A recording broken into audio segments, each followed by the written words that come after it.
salutations.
Salutations.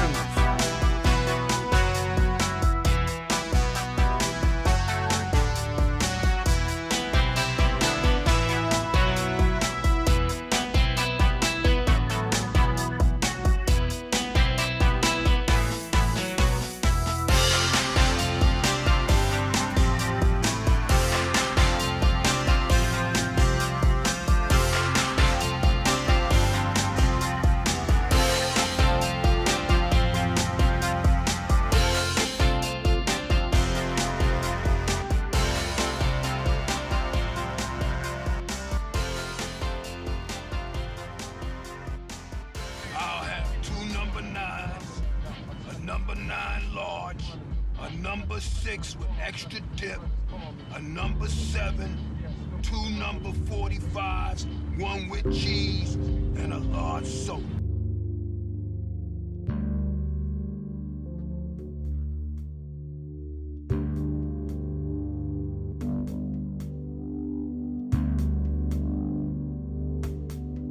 Bitchin'.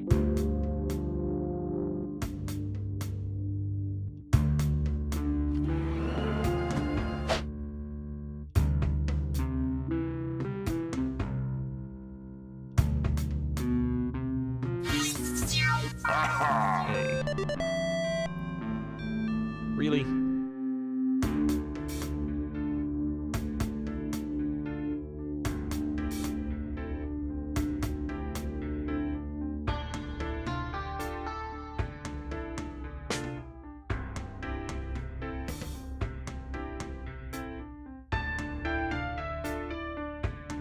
Great hat, man.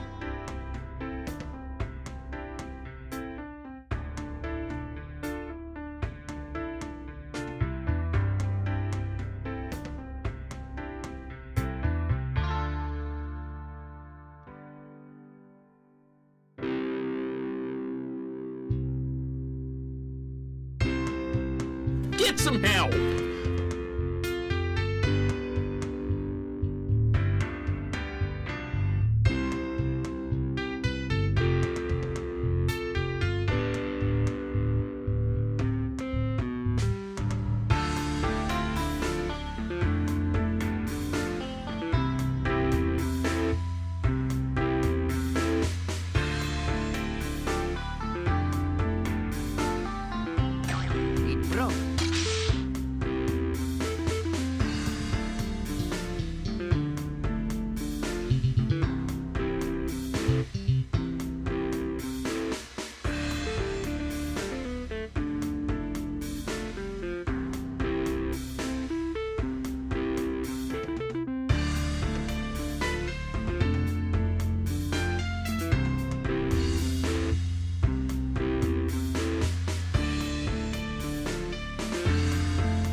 welcome in. How you doing?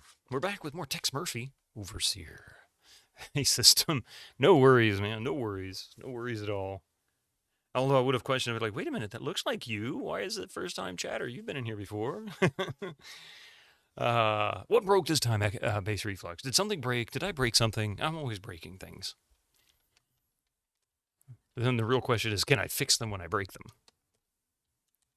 I stumble and fumble, and then all things just don't work. If you were in the GOG stream last night, I apologize for having to end early. I hate doing that. It drives me nuts. But yeah, it drives me nuts. Sorry, I had a message I needed to reply to, or read anyway. We have storms this time of year. It's just part of the way it is in the southeastern part of the U.S. on the coast. It's just welcome to the ocean. But they do pop up. They have a tendency to be in the late afternoon. It's usually when they fall. I remember as a kid we would go down to Daytona, Florida, which is about halfway down the East Coast in the state of Florida. So it's down on the thumb for those who don't know. And we would always go. It was right around the 4th of July, give or take a week. I forget I forget exactly which week it was, but we would go every year at the same week, and it was inevitable every year. And this was back in the 80s, so this was 35 plus years ago. We would always have little tropical storms that would pop up like that. Drives me crazy, and they last for 2 or 3 hours sometimes, and it just pours. The thunder and lightning is brutal. There was one last night, just as I crawled into bed about 9:45, and I'm laying there, and Coffee's finishing up watching an episode of Outlander, and then a massive loud crack of thunder hit, so loud it almost sounded like somebody fired a shotgun right behind our beds. We both jumped, like literally jumped. It's very nerve-wracking. Poor Mystic. But that's common, sadly. But it doesn't last for a long time. It lasts about 3 to 4 weeks, and then we'll get into the summertime where we'll get rain once every few weeks until hurricane season. And then hurricane season, and you can guess the fun in that. Or, unless you're part of our administration's intelligent cabinet, not even know there is such a thing as a hurricane season. Guess they lived in Alaska all their life or something. Oh, don't you just get snow everywhere? No. What's snow? But anyway, that's it. But I do plan on trying to get the altars back for next Thursday, because man, that was actually a lot of fun. I don't know if you've ever seen that game or not, but it's really cool. Would I call it like a great, fantastic, amazing game that's going to get everybody's attention? No, I mean, it's kind of minimalist in terms of what you're doing, and it very much eases you into the process. But it's really kind of cool. It's very pretty. Hey, M. Young. Good to see you there. Hey, Killick, by the way, I don't know if I said hello to you this morning. Good morning. And Richard Norton. I had to look up Richard Norton. Sorry to change subjects. I had to look at Richard Norton because I wasn't sure who that was. They were a martial arts expert. What happened to them? I guess they passed, but and tell us a little bit about them. I'm not familiar with them. At least not by their name, anyway. Maybe I'm familiar with their work and just don't know it.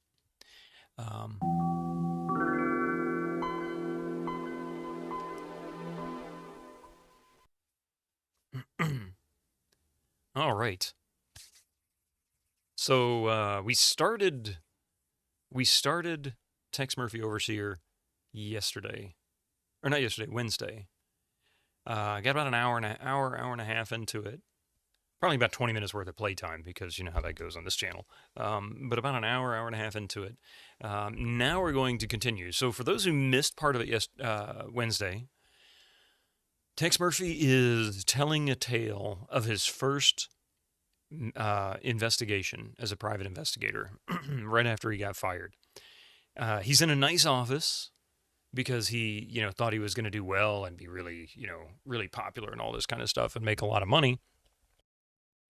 And it just didn't work out that way, as you can tell in Under a Killing Moon and Pandora Directive.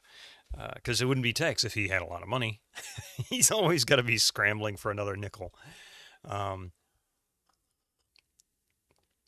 But anyway, so let's get this going. Let's see how this goes. Giveaway. Oh, yeah, Lazy Grip. Thank you for reminding me. I was thinking about it before the stream started, and I totally forgot to bring it up. We do have a giveaway. We'll do that at 11 a.m. this morning. That is in 3 hours from, well, 2 hours, 45 minutes from now. The giveaway, for those who may be interested in joining, is for Jedi Knight Dark Forces 2. So that is the FMV, really cool FMV sequel to Dark Forces.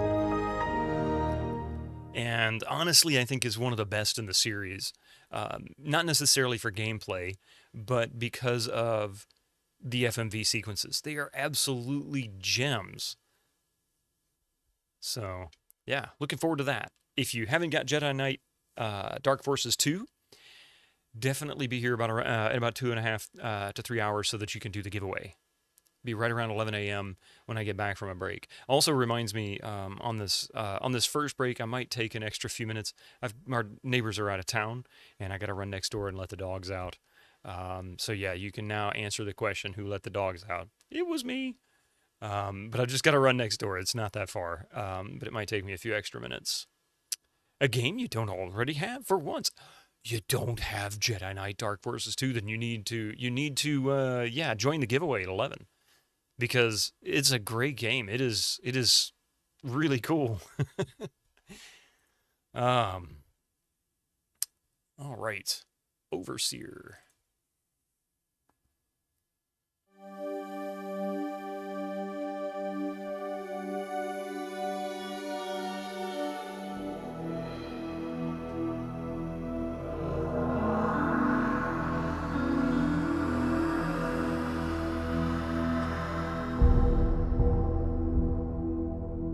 Not big into Star Wars, but you'll check it out if you win. Hey, you know what? If you like shooters or puzzle related games, it's one of those where even if you're not a fan of Star Wars, you'd probably enjoy this one.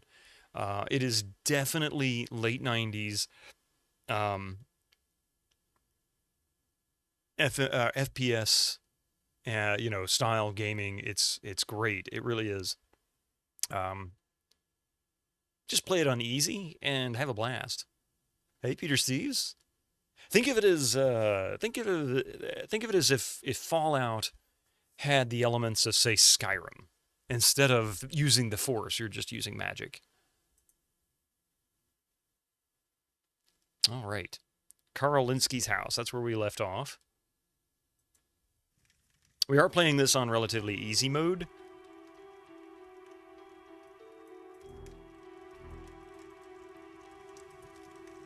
Fire makes the living room feel quaint and cozy.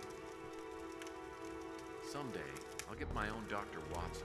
Then we can sit in chairs like these and discuss my brilliant powers of deduction.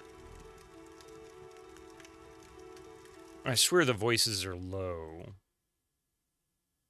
Oh, that's right. Oh, wait, I can lower the MIDI a little bit. That'll help.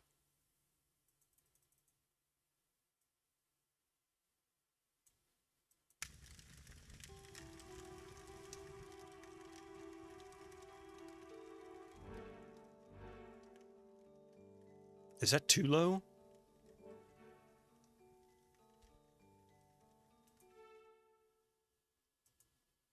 Maybe just bring it up a little bit, like that.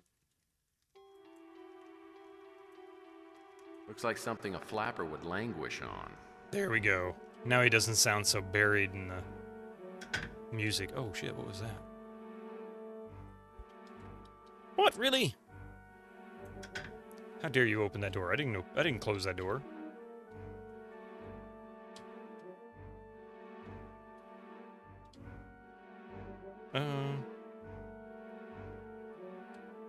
Oh, there we go. Trying to remember what I set the controls to. Some t-shirts.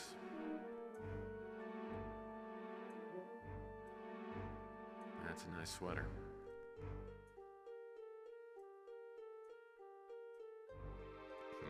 Shirts, pants, sweaters. Hey, lass! Docky. Brand new cotton briefs. More Murphy. Larges, too. I wonder if I oughta...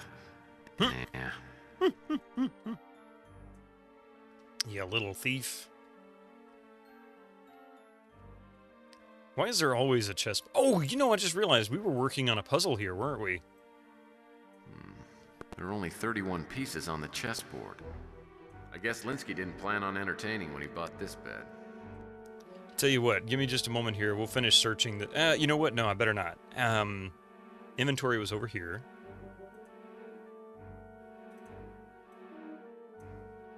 Okay, let me get the...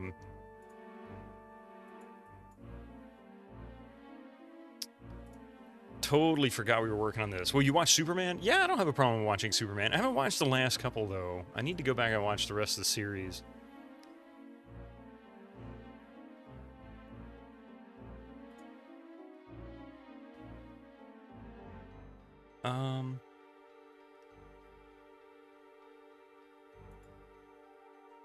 There we go.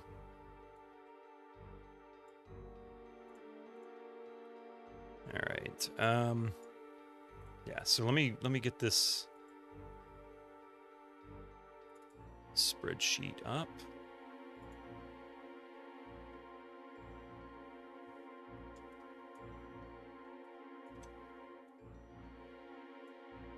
Oh, geez, really? Hang on a second. There we go. All right, so we were working on this. I was starting to get pretty close. I'll move this over. Just give me a moment there. I was starting to get pretty close. And we've got two that are off, right?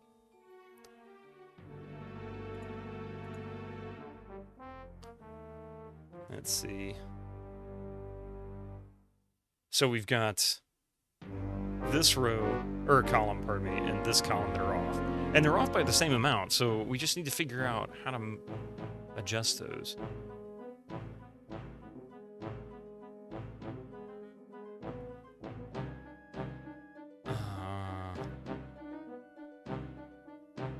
Wait.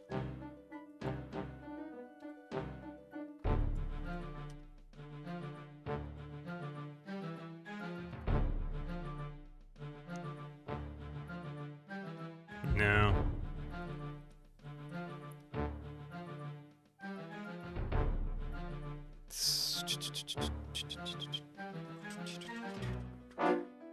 Definitely not what I meant to do. Very Star Wars sounding, by the way. 3, 8. Still not right. Damn it.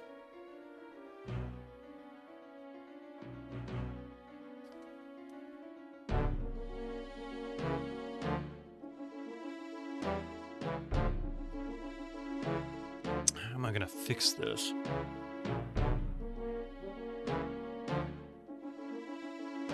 I don't think I can do it with this. I think I've got something else that's off elsewhere.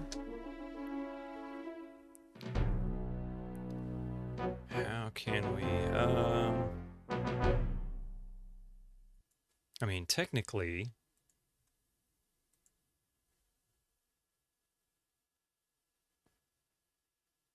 Well, no, that's not what I'm looking for. I was hoping to make a shift elsewhere, but I don't think that's going to work either. How about 5, 4.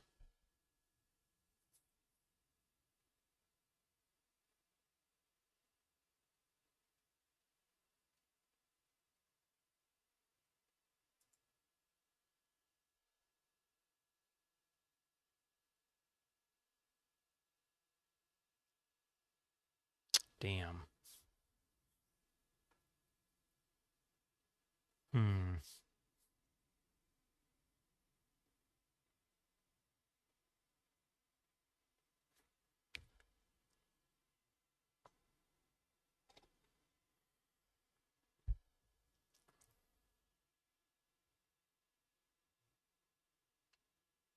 Not sure what to change. So 19 and 23. Oh, and 26 going this way. So that's wrong too. So we've got 3 numbers that are off. That means... Oh, okay. So we've got a lot to go.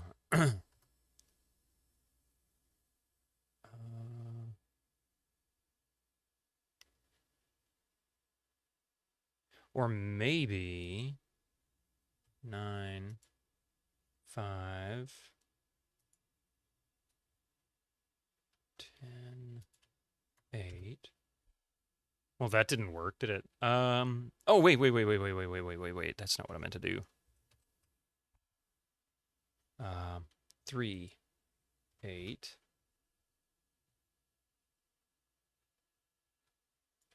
7, 9. Okay.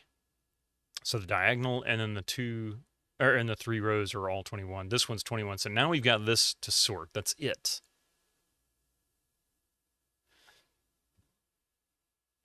And that means we really just need to look at these 4 numbers. Or really these, possibly.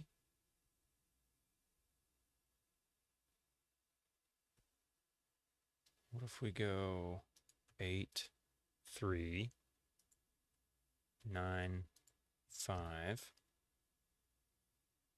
No.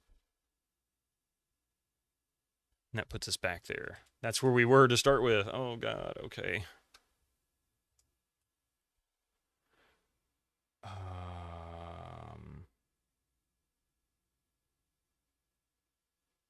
So maybe these 4. So if we have 14,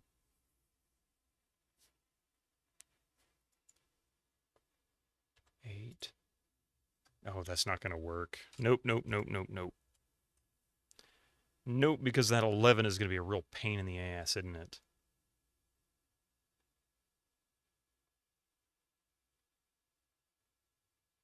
What if the 11 should be in this slot here? That'll screw this row up, but we can fix that. We can then go...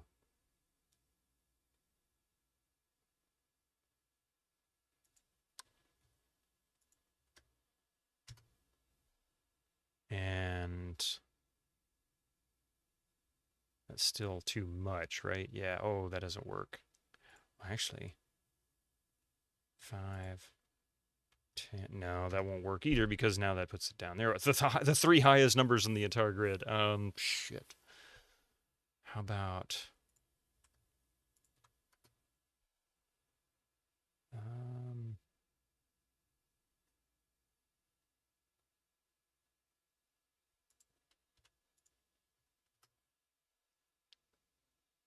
Okay. Still way too much.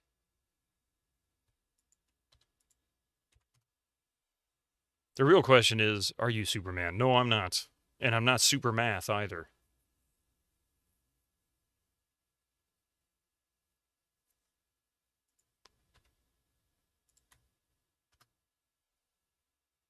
Okay.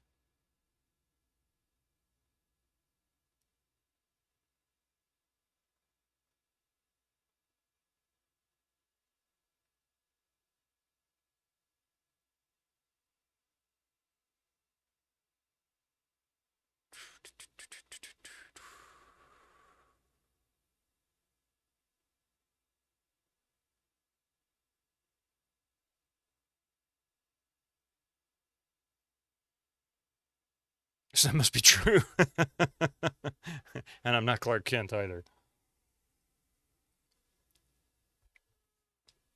I remember Neopets had a puzzle similar to this. I've done puzzles like this before, but I am so bad at like mathematical patterns. I am awful at it. I pretty much have to brute force this because my brain doesn't work like this. Give me an anagram, right? No, this is one of my weakest puzzle types. Mathematics-based puzzles have always been my problem. So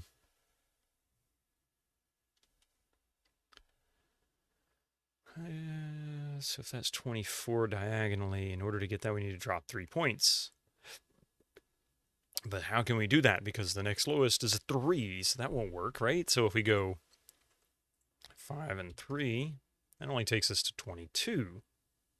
Of course, we could go 7 and 8, and that gets us that, we've had way too much here. So we need to drop 4 points, which technically... Oh, wait. 3, 7. Okay. Back to that.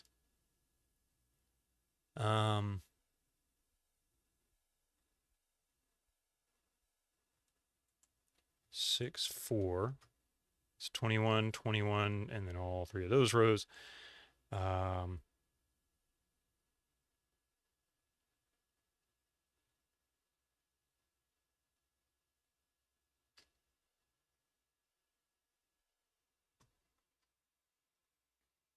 we need to gain 5 there. The only way to do that would be to swap these two. Nope, that's not what I wanted. That's not what I wanted. Hey, Lord Zerato. I don't know why I said 5. I need to gain 3, not 5. The only way to do that would be to swap the 3 and the 6, but they're on the same column, so that's not going to affect that. I can't gain 3 here because I don't have anything that goes up 3, so this has got to be wrong.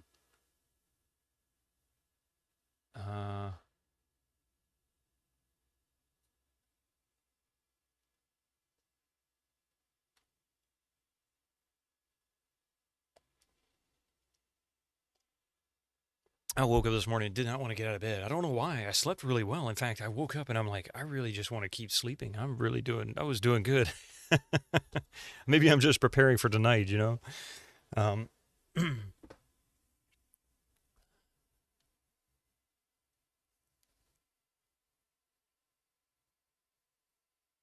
So that's got to be wrong, but how?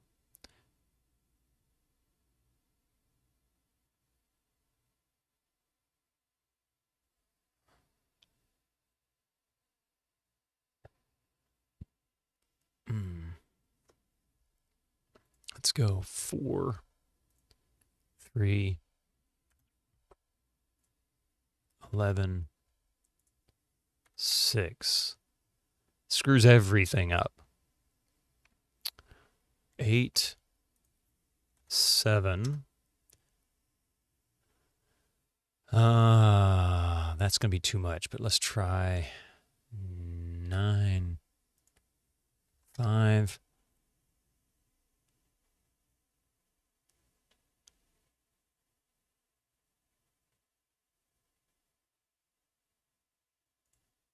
Six, 5.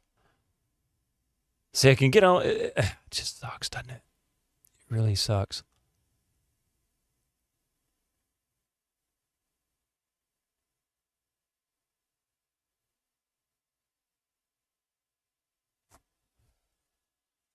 What if I swap 8, 10, and 3 with 21, 6, 4, and 11?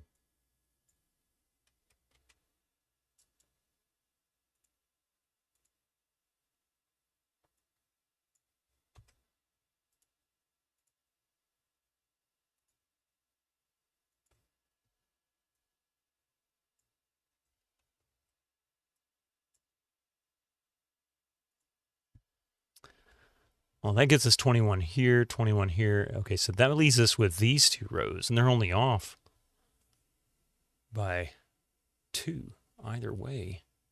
Well, shit. Does that mean...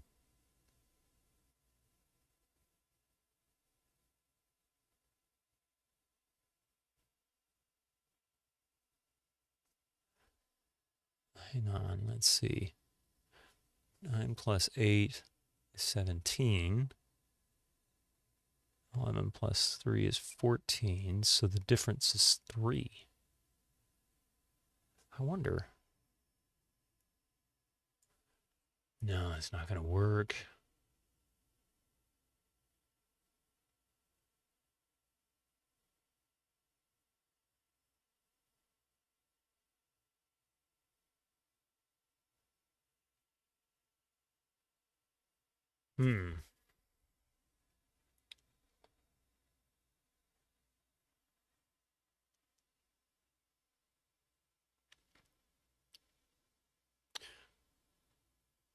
Wait a minute. I think I do see something. Let's see. Let's try.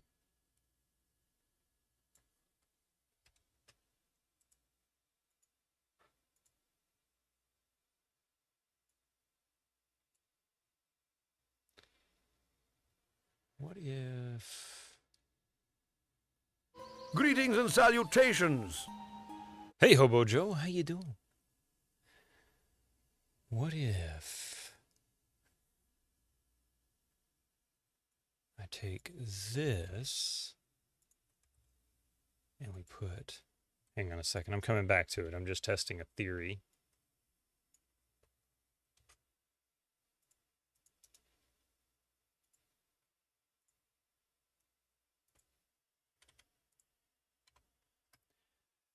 This isn't going to work.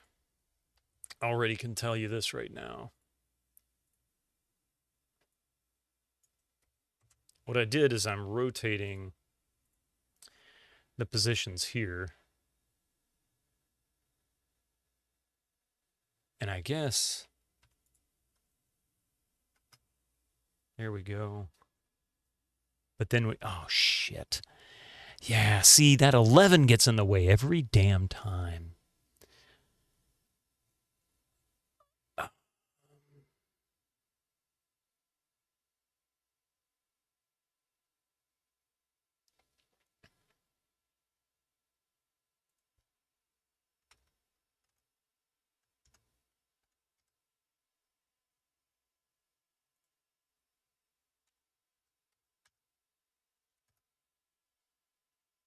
Okay. 3, 8.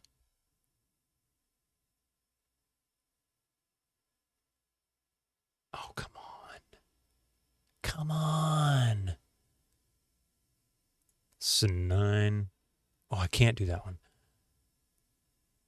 No, no, no, no, no, no, no, no, no, no, no, no.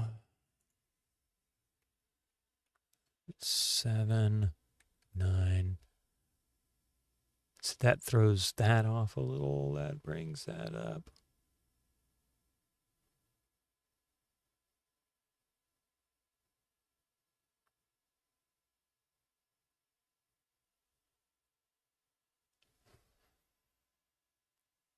At least I'm making some progress here. I just keep getting stuck with just 2 rows or columns being off, and that's killing me.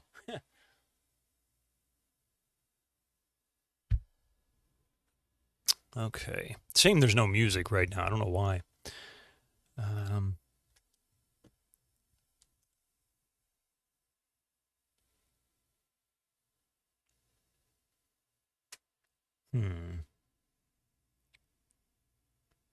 Hey, random beeping noise. How you doing? How's Friday going? Well, my brain is busted because of the math.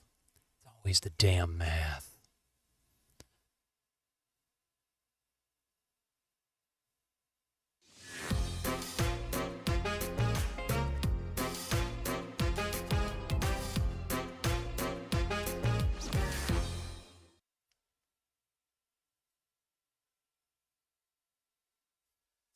Need a hint? Not yet.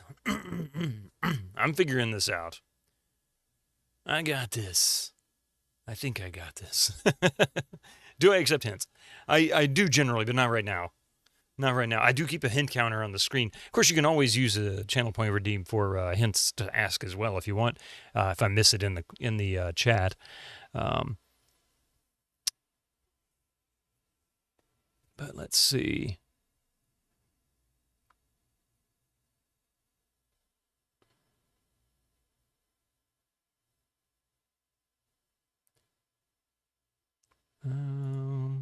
Yeah, see, if I change this,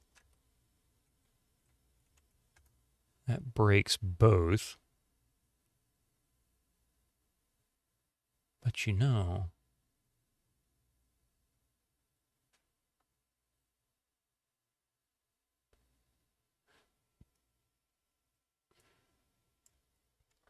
that doesn't mean...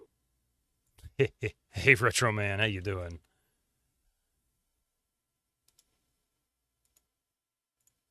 Let's see. Moo.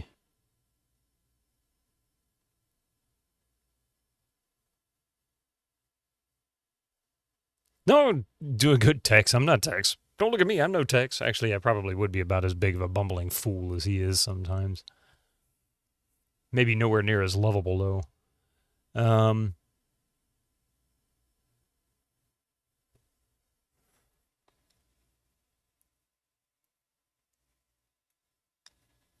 Let's see.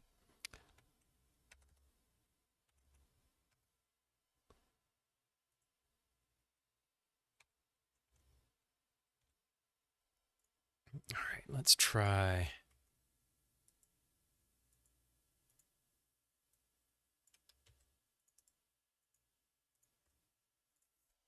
That's okay. That's all right. We can live with this so far.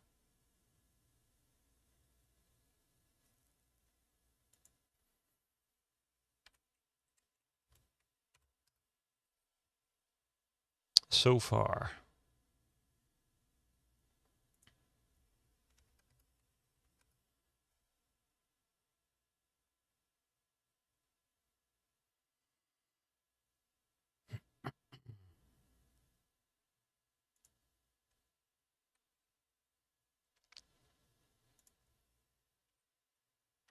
Wait, what was that? Oh, yeah, 9 and 7.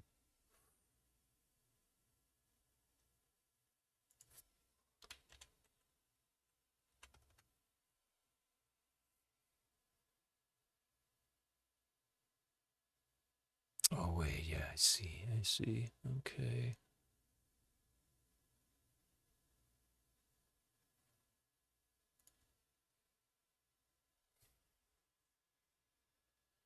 So stick 11 back in there again. I had it really close. Oh, well, I'll get back there.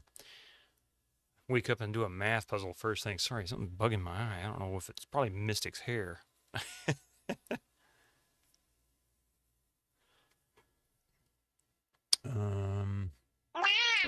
I'll just blame Mystic. It's the easiest thing. It's either Mystic or my mouse, you know?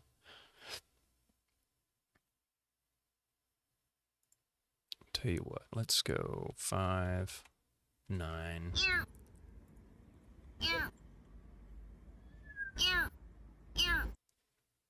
7, 3.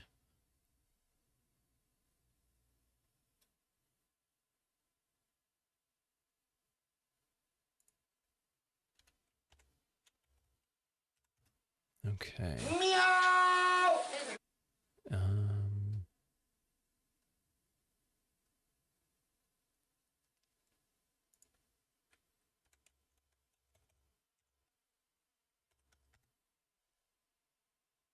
So now we just need to go. Greetings and salutations. Now we've got to rotate. We've got these 3 or these 3 we can manipulate. However, we're going to screw up these columns in the process.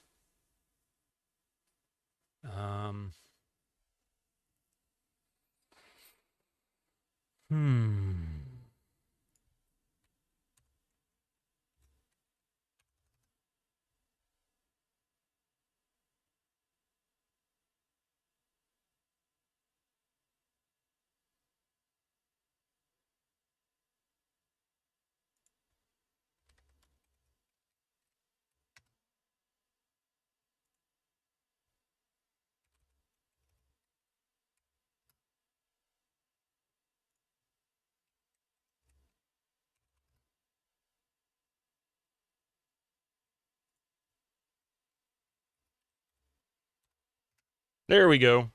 Bam. Okay. Hey, Pi, how you doing this morning, huh? Finally. Okay, like I said, eventually I'll brute force it. So we need to do, let me pull all these off. And then we'll clean it up.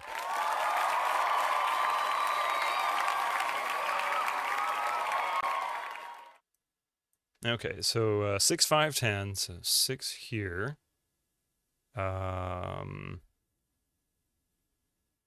5, 10, 11, 7, 3.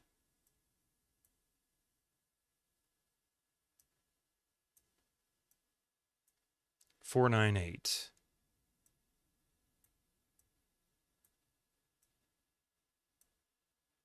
light is flashing by the 4, the 9, and the 8. These 3 numbers are probably useful. A light is flashing. Wait, what? Who? Huh? Hang on a second. Okay. A light is flashing by the 4, the 9, and the 8. These 3 numbers are probably useful. 498. Okay, he's in a perfect world. Those are alarms that fail catastrophically on day 2 due to the excessive gravity exposure. Wait a minute. Oh, there are alarms where you have to solve some math to turn it off. Oh my God. Yeah, if I had to wake up and solve, I've heard about those. If I had to wake up and solve a math problem, I would throw it out the window. It's not my favorite subject. Not that I don't hate it. It's just not my favorite subject. Looks like a half-finished letter.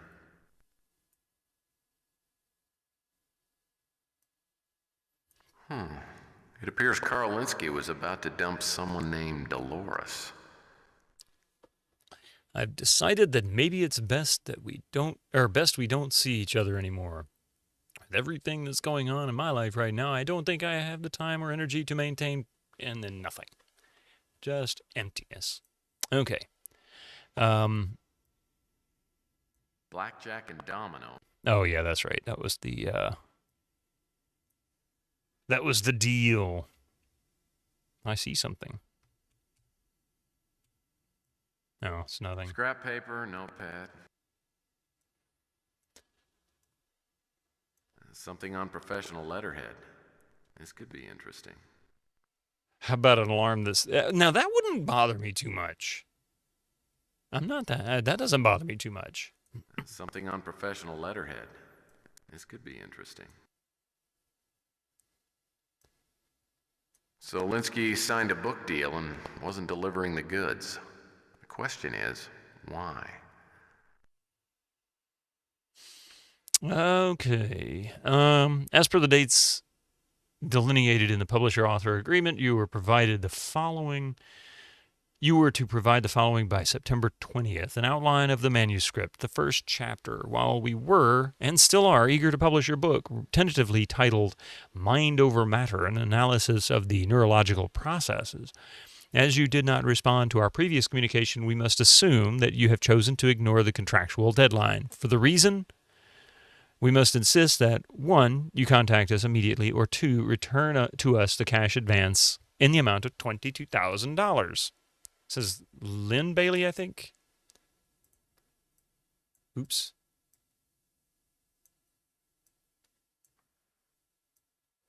Junk mail, catalog.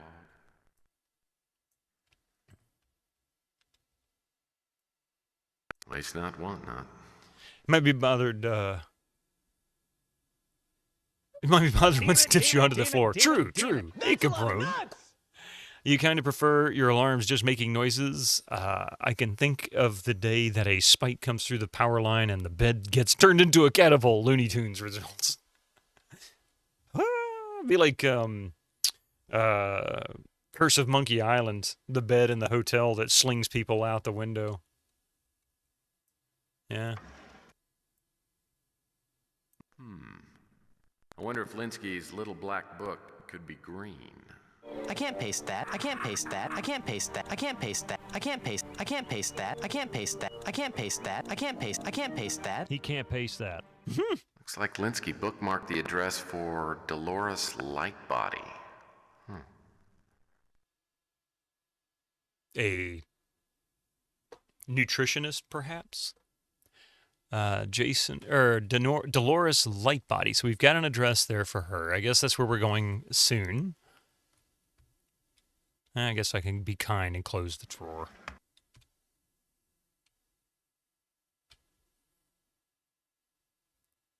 He can't paste that, yeah.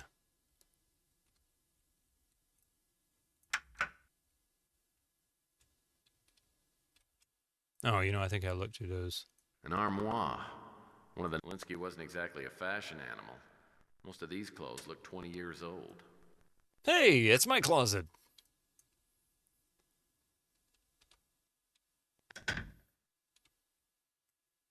My deductive powers tell me that this ladder could lead to the attic.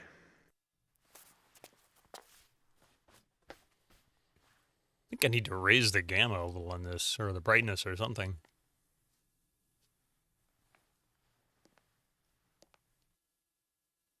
Okay, so he said 498 or 492, I don't remember. A light is flashing by the 498. 4, the 9, and the 8. These 3 numbers are probably useful. I'm going to guess that's like a safe combo or something. I don't know. We'll see what's up here. 4, 9, and 8. Great. Nothing special. Hey, a piano. My mother still hasn't forgiven me for quitting piano lessons. Then again, she still refuses to believe the rumors about Liberace. Could be a bar stool. Typical packing boxes. Typical packing boxes. It's a shame credenzas went out of style. I wish I had 2 or 3 for my office. How did they get a piano in the attic if you had to take a ladder to get there? That's a really good question, Morphix, but if you've ever heard of a comedian named Jerry Clower, he explains exactly how they got a piano in the top floor of an apartment. And then it's a really funny story on how they got it down. Grandfather clock. Grandma making pack boxes. Hang on a second. I'll even give you a link to it. If you want to hear some southern, you have like a real southern accent, a really funny one. Let me find that story real quick.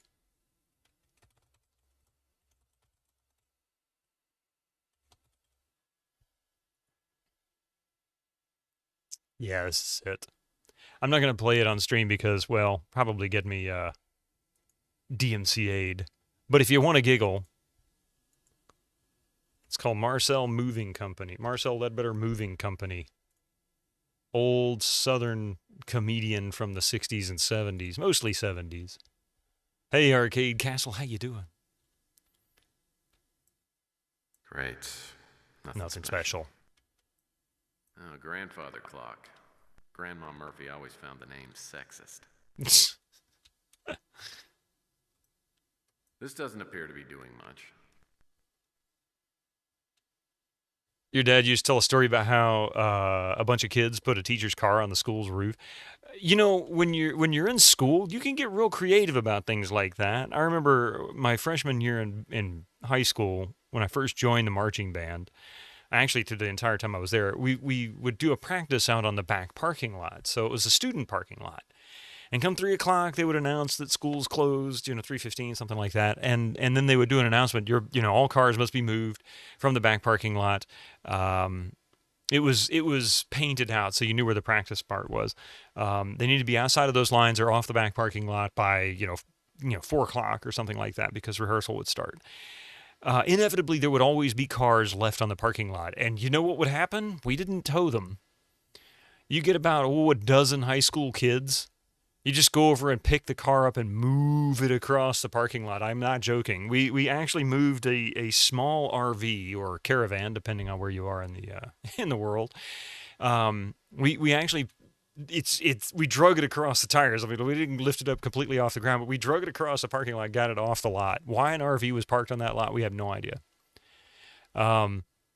And even the school security officer at the time left his car there by mistake, and we moved his car, but we situated it between 2 trailers that were on the back part of the parking lot that were outside of the practice area, so that you remember that scene in one of the Austin Power movies where he's in the little golf cart and he's backing up trying to make a turn, and he's got no space. That was basically the way the car was situated between those two buildings. It was like, oh, very funny, very funny. It's like, dude, you know better. He was a pretty good-natured guy, but why would anyone keep something this handsome and ornamental hidden away in the attic? Great. Nothing special. Linsky was from an older generation, the kind that always kept a spare door for emergencies. A spare door. Aha. Oh, a bunch of neurology textbooks. Some Animal House school we went to. Intriguing. They're in my head.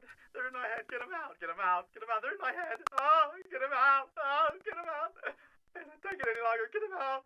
Get them out. What the hell was that all about? Yeah, tell me about it. Your high school was boring.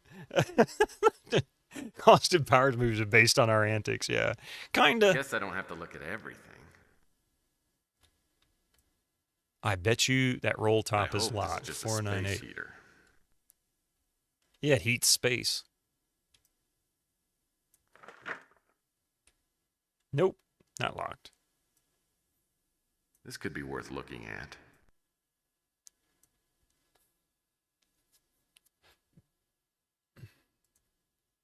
Sylvia Linsky's credit report. Looks like money management isn't one of her strong points. Let's see. How to read this report. An explanatory enclosure accompanies this report. Blah, blah, blah, blah, blah. So let's see. Original amount of this court item is $18.50. The party that brought this action against you, or the court reference number is whatever. Judgment file 235 is outstanding. So yeah, just okay. They say that Andre the Giant went out drinking with people. He'd excuse himself to go in the parking lot and move his friends' cars to prank them because he could flip cars over by himself. I mean, dude was a monster in terms of strength and size. It's like he said in Princess Bride, I can't help it if I'm the biggest and the strongest. I don't even exercise. Actually, he probably did. God, that's driving me nuts. What year is this set in? 2036 or something? Yeah, he supposedly holds the world record for the most beers drank in a single sitting, which is not something I would recommend anybody try to challenge. Just saying. A fancy roll top. 20-year-old tax return. He was just a giant. You like the one where he was drinking with Arnie, who insisted on paying the bill. Andre lifted him and set him on the shelf. Yeah, I'd heard it was him and... Oh, it was a basketball player. Wilt Chamberlain, I think it was. They were filming in Mexico, and they went to a restaurant. He ate, and Andre got up to go to the bathroom or something like that. And the server brought the bill, and Arnold insisted on paying for it. Arnie was really short compared to both of them. And Wilt said, I think it was Wilt Chamberlain, said something along the lines, you don't want to do that. He gets really mad if you pay for the bill. He always pays for the bill. And yeah, it took him out in the parking lot and put him on top of a car or something. Beer drinking, don't go for the record, just do it for sport. He was just a giant. I don't know which story is really true. You know how things like that are. They're kind of legendary. Empty. There's something in this drawer, though. No? Paper, pencils, paper clips. Nothing useful. Empty. Kind of disappointed there. Some sort of light source. Oh, man. All these drawers. He's going to get mad if I go digging through all his drawers. Well, he's dead. He's not mad about anything except being dead. I'll need to find a little something before I can open this. Find a little something? What, do you need to go get a drink? Aha. There's a key. Locked. Or a keyhole, not a key. Hey. Well, I bet no one thought to look up here for a pirate's chest.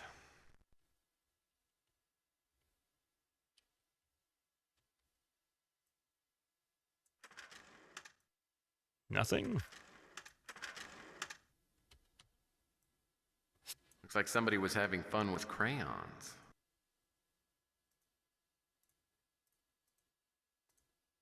I wonder what Linsky did to this Blaine Warner person. I'm gonna get you, Stole his Linsky. tricycle. I'm gonna get you, Linsky. You'll pay for what you did to me. Sincerely, Blaine Warner, whoever that is.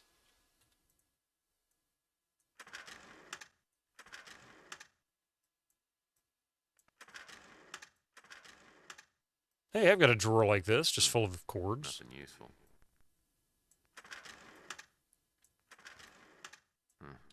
Nothing useful. Incoming ads for you non-subscribers. Use your Twitch Prime now. Old college research papers. It's the future, and we all still write on paper. At least in Tex Murphy, anyway. Now it's hard to find paper anywhere. Yeah, nifty little air vent.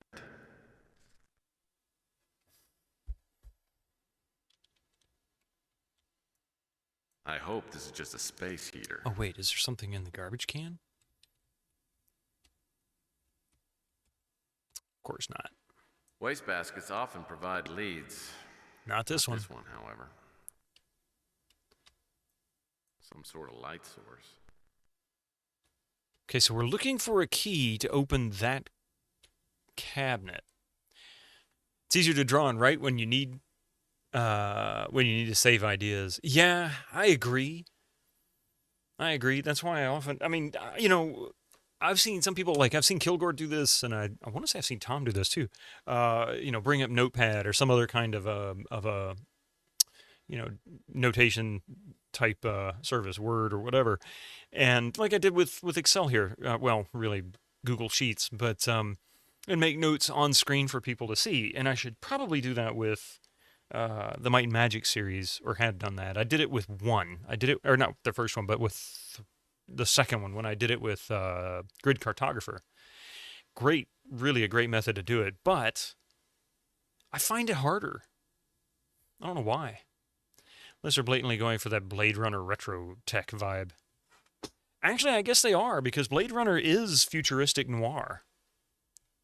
I mean, he is a essentially a private detective in a gritty world.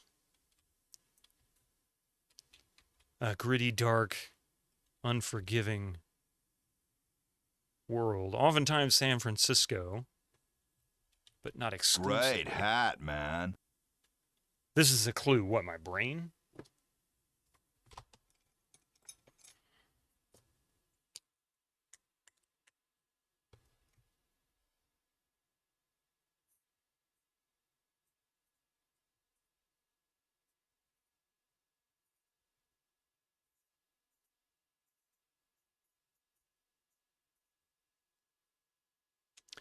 Didn't they have old-timey typewriting machines straight out of the 40s? Sometimes. Oh, you're talking about Blade Runner. Seems to me that they did have some old-style mechanical typewriters, which is really kind of funny because even in the early 80s, we had electric typewriters. I mean, they've been around since, like, what, the 50s, 40s, 50s, something like that. Remember the other day you were watching a few minutes of Mike Hammer Private Eye? Wow, now that's a classic series. Not to be confused with Sledgehammer, which was a spoof on that. And featured the dude from Police Academy. You like Columbo? I love Columbo. Whatever's under the sheet looks remarkably like. From the looks of this mattress, Linsky must have told his kids scary bedtime stories. I have the entire series on DVD, actually. Columbo, I love that series. Also, Sledgehammer, but that's different. Or a Monk would air on TV. That's a series I haven't watched. I really need to get into that someday. I don't have a problem with it. I've just never watched it. Oh, damn it. Would you stop doing that? Weird UI.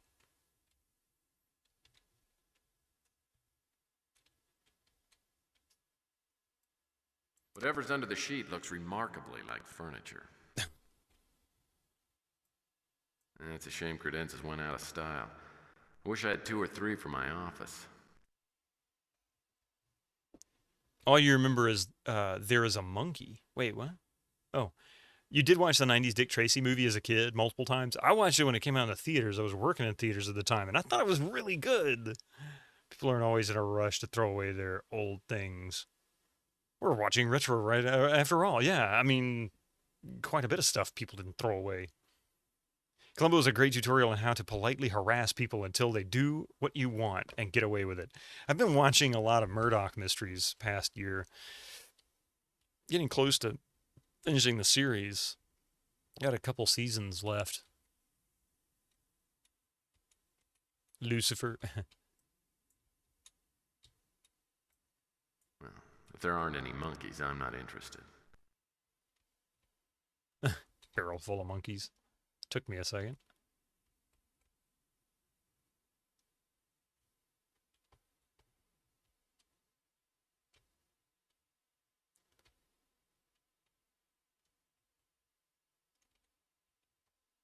Incoming ads for you Yeah. non-subscribers. Use your Twitch Prime now. That's the way back downstairs. All right. So I do have to pause for a moment here. We're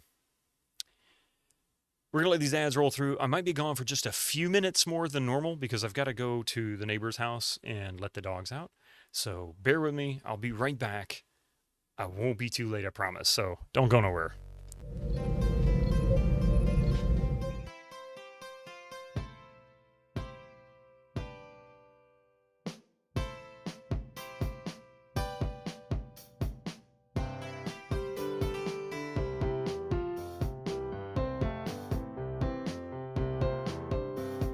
I'll have 2 number 9s, a number 9 large, a number 6 with extra dip, a number 7, 2 number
right. There we go. Yes, it was all me. I let the dogs out. Hey, Dick Danza, how you doing? Welcome back, everybody. Columbo knows the power of social engineering. Basically hacking the suspect's brains. Thank you. Thank you. The dogs are happy. They were like, oh, thank God you're letting us out. You're letting us out. Oh, thank God. All right. So there is a key, most likely, somewhere in here. 498 might relate to it. It might be, maybe there is a... Winter Slice. Am I dog sitting? Kinda, sort of. Coffee's doing most of the dog sitting, but she's not up yet. And she left a note asking me to let the dogs out. But I got up too late and I didn't get a chance to do it first thing. Otherwise, I would have been late on everything. I was very hungry. And, so they're out now. Using the full power of that ATI Rage with the bilinear texture filtering. Isn't it great? Isn't it glorious? Does it show what video card I'm using? Nah, just as primary display adapter.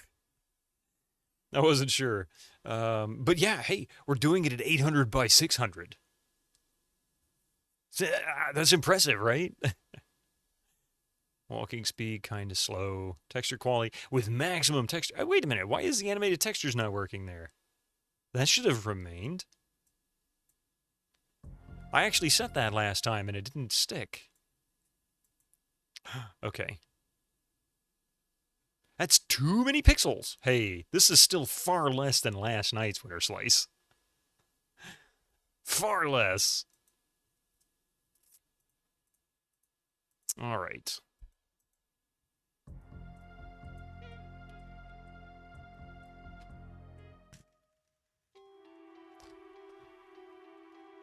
What was the game last night? It had a power outage, so I couldn't watch. Oh, we were practically in the middle of having a power outage ourselves. It didn't quite get there yet, but it was getting damn close.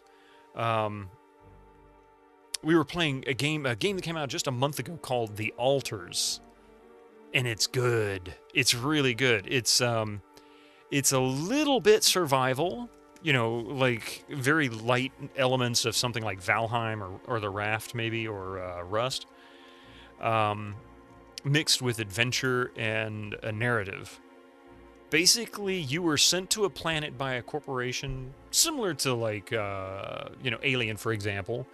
You're there to effectively hunt for a particular mineral or resource called rupidium. Looks like rupidium is almost supernatural in its abilities. When we ended the stream last night, I had cloned a sheep and even branched someone off of my memory, effectively creating a clone of myself, but having all the same memories up to a point and branched it from there, giving them a different personality as an adult. Very hard-edged. A friendly corporation that definitely did nothing wrong. No siree. Yeah, just like Doom 3. UAC did nothing wrong in Doom 3. Nothing at all. They were fine. They were just, researching drugs to help better mankind. That's all. Someday, I'll get my own Dr. Watson. Then we can sit in chairs like these and discuss my day. I'll get my own Dr. Watson. The fire makes the living room feel quaint and cozy.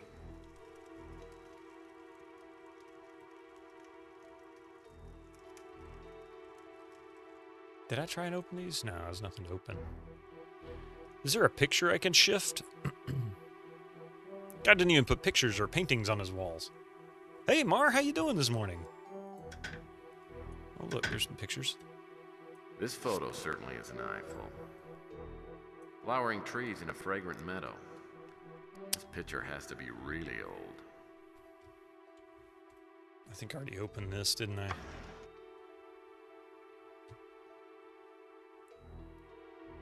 And Diego didn't ask a hacker to remove the ethical constraint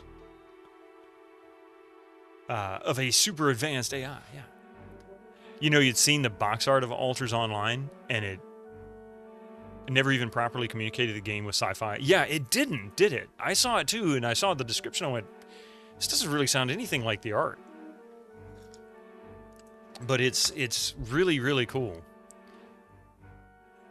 I think somebody said that one of the complaints that people had was that it had a lot more dialogue than some people were happy with.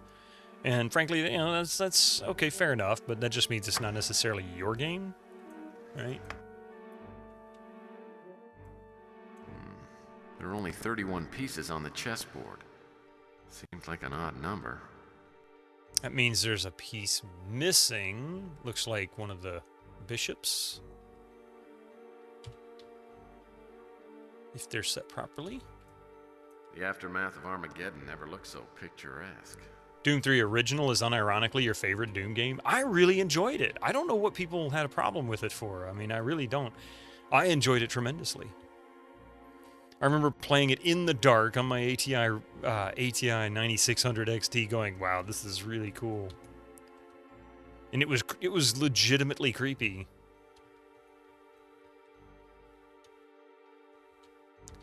We have had keys taped to the bottom of the desks in previous Tex Murphys. Nothing there. Didn't the reviewers love Doom 3 back in the day? The only complaint that I saw back in the day was the flashlight.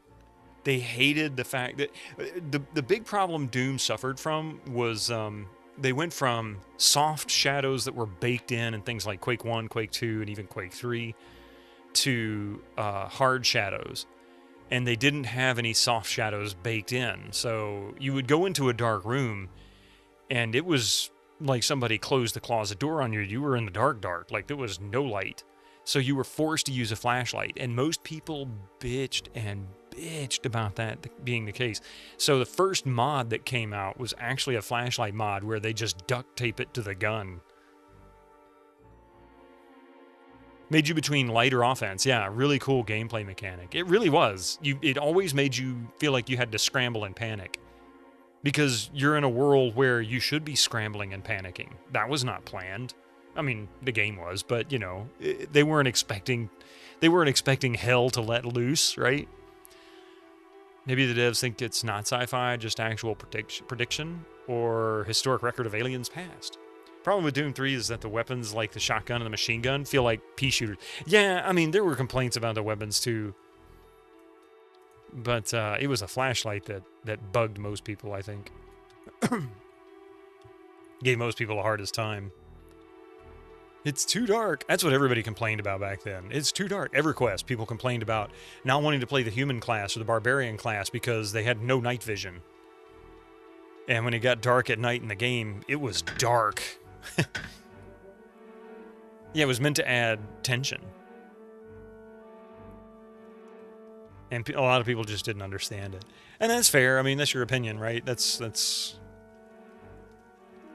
Can't knock it.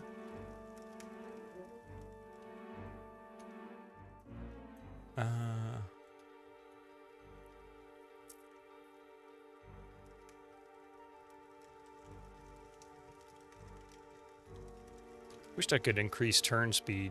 He turns so slow. I feel like I'm playing on a console. Did I open the oven? Looks like an oven to me. Looks like an oven to me. Okay. In reality, you think a Marine would have a shoulder lamp. Yeah, but he wasn't going into battle. He wasn't prepared for that. That doesn't mean you couldn't find the local armory and, you know, equip things up. And my dog sitting the neighbor's dog's coffee is. She dog sits them if they go out of town or, you know, need somebody to watch them for a day or two. They're literally just across the driveway from us, so it's not a big deal. We share a driveway.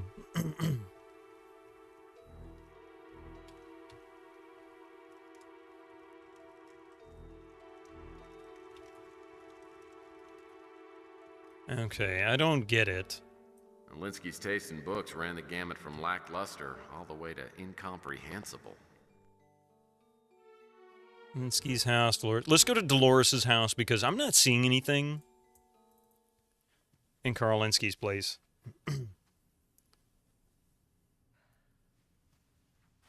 Well, this is something. Dolores Lightbody? Yes, indeedy. My name's Tex Murphy. I'm a private investigator. I'm looking into the death of Carl Linsky. Oh, well, do come in. Thank you. You are very, very welcome. Well, this is certainly exciting. A real live PI. I love detective novels, you know. Is that right? I guess I've always had a certain fascination with private dicks. Wow, boy, that came out wrong, didn't it? Meanwhile, if a TV series uses a lot of overly dark scenes, it's probably because the low budget would make it really obvious the scenes were if they were properly lit. Oh, you mean like film noir? Low budget, gritty scenes because, well, it minimized what they had to put in the scene. So if you understand it right, Coffee Sounds of volunteers dog sitting and I get the morning shift. Frequently, I mean, yeah, I'll go and let them out. I mean, she goes and visits them several times throughout the day and she gives them food and that kind of stuff. But somebody's got to let them out in the morning if she's not up. So I got up. Did we walk into the set of Darkseid 2? Maybe it came out just right. On this game, you never can tell. I can imagine, although I'm trying not to. Like Tell I me said. what I can do for you. Anything at all.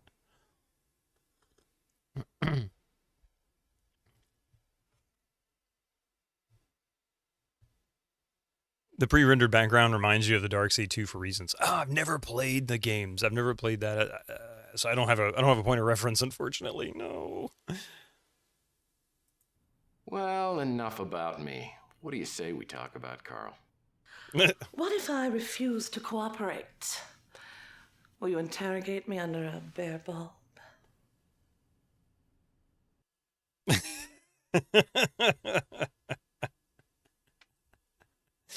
Well,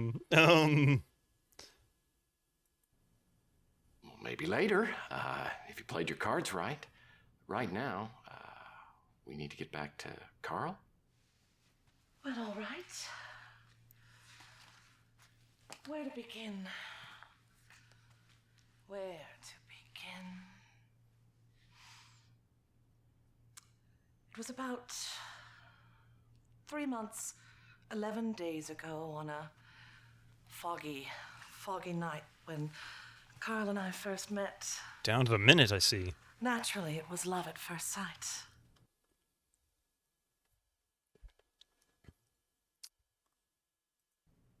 How could it not be? Oh.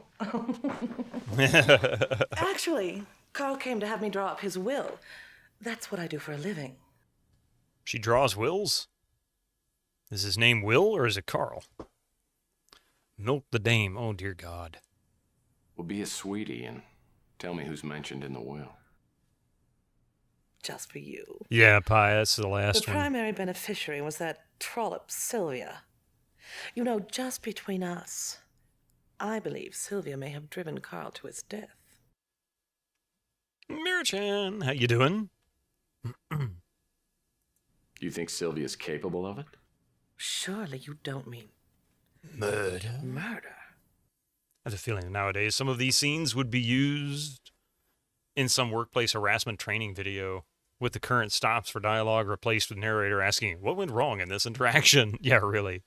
You mean where, like the one where she ends in, I have an interest in private dicks? Let's just say the police didn't find any trace of banana peel up there on that bridge. Now, I've got a few more questions for you if you don't mind. Oh, well, I'd do anything to help. I think you know that. He needs a bucket of ice water.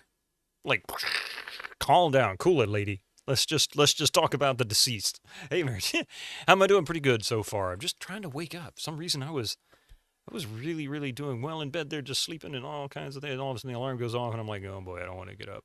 I don't want to get up.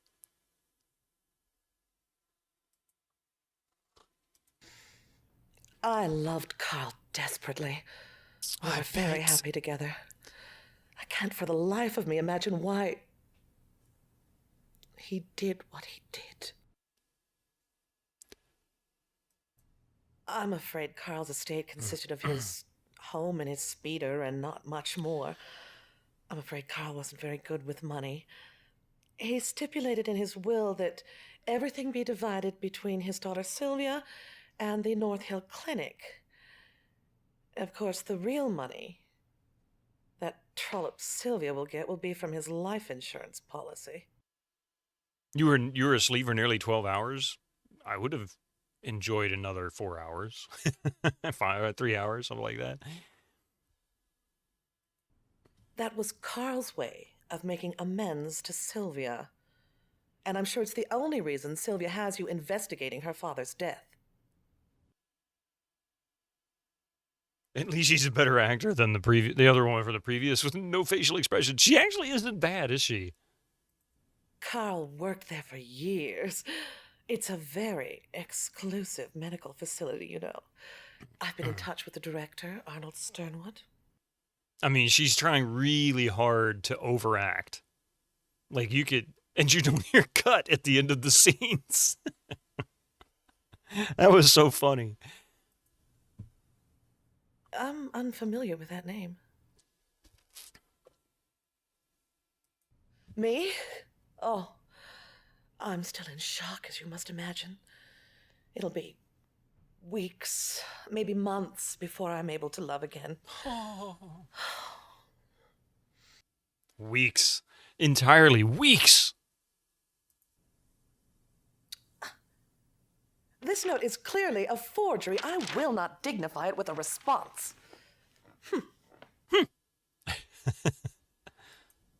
I don't play very well myself, but Carl did. He said that life itself is a chess match. Carl loved to play games.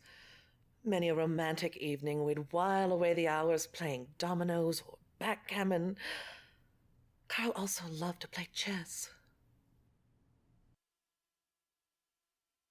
Next. Carl received regular packages from them, vitamin supplements, I suppose. Carl was very health conscious. He often said he wanted to live forever. Well, that definitely would rule out suicide. Carl received regular packages from them, vitamin supplements, I suppose. Carl was very health conscious. Oh, wait, did I He just often click the said same he thing wanted to again? live forever. At least cast shadow on it. Let's see. Oh, health services. I gotcha. Okay, Linsky's suicide note. I can't really help you there.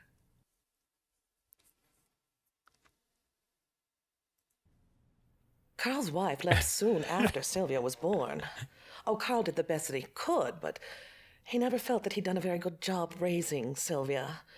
And she never appreciated her father. You only knew him She for... left home when she was very young and went into some unsavory kind of work, escorting or something like that. Carl's heart was nearly broken. They hadn't been close in years. We'd while away the hours playing Might and Magic or Loom. It's too soon, Tex. Allow me to grieve first, and then we'll see what grows between us. My God, the innuendo.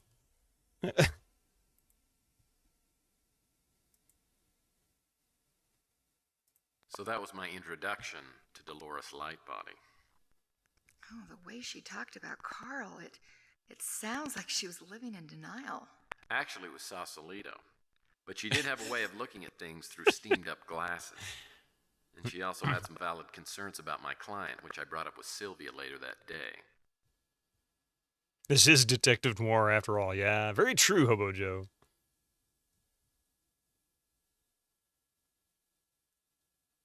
I think I already talked to her once, didn't I?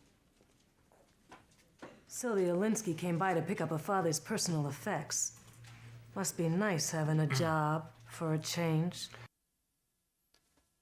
This lady thinks subtlety is an inefficient waste of time. Yeah, she gets to the point, doesn't she? Really is. She's paying me a small fortune, too. Do you want to know what it's like to make really good money? With all the kickbacks? I make a pretty decent living. Yeah. You're kidding about that.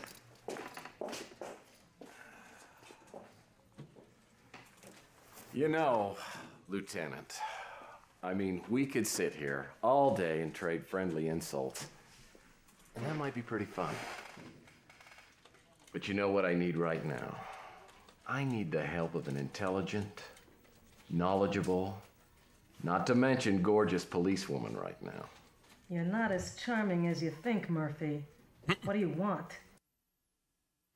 So, do tell, Base Reflux. Oh crap, where did my dashboard go?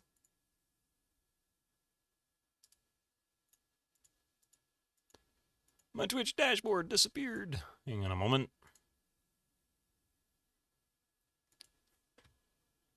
You say there is a mod. A mod for Might and Magic 1. Let's see. Do you know the name?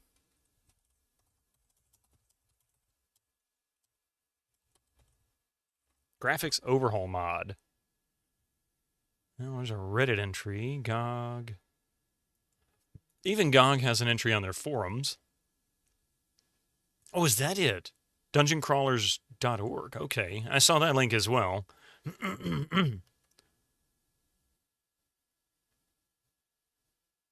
Hey, look, Xenon the Third is there. So is Swifty Sarge. You know, it's been so long since I've seen it. You found it via GOG?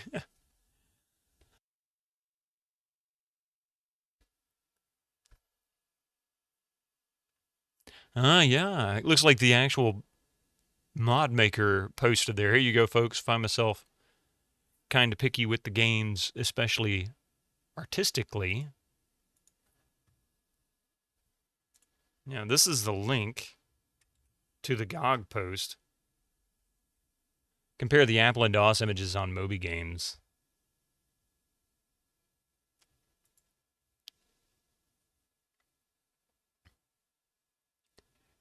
And it looks like that was done just a few years ago.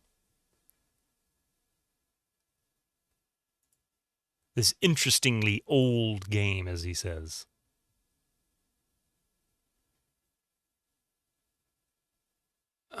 Greatly over. Check the mod here.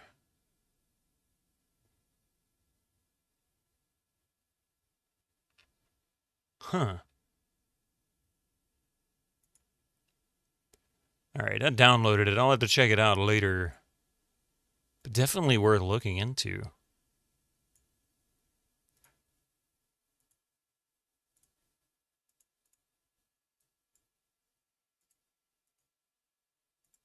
There we go. Thank you for sharing that. That was pretty cool. Never heard of him. I don't have a lot of time to waste, Murphy. I've heard of it, but I don't have any privileged information about it. I haven't got any information on that. You know, as a detective, you think you'd probably want to be aware of the will, as that might be, there might be a motive surrounding that for murder, yeah? Never heard of him. And the life insurance. I don't have a lot of time to waste, Murphy. Well, I'm going to waste it anyway. I haven't got any information on that. Some detective she is. I don't play, if that's what you're asking. I don't play, if that's what you're asking.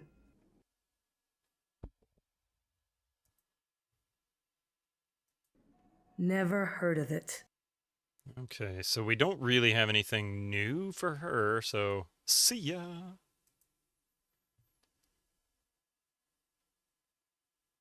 There's got to be something in his house that I'm missing. Oh. Here are the things from the police. There wasn't much. His wallet, a set of keys, 2 go to the house, 1 to the speeder. The other 2, I don't know what they go to. Okay, They also there we gave go. me a copy of the suicide note. I'll check them out. I've got a few things I need to run by you. I went out and I talked with Dolores Lightbody today. Apparently you two aren't exactly soul sisters. She is hideous. I don't know what kind of black magic she used on my father, but I can't think of any other explanation. Dolores told me about the will. Apparently you're the beneficiary. Why are you treating me like I'm a suspect? For your information, if I sold the house and the speeder and added it to the cash, I might be able to pay off my father's debt. I'm not going to benefit from this will. Except, of course, the $1 million life insurance policy. I'm not going to get a cent of that. I'm surprised you're even asking me about that. You know, life insurance policies don't pay off in cases of suicide. And that's why you retain my services. Well, you can think that if you want. But I don't have to stick around here and be insulted by the hired help. Woo! Good job, Tex. Ouch. Yeah, I violated PI Rule 17. Never upset a client. She was right. I was the hired help, so I went back to work. The manila envelope Sylvie had given me turned out to have some pretty useful items in it. Yeah, I bet you one of them's a key to that chest upstairs. Let's see, what do we have?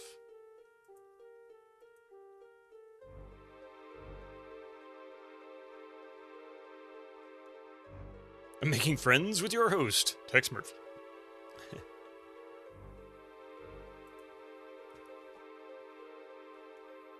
So really only two things in there is the suicide, or three things in there is, oh, four things. Credit report, oh, that's right. Carl Linsky. California speeder license. Birthday 1977. Expires 2047. What a picture. Wow. I'm older than him. Just tells you something about the game, doesn't it? I mean, imagine 1977 and this game's date of release would be 1998, so...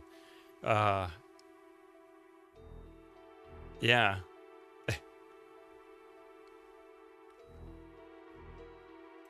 Okay. Oh, well, don't close that on me now. Would you come back here? The pain is unbearable. If Linsky really wrote this, I'd like to find out exactly what he's referring to. He's striking out more than Larry Laffer. I know, especially in the third one, because Larry Laffer's really going for it, you know? 1024. The other key must have 768 on it.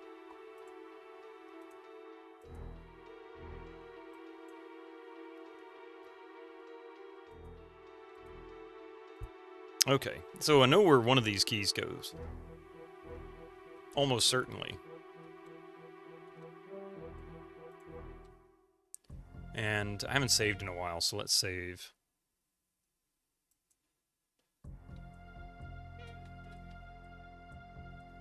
Oh, good morning.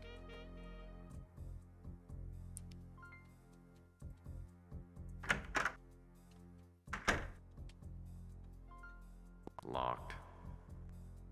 So what do I do here? Do I just grab this key? Aha! Well, what do we have here? Appears to be a rental agreement. Is that the only drawer that opens? There's not much in this credenza. I'm gonna be lazy and not close these drawers.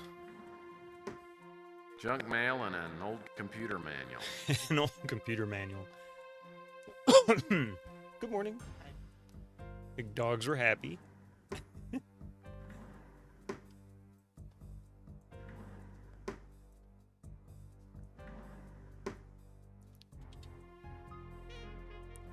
And I think all of those... Well, I bet no one thought to look up here for a pirate's chest. From the looks of this, Linsky had a secret special place that he didn't want anyone to know about. Okay, so now we have another address to go visit. That must be where that 498 comes into play.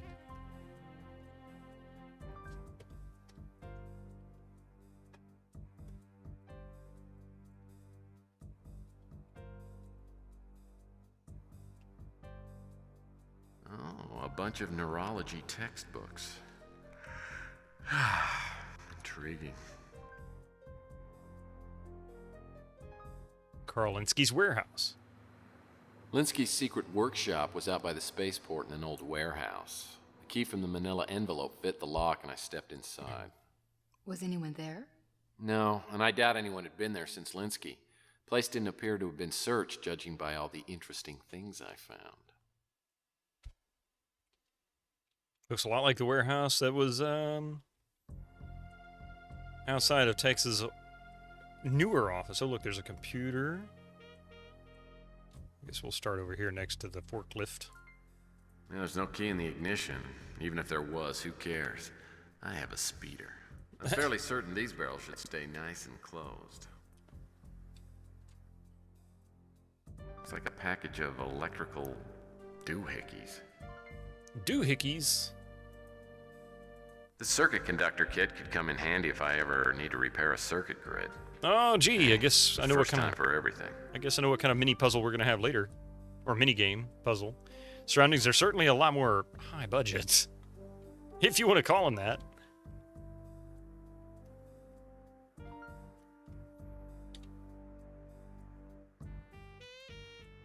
A mattress. A filthy, stinking mattress. The letter looks like it could be interesting. Well, this letter was written almost a year ago, and I'm guessing Linsky wasn't too happy to get it. If I can track down this Wanda Peck, maybe she can explain the context of the letter. This all takes place only 11 to 12 years from now? This letter is to inform you that we are dropping the investigation. In accordance with our agreement, the plaintiffs have decided to not press charges, so long as you agree to stay out of practice indefinitely. We appreciate your cooperation in this matter. Yeah, right? This crate feels totally empty. Considering the guy got killed, I don't think he cooperated.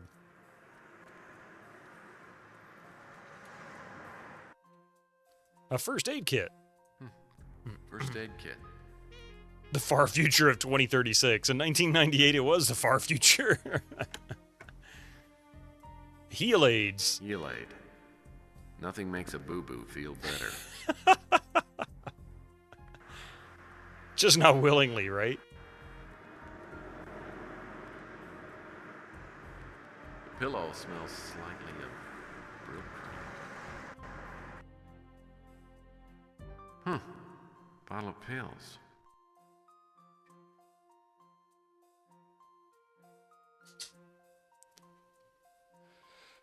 Oh, look. A puzzle.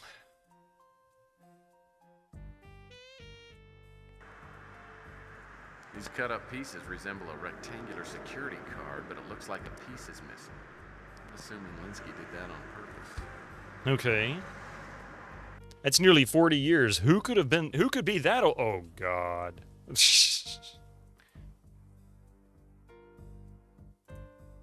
Linsky must have had trouble sleeping. These prescription pills would knock out an elephant. Otto B. Weller. You ought to be Weller? Otto B. Weller? It's a shame they didn't have, like, U.Otto B. Weller.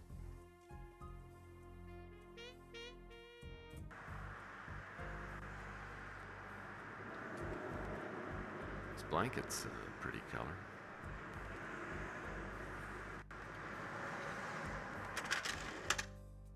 Dr. Acula, beyond the nose. Printout with a few notes added in Linsky's handwriting. I'm willing to bet this project of Linsky's figures prominently into the case, not to mention whoever this Overlord character is. You have been issued a specially designed computer, a passcard and passcard reader for the duration of the project. These are to be guarded carefully, as they are the only means of transmitting data to the central computer. A password will be sent separately and scrambled to minimize the risk of unauthorized access. To reiterate, this project is top secret. No disclosure is essential, and unauthorized communication will result in immediate termination. Project milestones must be met. Failure to do so will result in immediate termination. All data is to be transmitted via the passcard readers. No data to be preserved in hard copy. Payment will be made to private accounts as discussed in the preliminary meeting. Association of any type with others involved in the project is strictly forbidden.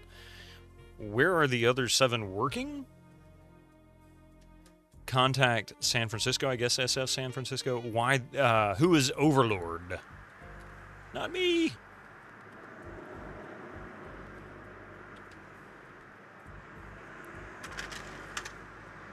Handwritten facts.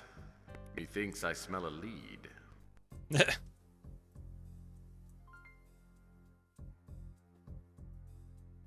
Well, this fax raises a few questions. First, who's SF?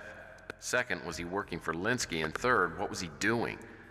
Sounds like he just might have been canceling some people's subscriptions to Life. And not the magazine. You like to get your drugs from Dr. Ivor Crazy. And old sci-fi had some high hopes. I don't know if that speaks worse of the devs' life expectancy for their game or the hopes of for the future of the human race. Yeah. Tulinsky from SF. Oh, so SF is not San Francisco. The first 2 on the list are dead. I have a lead on number 3 we'll contact later. Ooh, that sounds ominous.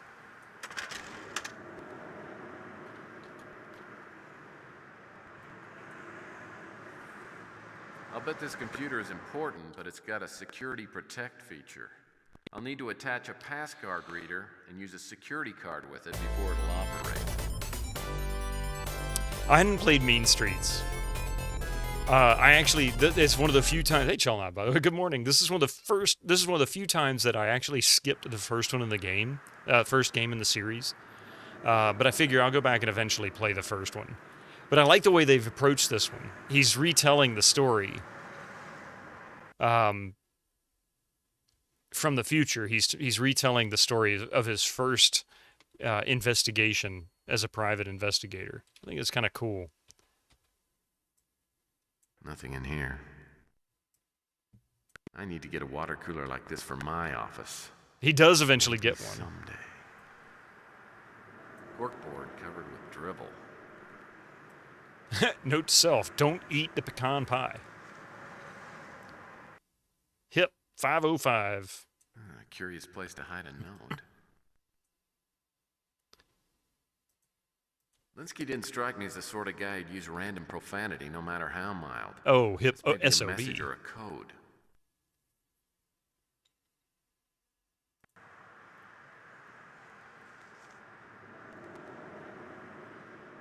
Corkboard covered with dribble. Okay, I guess that's not really important. Oops.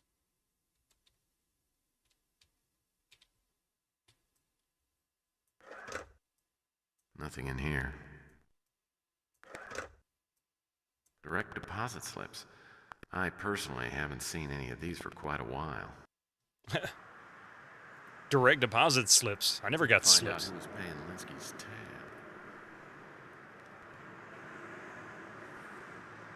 Nice, $60,000, huh? In each week, $20,000 each week. Wow.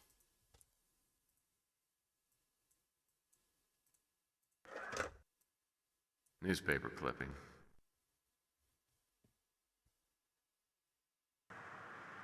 According to Demolition Man 1993, the last MDK was Saturday, 25th of September 2010. Holy crap, I forgot about that. I even rewatched that recently. I love that movie. Accidental poisoning blamed in woman's death. Today, police coroner Bash Daggett released details concerning the death of C. Rona Morgan, 37. Miss Morgan, a former employee of Gideon Enterprises and current CEO of M&T Consulting, died 5 days ago under the mysterious circumstances which were being investigated by local police. The coroner's findings, however, seem to discount foul play. Every death after that was labeled as happy little accident by Officer B. Ross. Yeah, Stallone is ripped. All evidence points to a tragic, though simple case of accidental poisoning. The victim appears to have ingested a small amount of extremely toxic substance. While the question of why is unknown, I found nothing to indicate that the ingestion was forced. Police have ruled Miss Morgan's death accidental and interviewing sources close to the victim who insisted the suicide was not possible. Well, well, well.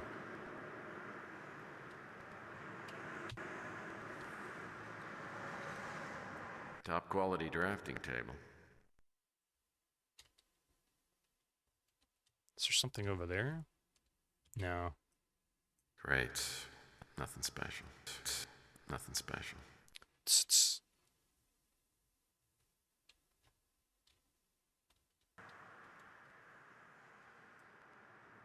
Now, I'm no brain surgeon, but if I were, all these books might make sense. Linsky was obviously doing some heavy-duty research in this place.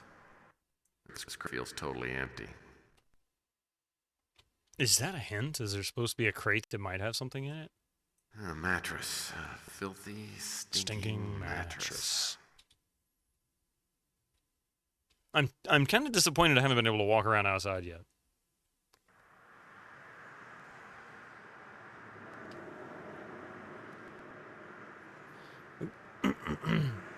All right, so we've got house, warehouse, Texas office. What do we have here?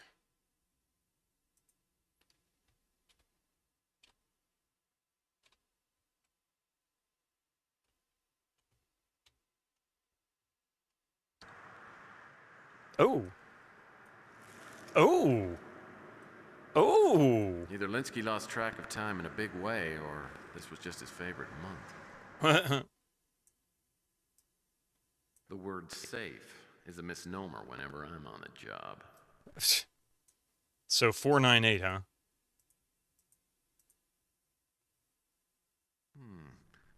Several items are inside the safe.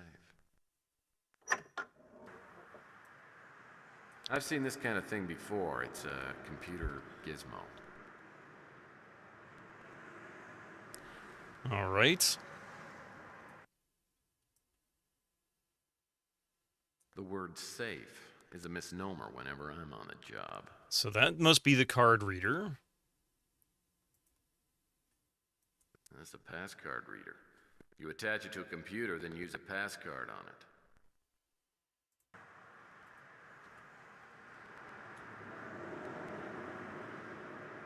Pass card reader's hooked up. Now I'll need to scan the pass card. But it's missing a piece, according to the message. These cut-up pieces resemble a rectangular security card, but it looks like a piece is missing. I'm assuming Linsky did that on purpose.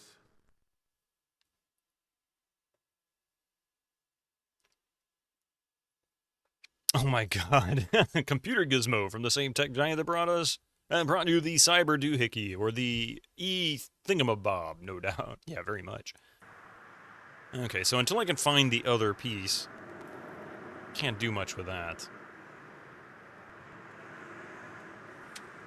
Nothing in here. Great. Nothing special.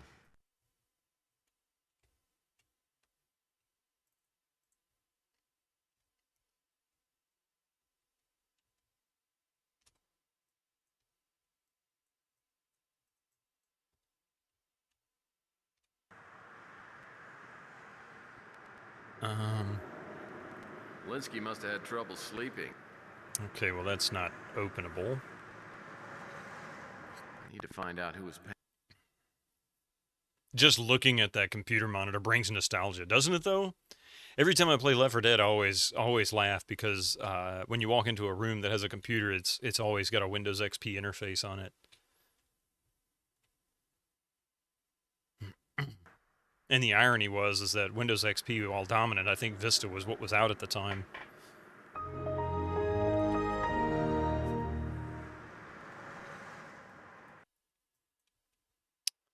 I think we're pretty much done here.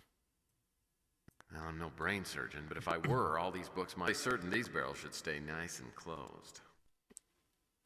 Let's go back to Tex's office. It sounds like you didn't find too many answers in Linsky's warehouse. No, just more questions. As I headed home for the night, one theory after another pounded in my head.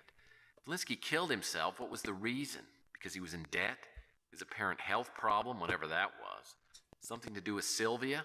Or if Linsky was murdered, who was behind it? Dolores, because she knew Linsky was gonna dump her? Sylvia to get the insurance money? Or was it someone else with a motive I hadn't even discovered yet? Okay, well. I fill my ashtray with candy in hopes that visitors will forego the... Nothing refreshes like cool, clear water. I'm not really sure what to do next.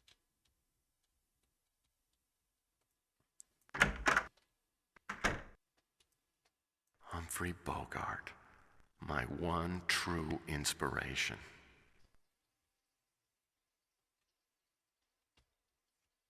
Has he got anything under his desk? Wouldn't shock me. No.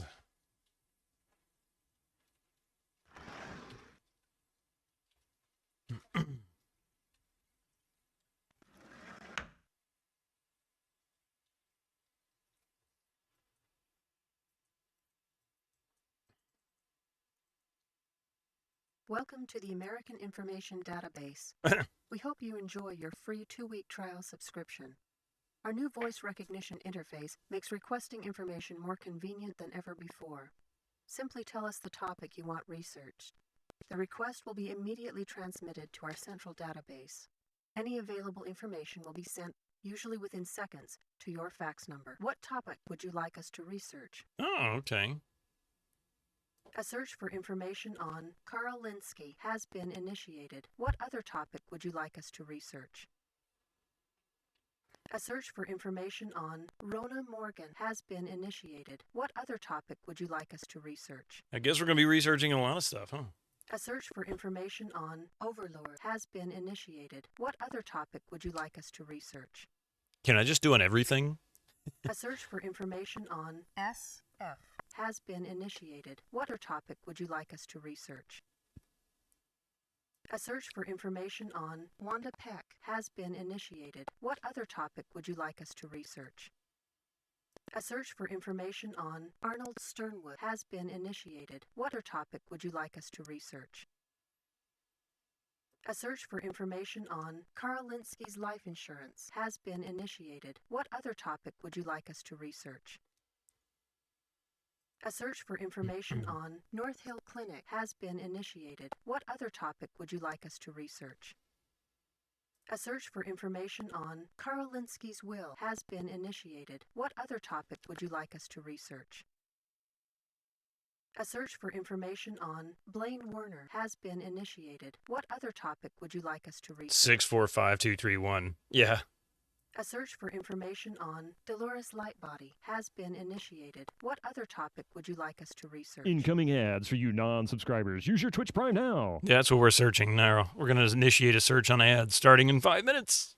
A search for information on Dear Jane Note has been initiated. What other topic would you like us to research? Like 99% of these, it's not going to give me an answer. A search for information on chess has been initiated. What other topic would you like us to research? Because the future believes the UI must be aggressive and hostile, so users limit the amount of screen time by themselves. Yeah. A search for information on DeLeon Health Services has been initiated. What other topic would you like us to research? A search for information on Carl Linsky's suicide Overseer, has call my been dad. Initiated. What other topic would you like us to research? A search for information on Sylvia Linsky has been initiated. What other topic would you like us to research? A search for information on Tex Murphy has been initiated. What other topic would you like us to research? We're finally done. Yay. Okay. Thank you for using the American Information Database. Goodbye. You have a fax. We have a fax.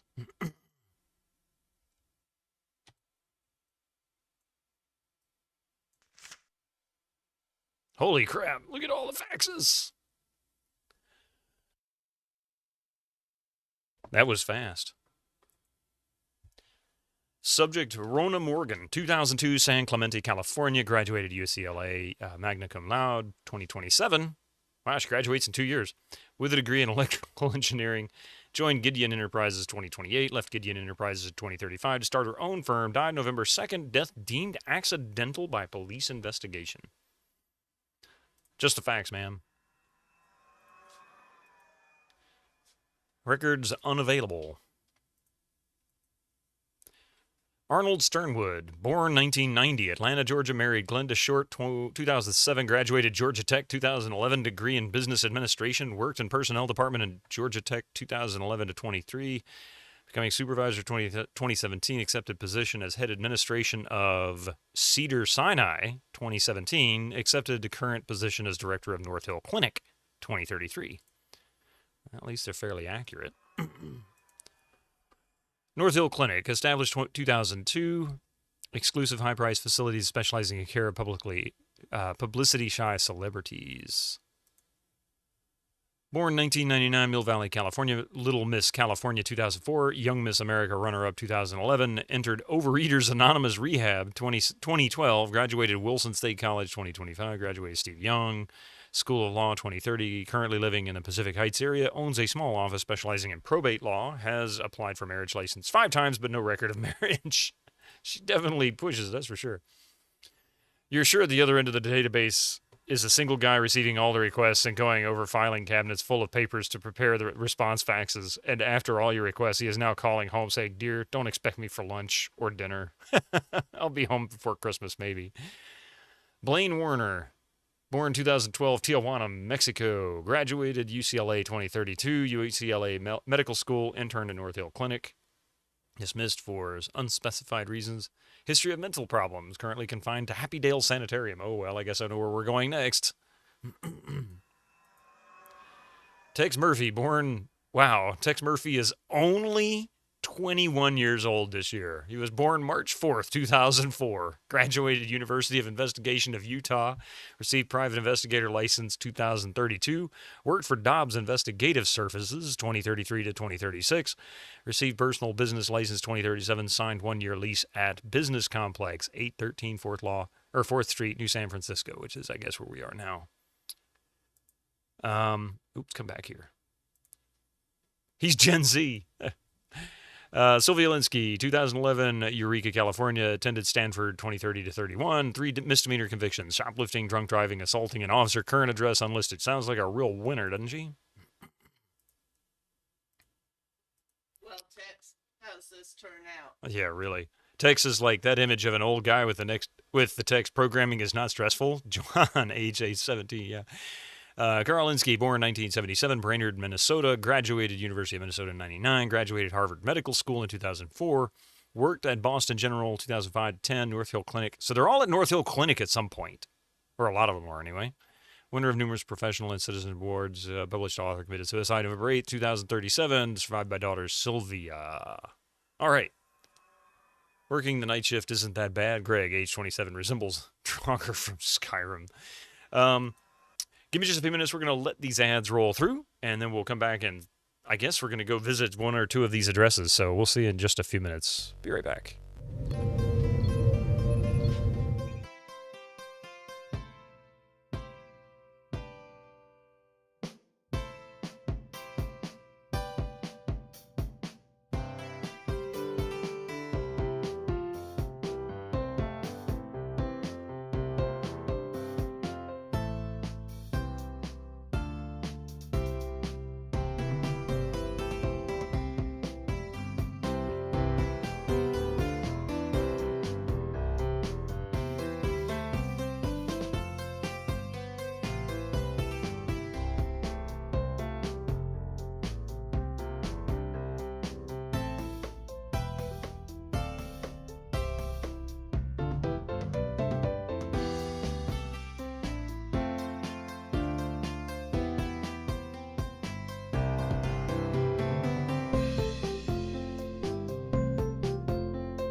Greetings and salutations.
Like Game of Thrones, you ask? Yes, Jimmy, just like your Game of Thrones.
Ah, there we go. Sorry about that extra. Good lord, I'm so sorry about that. Nice. Oh, thank you, Treadwan. Number 9. Of Lebanon. Large, a number 6 with extra dip, a number 7, 2 number 45s, 1 with cheese, and a large soda. I was gone longer that time than I was when I let the dogs out.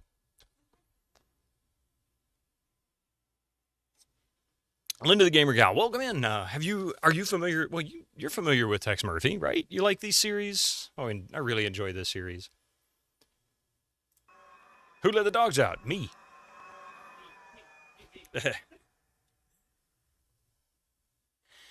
Hey, Ultima CJ, how you doing? It's good to see you back. So a work story to tell me. Everyone at the company you work for dressed up for Halloween. One fellow's costume stumped us. He simply wore slacks and a white t-shirt with a large 98.6 printed across the front in glitter. When someone finally asked what he was supposed to be, he simply replied, "I'm a temp." That's actually pretty good. A pun-related costume. Appropriate.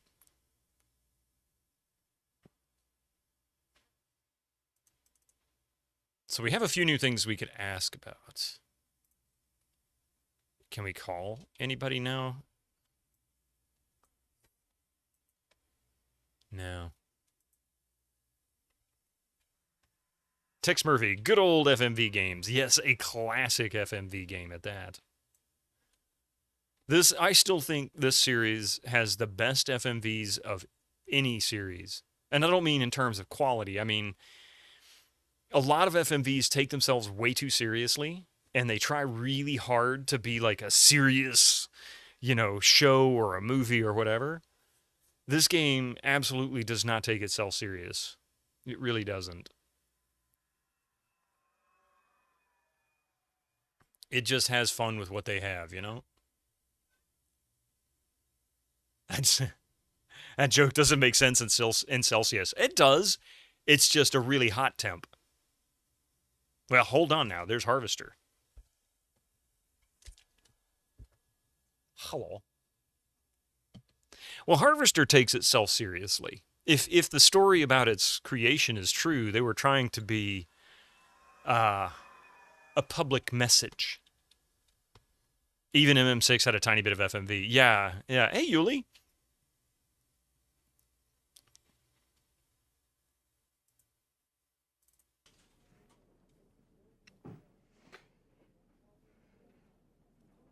I'm busy, Murphy. Make it quick. You like games that don't take themselves seriously?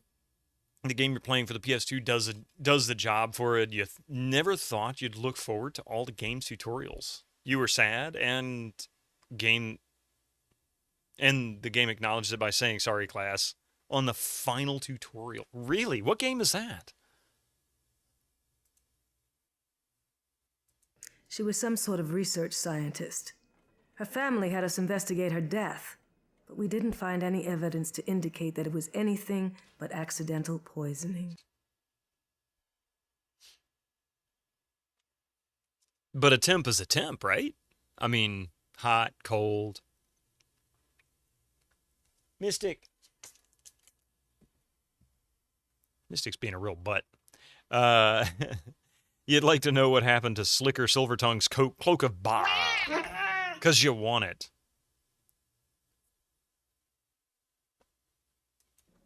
I haven't got any information on that. Yeah, the games you like this games. FMV games are fun. You like more Carmen Sandiego. Fair enough. Of course, certain numbers are more common. But the pun still works. Never heard of it. She's never heard of the letters S or F. Adler Iris, Eternal Mana for PS2. That sounds familiar. I think I've heard of this one. I don't know anything about it, but it sounds very familiar. Anime-style game, but a good one at that. Even though even goes there with the humor of, okay, class, pay attention, i.e. they're talking to the player directly. I don't know the name. Even their 18-plus joke was so fourth wall main character says, "We can't do that. The ESRB would go nuts." So I was like, wow! Now that's good. Okay, so we don't have anything more than that.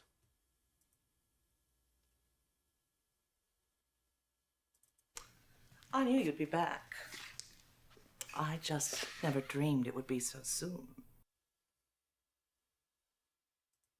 Well, I just came by to see how much longer you're going to be in mourning. If you know what I mean. Oh, good God. Rapscallion. Rapscallion. You're just going to have to bide your time a little longer. But it will be worth the wait.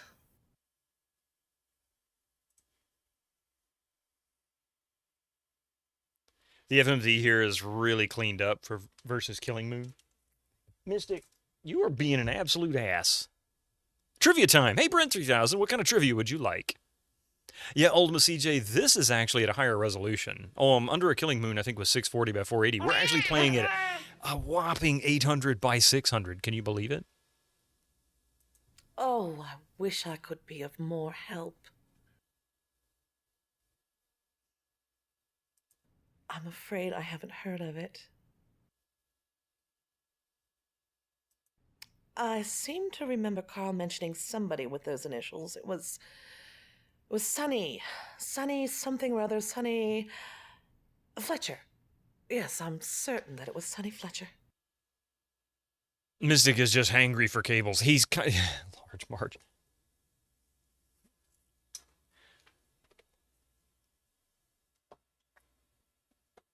All right. Doesn't look like the old Real Player back in the day. Oh, that's true. Real Player. I hated Real Player back then. Just wait until each one of those pixels is a piece in a sliding block puzzle. Let's see if you like it large by then. 800 by 600. That's like 170,000 more pixels.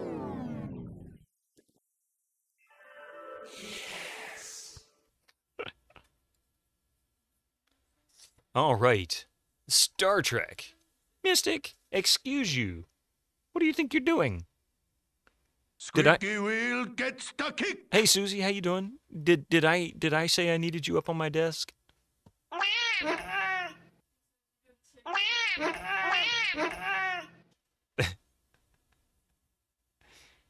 He says everybody's up. I'm going to be excited now. I'm going to go get on desks and counters and all kinds of stuff. What's up, pussycat? Whoa. Hive mind, Chad, yeah. Your desk? Now that's a joke, pretty much. My monitor, yeah. Mystic. Right the butthole.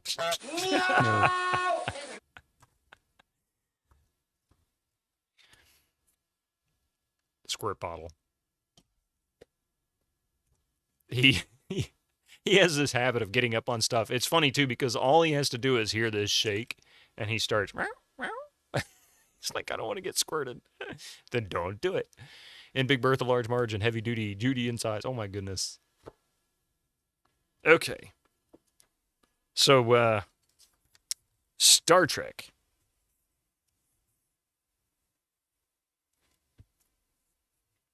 Here's a real tough one for you.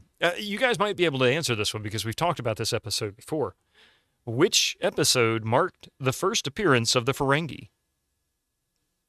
I can give you 4 options. I don't feel like I need to, but I'm going to give you the 4 options here that they list. The Battle, The Last Outpost, Samaritan's Snare, and Captain's Holiday. Which episode marked the first appearance of the Ferengi? Was it The Battle, The Last Outpost, Samaritan's Snare, or Captain's Holiday?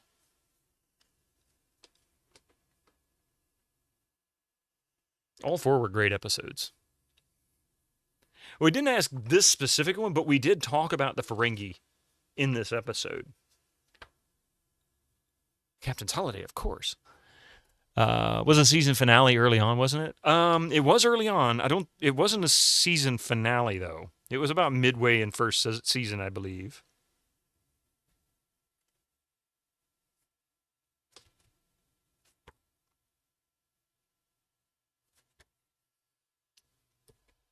Did we? I swear we didn't ask this one. Maybe we did, and I just don't remember it.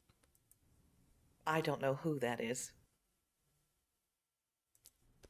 He's an extremely attractive man, but also very busy. If you'd like to see him, I can try to arrange an appointment with him. I'll call you and let you know. Then you'll have to owe me a favor. You have a vague memory? No, it was, the answer was The Last Outpost. And the only reason I'm pretty sure that it was in the middle of season 1 is because I was watching through season 1, and that was one of the last episodes that we watched, and I haven't finished season 1 yet. This watch through anyway. Let's see. Let me see if I can find the exact episode number. We'll do another one since you guys are a little disappointed on that one. Fair enough. Let's see. The Last Outpost was episode 4 of season 1.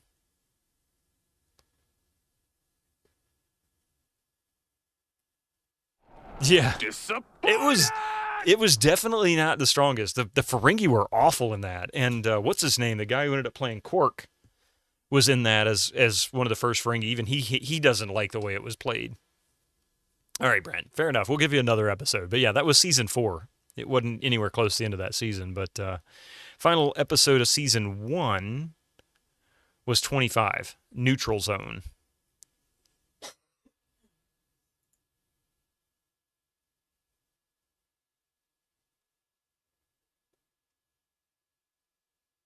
Next Gen, or is it all blended? Well, there is specific sections. Like that actually came out of a Next Generation section. So we'll do a different one. How about...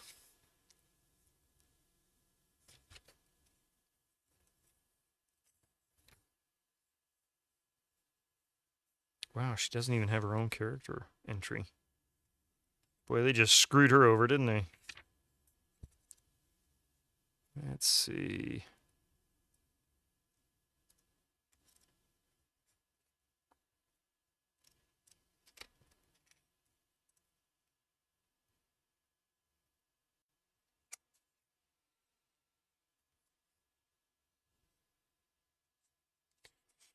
You guys want a tough one, then I'll give you a tough one. Here you go. Correct answers only. I'm just kidding. Yeah, obviously it's going to be correct answers only. What species mentioned in Ensigns of Command hibernates for 6 months at a time? I hardly ever ask Voyager questions. I ask what people look for. Brent redeemed it, requested Next Gen. That Ferengi, yeah.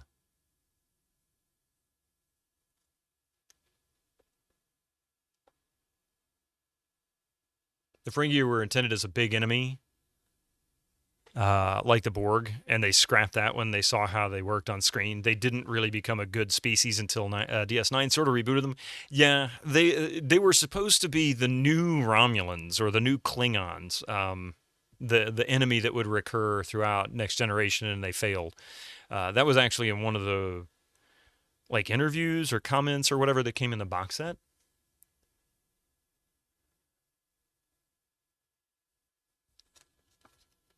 It's the fish race, you say, huh? All right, let's see here. What species mentioned in Ensigns of Command hibernates for 6 months at a time? So let me see if we can find that one.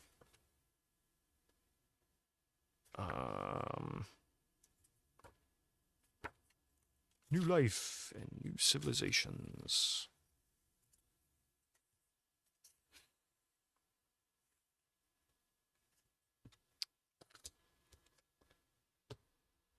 The lazy species, yeah.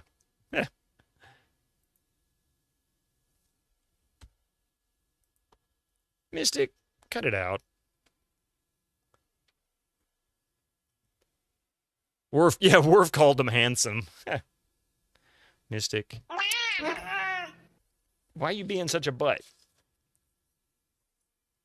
He's like, why are you being such a butt?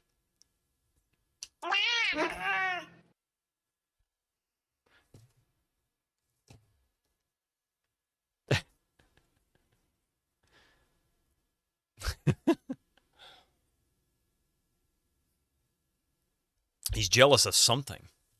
The Furbies. Bolians. Let's see. We had a few answers. Could be the Grisellas. Could be the Bolians. Anybody else got an answer? The fish people, that kind of thing. The Furbies. Mystic's a Furby. I didn't hear the question. Oh, it was a Star Trek question. Psst, I think there's someone in the Thank you, bushes Susie. there. Back to work for the final 2 hours of the week. Yay! Sylvia's gone. I can look around the place or come back later.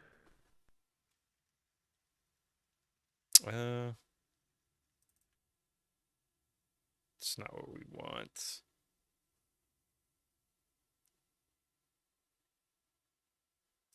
What am I looking for now? Maybe go back to the Texas office. I think we have some information we can search. What topic would you like us to research? A search for information on Sonny Fletcher has been initiated. What other topic would you like us to research? What was the answer? The answer my friend, is blowing in the wind. Thank you for using the American Cindy Information Aquatics. Database. Goodbye. Anybody who answered the fish people was right.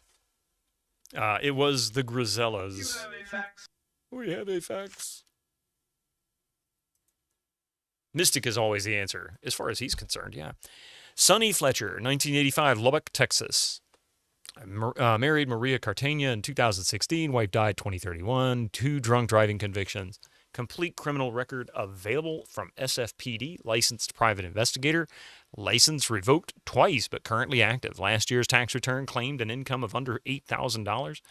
2-year lease on an office at 813 4th Street expired last month and was not renewed. Current address unknown. Ooh, I guess we have a new location to go to. Or do we? No?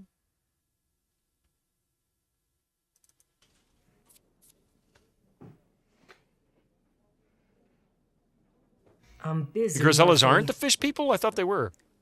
Make it quick.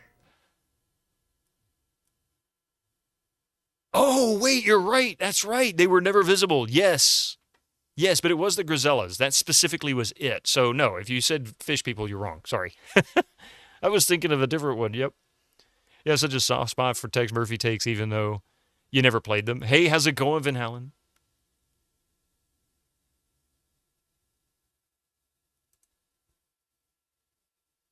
Okay, look.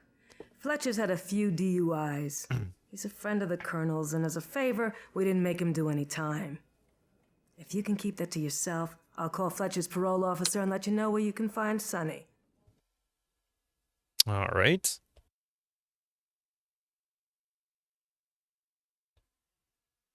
Older guy. He's a PI like you, or used to be. He has a little problem with the bottle. Obviously, I never would have got that either. I was aware of the episode, but I couldn't remember the name of the species or the race.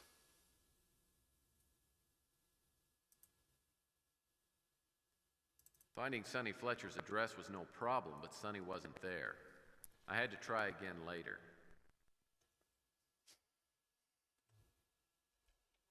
Okay. You don't know why you thought the fish actually months is way too long a time frame for that episode? Yeah. So we've got this guy's address, but he's not there.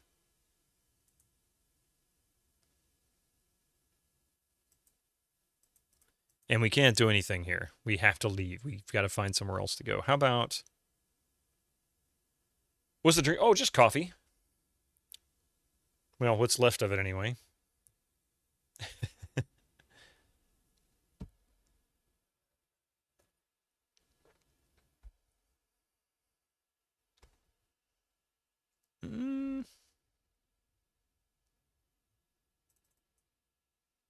I don't know where else to go. I guess we can...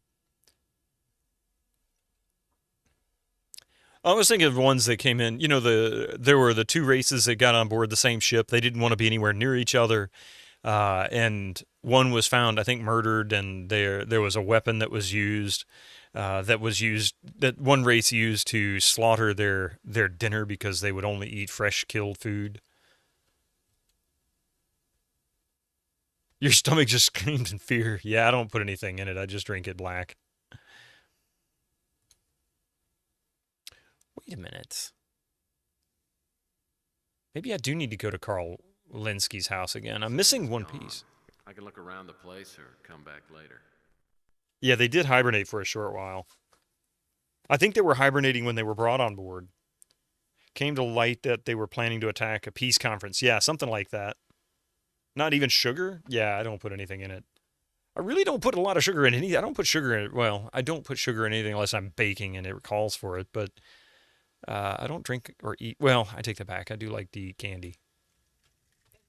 And cookies. Cookies are always good.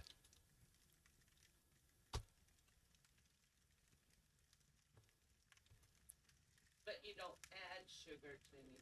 Yeah, I don't add sugar to anything. I don't even really eat cereal. Don't add salt to anything. Yeah. Kaplunk.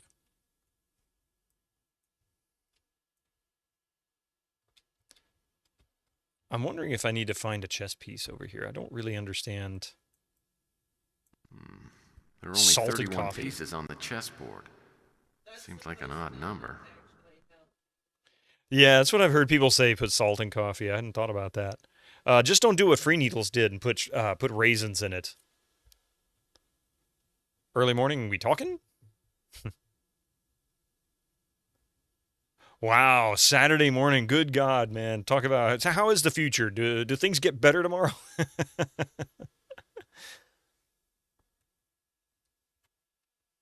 Is there any hope for civilization? Raisin coffee. Yeah, it was something that somebody had convinced him to do. Yeah, World Clock says Australia. I'm pretty sure that's right. Yeah, somebody convinced him to put raisins in it, said it was something to do with, I think it was Arabic or something. I don't know what it was. Turkish, maybe? And so he did it, and he drank it, and he was like, yeah, no, don't do that. You keep hearing about adding things to coffee and your brain screaming, sacrifice those heathens, heresy shall not be tolerated. Yeah, I don't put anything in it. I don't even know what to do from here because we're missing a piece. Let's see, where the hell is it? We're missing a piece of this. Pass guard pieces. These cut up pieces resemble a rectangular... Wait a minute. You know what I didn't try?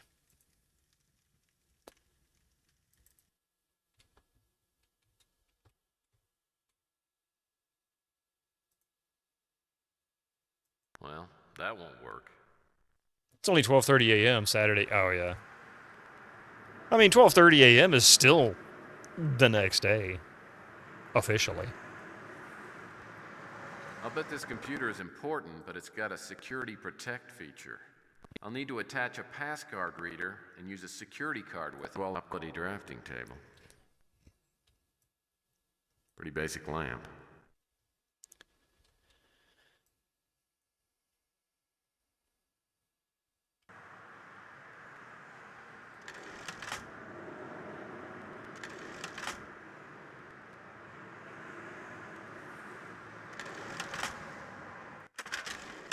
Nothing on the bottom of the drawers.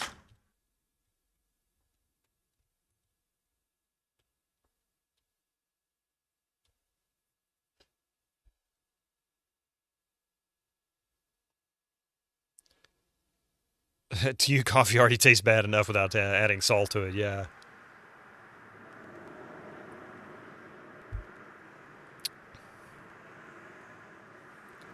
I think they're actually trying to add surround sound to this, which wouldn't shock me.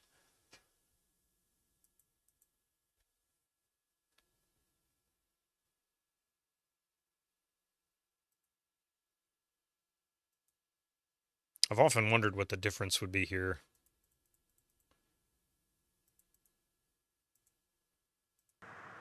How that would affect things. Changing the DVD video driver for it.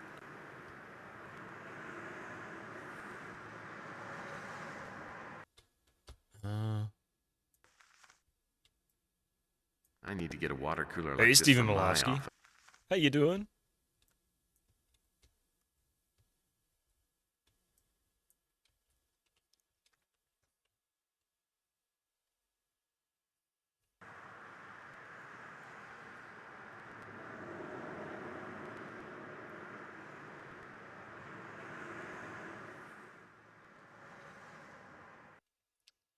I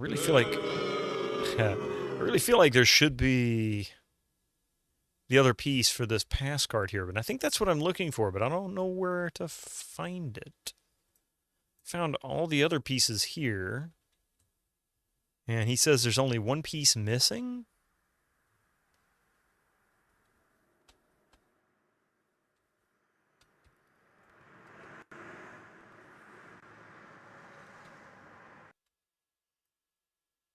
The word safe is a miss. Safe is a miss.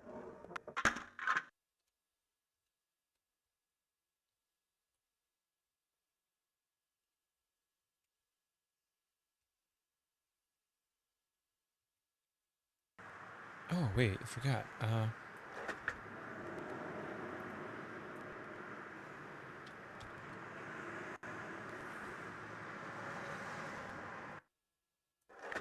Let's check this. Nothing in here.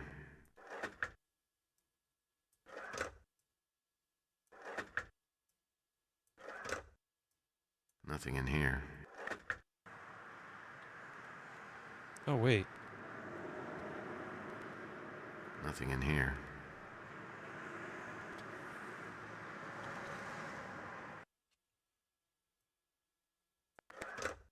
Can't look on the Oop, yeah, that worked. Oops. Ha! That's funny. It's there's a graphical glitch where the bottom of the drawer is missing from this angle.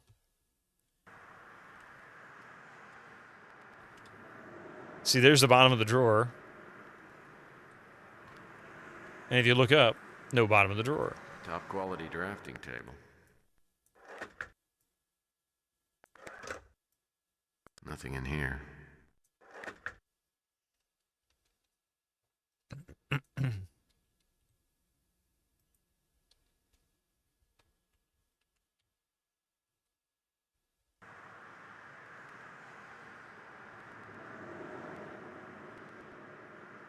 Maybe it's a bottomless drawer. Bottomless only from one angle.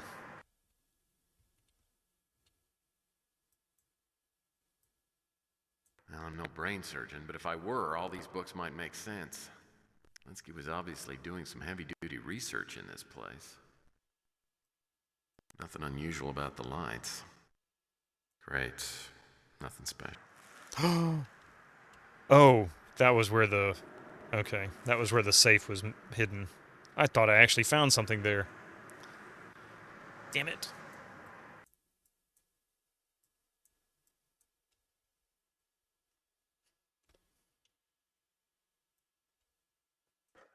You can open them from all the way across the room. That's actually kind of handy because that means you don't necessarily need to be right up on top of stuff to manipulate.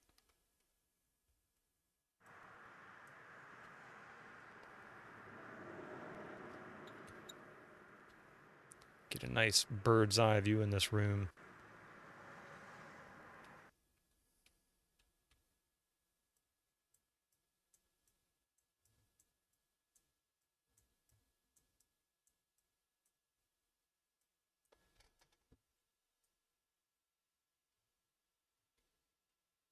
I just don't see anything in here that I need to mess with.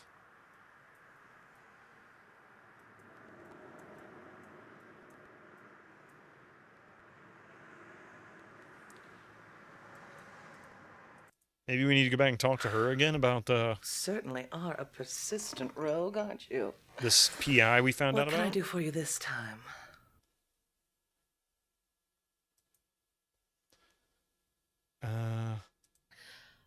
I think he was a PI, like you. Although I doubt he was as handsome. I don't know what he was doing for Carl. It is Dolores Lightbody, yep. The name is clearly a pun. So that doesn't do anything for me there.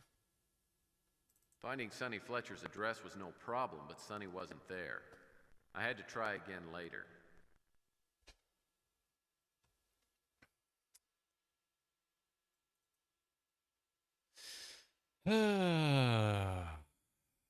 What topic would you like us to research? Don't think there's anything left to research at the moment. Oops.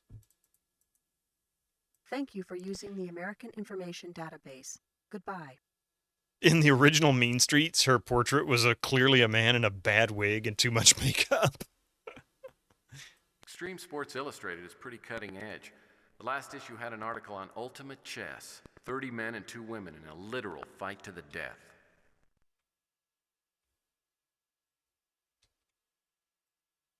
Well, I've only got a few things in my file cabinets right now, but someday they'll be jam-packed. Made these vases in my high school pottery class. It was the easiest B- I ever got.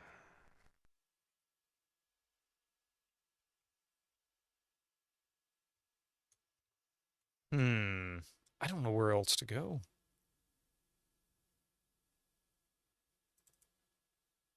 Oh, come back here.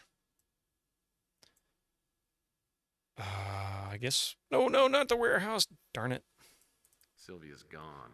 I can look around the place or come back later. Okay, I'm clearly missing an item somewhere in order to move forward. So I guess time to check all the windows and screens. Looks like something a flapper would languish on. Someday, I'll get my own doctor. Someday, I'll get my own doctor. Makes the living room feel quaint and cozy.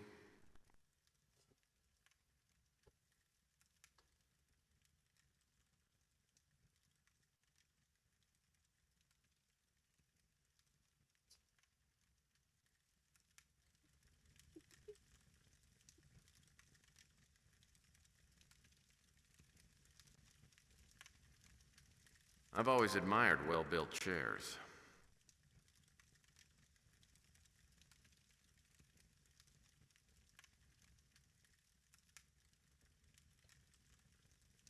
I'm going to guess that it's got to be upstairs in the attic somewhere, but I don't... Yeah, we'll go back up there and see.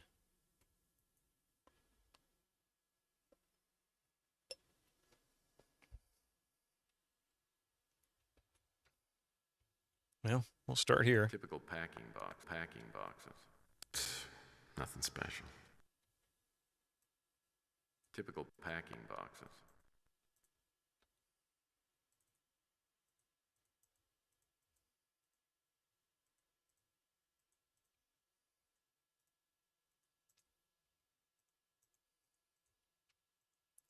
And I do have another key that I haven't used yet, I don't think. Right? Didn't I have another key? I know I had... Oh, wait, one was for the warehouse, I bet.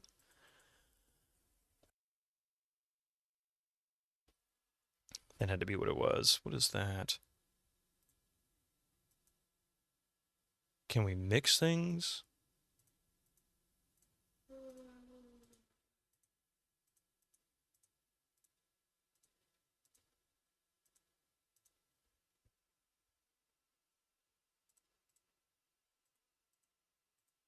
I can't paste that. I can't paste that. The Colonel told me this book was for idiots, but I found these words of wisdom to be both inspiring and instructive.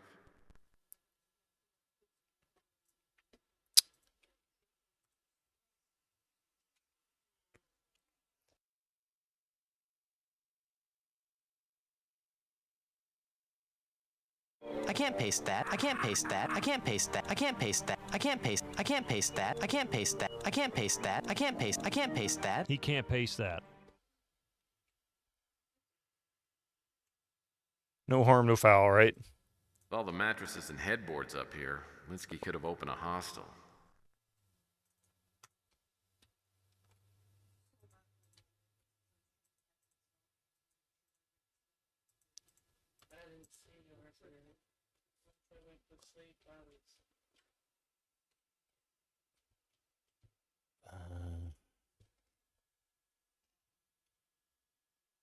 Where in the world?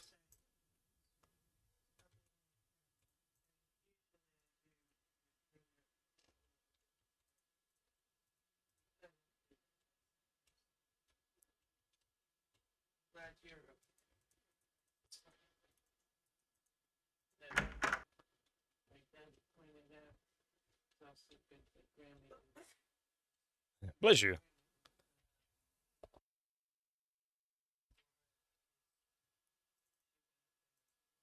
They're in my head.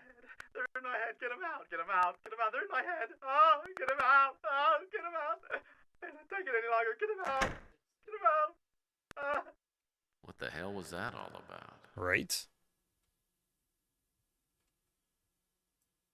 I guess I don't have to look at everything. Yes, Murphy, you do. You have to look at everything.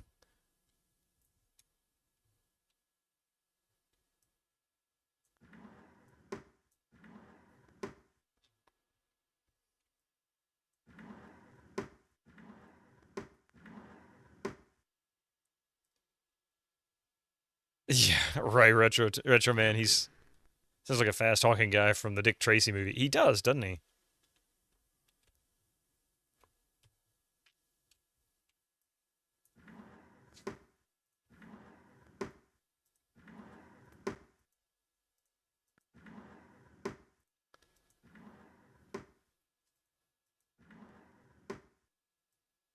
Junk mail and an old computer manual.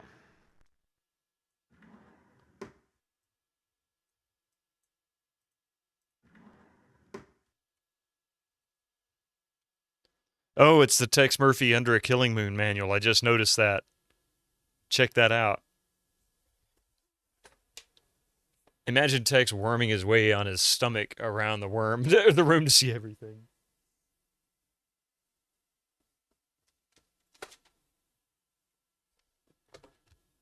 Just so you can kind of see what I see.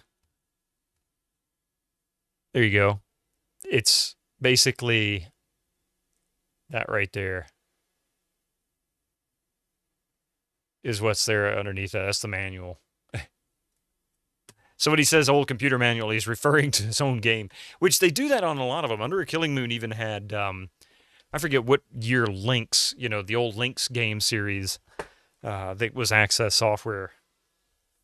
You open a safe in the space station, and inside of it is a copy of Lynx, like some year, I forget. Let's see.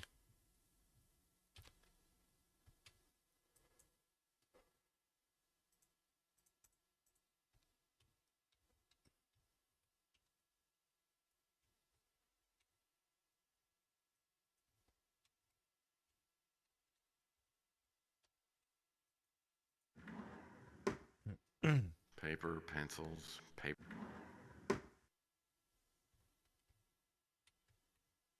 A computer manual that tells how to control Tex. Is Tex an android? Suddenly it's Blade Runner.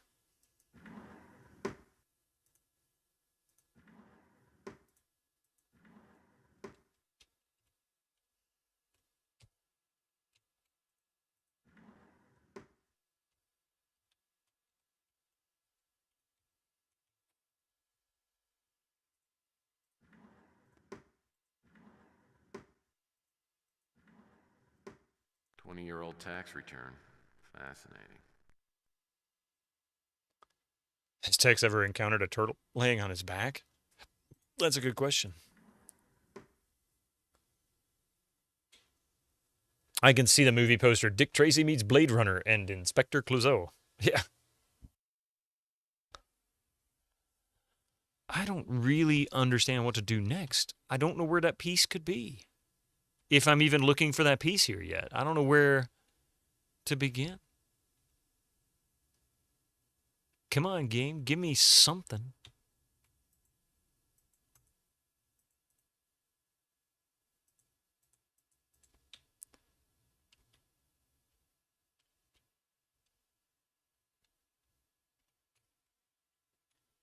Clouseau is the part that reflects player behavior. Oh, well, that would make sense.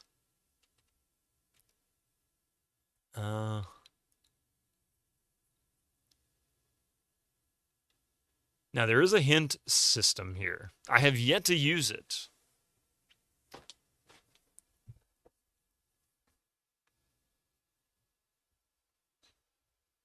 There should have been an FMV with game with Peter Sellers as Inspector Clouseau. If he hadn't have died, when was it he died? Peter Sellers died. Was it 70s? 70s or early 80s, maybe? He was filming another Pink Panther movie. I know that. 1980, yeah. So he died 70s, 80s. He died right at 1980. July 24th, 1980. In fact, yeah. Wow. Those movies are hilarious. I love the Pink Panther movies. The only one that I had a hard time with was the one he was filming when he passed away, because they were halfway through the filming of the movie, and so they had to kind of rewrite the script because they didn't want to not release it, right? And as a result, they brought in another actor to kind of finish it out, and it was wonky. It really was. It was a very odd script.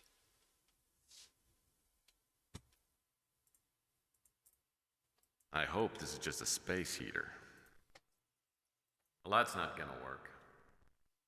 Yeah, the Steve Martin ones. I mean, the first one, okay.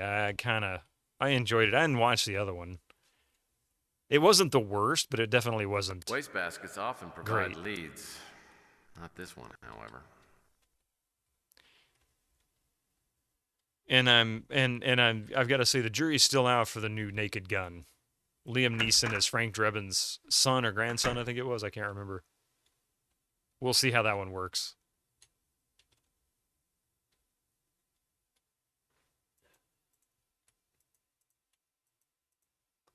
Never realized he died that early. You thought he'd made it to the 90s. Yeah, he died pretty early on. Yeah, new Naked Gun movie. You haven't seen the trailer for it?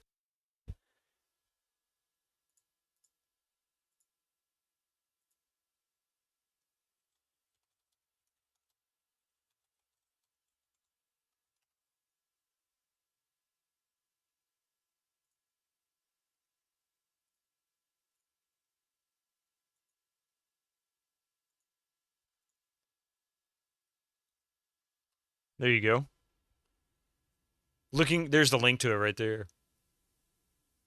It's not awful. It's a teaser more than it is a trailer, but I like the idea that they're trying to go for there. Colossal shoes to fill. See, that was my thing, perchance, to stream.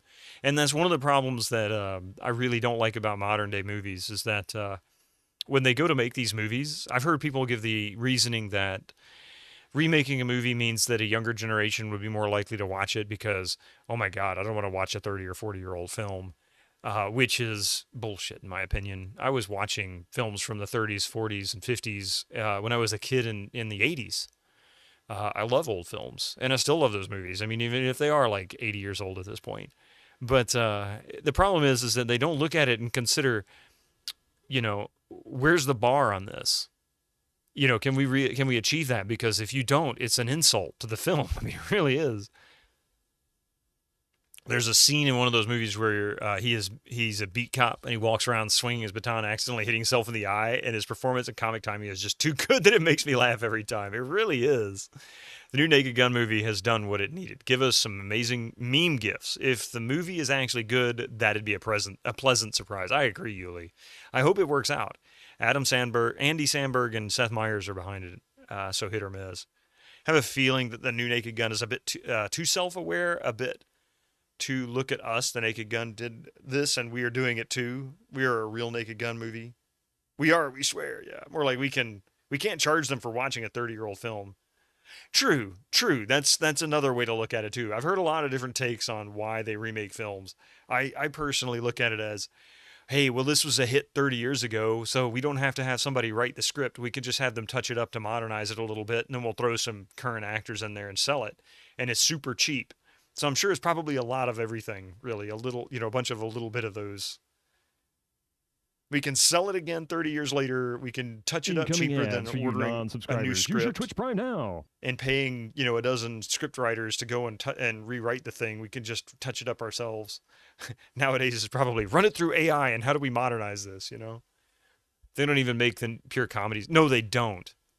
See, that's the thing, Cabron. That's the thing that I've been lamenting for years, that they don't make pure comedies anymore. It's not about being funny. It has to have drama included. And it's like, I get that you want to add a little extra, but come on. If people go into a movie to make them laugh, watch the movie. My mother still hasn't forgiven me for quitting piano lessons. Then again, she still refuses to believe the rumors about Liberace. I mean, the real Blues Brothers and Animal House and Airplane-style films don't exist anymore. They just don't. I think that's like the biggest thing. They want a sure thing movie. But the problem is that they aren't sure thing movies. They keep failing more than they succeed. But I guess people buy the tickets, so they'll keep making it. Like Kevin Smith once said, I don't have to have blockbusters as long as I make more money than they invest in it. Meet their target, then they'll keep giving me money to make movies. I know that sounds awful, but I mean, it's really the truth. Yeah, being produced by Seth MacFarlane. I mean, if he's put his name on it, I guess to a certain degree, it's got to have at least a little comedy to it. The comedy that is everything going on in the studios.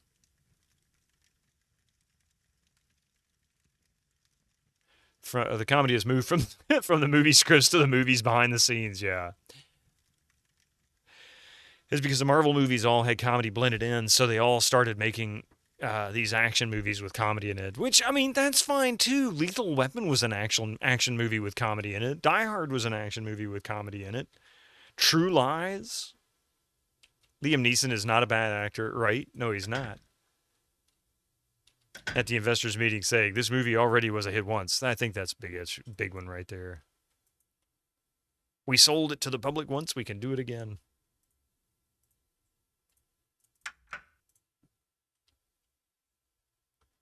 Did I miss something in here, maybe?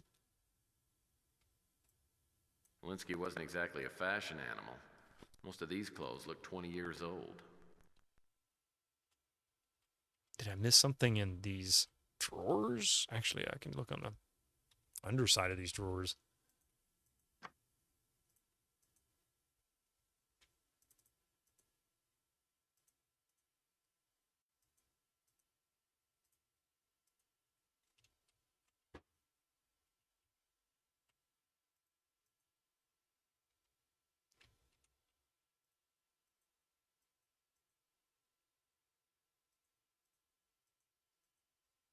And as the side bonus, we reset the expiration countdown another 75 years of cash.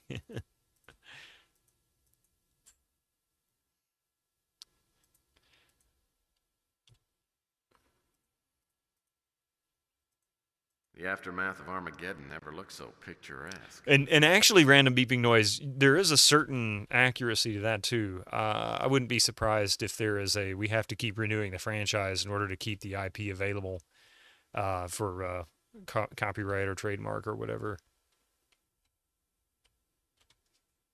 You kind of do that stuff too.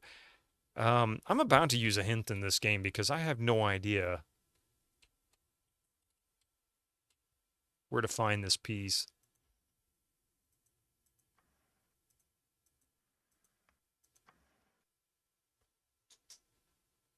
Yeah, there's the Under a Killing Moon again. Have I played... Hey, welcome in there, Mechanical Beanstalk. Good to see you there. Have I played The Dame Was Loaded? I have it because it was available for free on GOG.com years and years ago. I haven't played it yet, but it is something I wouldn't mind playing. I've heard it's kind of janky and Moon Logic-y, but it's definitely an FMV style game I would want to play. You were thinking of playing it this Tuesday. Ah. Has anyone seen the interviews with Leslie Nielsen where he farmmaker during the meet keeping a straight face when he makes the noise? Oh, good God. Whenever the trademark on a character name runs out, Marvel releases a new comic, with the only remit being, use that name as the title. Yeah. That's not a problem for you. Yeah, I mean, a bad game can be a good game, depending on your perspective. If you go in expecting to be a awesome, amazing game, and you don't find the humor in the failings, yeah, it can be an awful game. It's all about perspective.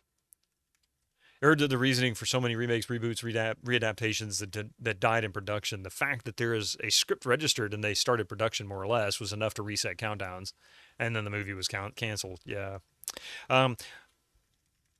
That's why we have half a dozen characters named Captain Marvel, Miss Marvel, etc. Oh, good God. Give me just a few minutes. We'll be right back after these ads. Don't forget, we have a giveaway. That's for both YouTube and for Twitch here. We're going to start here at the beginning of the next hour after these ads. Jedi Knight Dark Forces 2, another FMV game as well. So great. Hey, Dan Van Dam, wham, blam it. Give me just a few minutes. We'll be right back. Don't go nowhere.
Moo?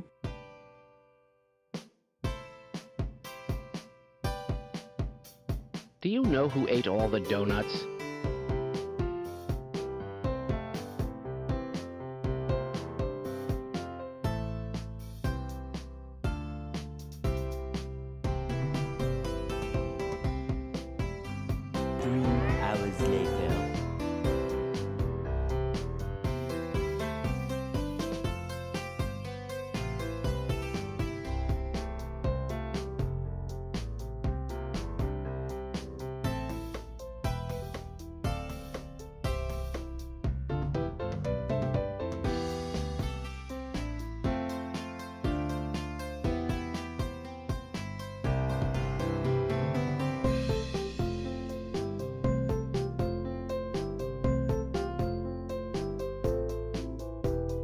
Like Game of Thrones, you ask? Yes, Jimmy, just like your Game of Thrones.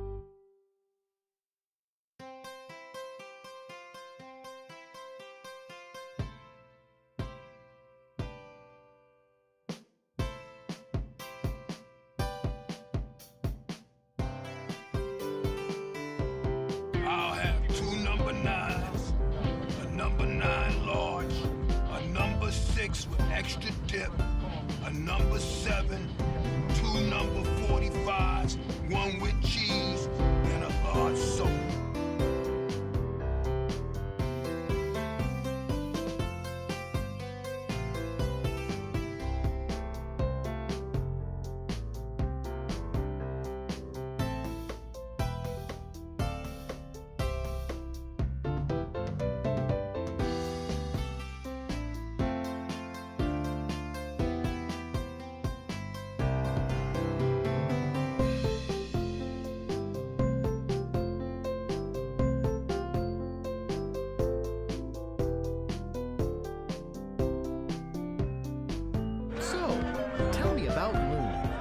You mean the latest masterpiece of fantasy storytelling from Lucasfilm's Brian Moriarty?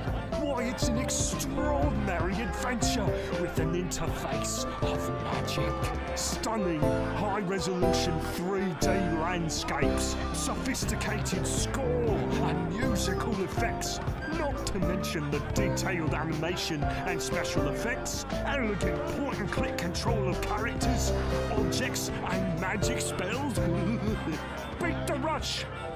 Go out and buy Loon today! All right, today is the day of the long breaks, I think.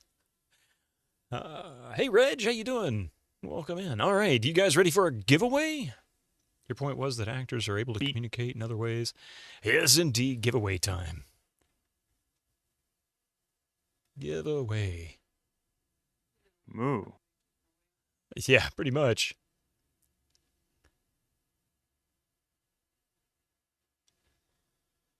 Moo. Dan Van Dam, how are you doing this morning? I know it's morning for him. All right. Anyway, so today's giveaway is for Star Wars Jedi Knight Dark Forces 2. So the way the giveaway works is real simple. You will, once I start it, it will be a message sent to the chat here announcing it has begun. All you have to do at that point is simply type !giveaway in the chat, and you will be entered into that giveaway. Now, in 2 minutes, it will then expire, and a randomly selected winner will be chosen.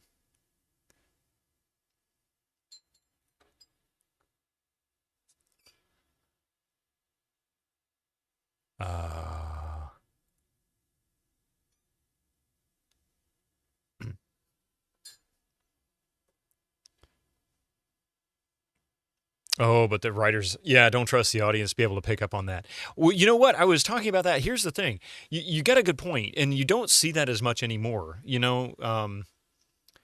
I guess subtleties. Yeah, there's a series on Netflix, animated series for Jurassic Park, and the sequel to the series is called Chaos Theory. There is a mute character in it. I don't even know what her name is. I can't remember. But she never says a word, and you can always tell what her intentions are. It's never good. All right, so here goes the giveaway. We're going to start it right now. Star Wars Jedi Knight Dark Forces 2. This is a GOG.com key.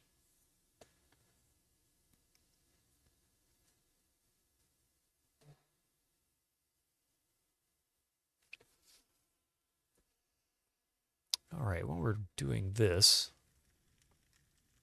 I'm going to save the game. And I'm kind of curious. I've been wanting to do this for a while. Pan Luster, how you doing? Welcome to the chat. Luster Co. or Luster KO? I'm not sure if I got that pronounced correctly. I may have failed it. Welcome to the channel. It's good to see you all. Dark Steel Spork, Echo Nomad. So let's see what happens if we change.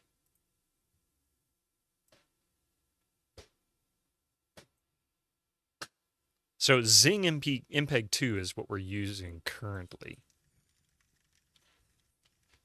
And I'm curious to see what happens if we change it. So what can I do for the world's sexiest PI? Actually, that seems smoother. I loved Carl desperately.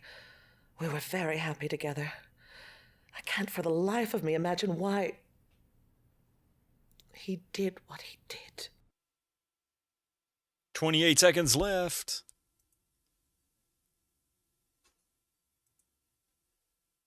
Okay, so now that was under standard MPEG 2.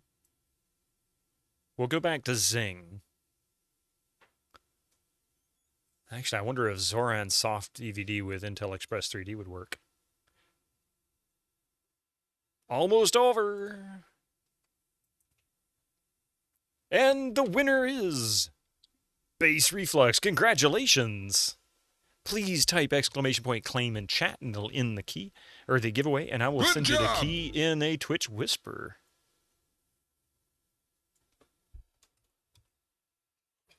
There you go. Congratulations, Base Reflux, and thank you so much, Lazy Crypt, for the key for this. Of course, I always ask if you could please try it and make sure it works.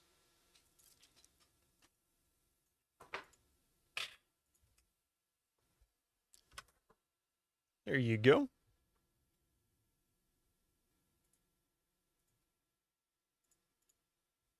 Awesome. There you go. Yep. And like I said, just let me know if it works or doesn't work. That way we can kind of get ahead of that if things go south. Let's try this again. I loved Carl desperately. I don't know if that really made a difference. What is...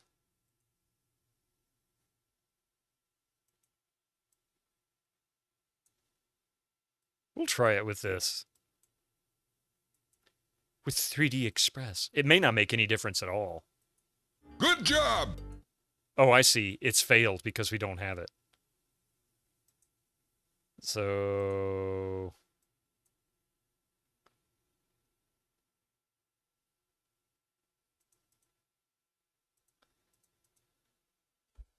Graphics Blaster Extreme. Creatives. Oh, wait a minute. I think I actually do have PC DVD Encore on this.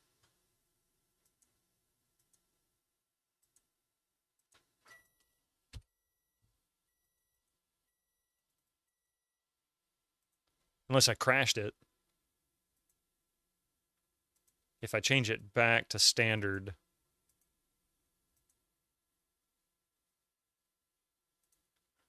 So yeah, it's not going to work on that one either. Maybe I don't have it installed. That doesn't work. Pretty sure I don't have Intel DVD on here. Oh, wait. I loved Carl desperately. We were very happy together. I can't for the life of me imagine why. Yay! He did what he did. Base Reflex, awesome. Awesome. Enjoy the game. If you've never played it, I think you mentioned it earlier when I announced the giveaway, that you didn't have that one, that you hadn't played it. It's definitely worth it.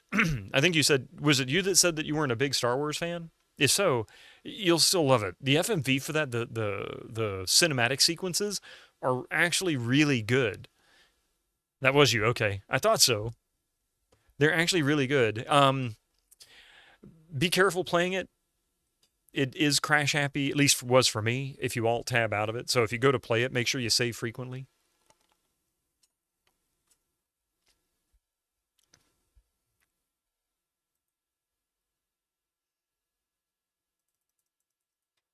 Yeah, PC Gaming Wiki is your friend, as always. It's definitely one of the squirrelier games on GOG, at least in my experience with it.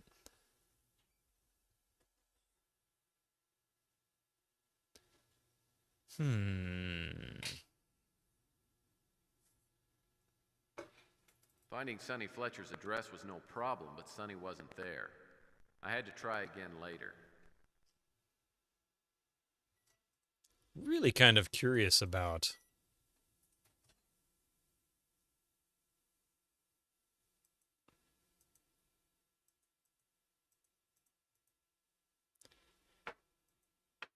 Yeah.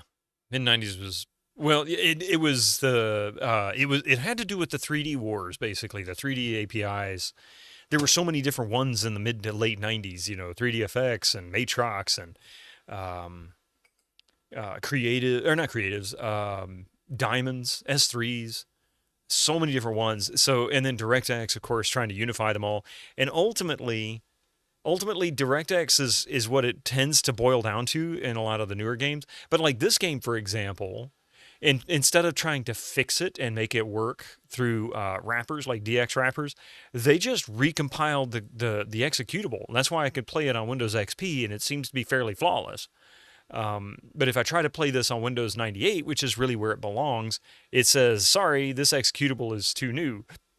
You need a newer version of Windows.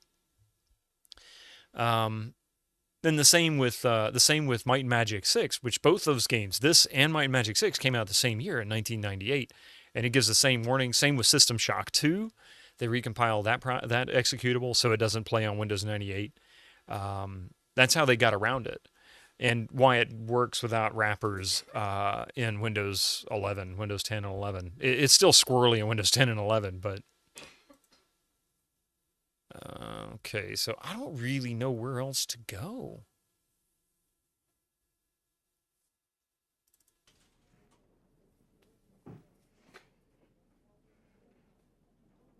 I'm busy, Murphy.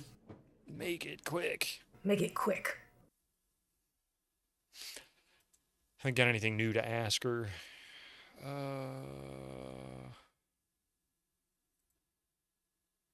Back to his office. I hate to do this, but I'm going to use a hint. I just don't know where else to go.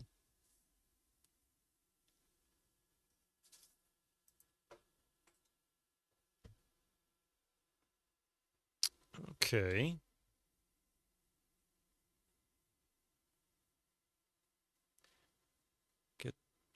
Find and get the heal aid kit. In inventory, examine the heal aid kit. Find the identity of SF. See directory. We've already got that. That's Sonny Fletcher.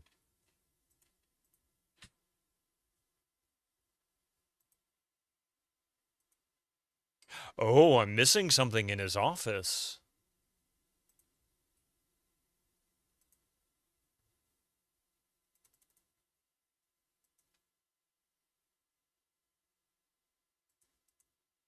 Okay. So far, I'm doing pretty good. Just missing something. Missing something in his office.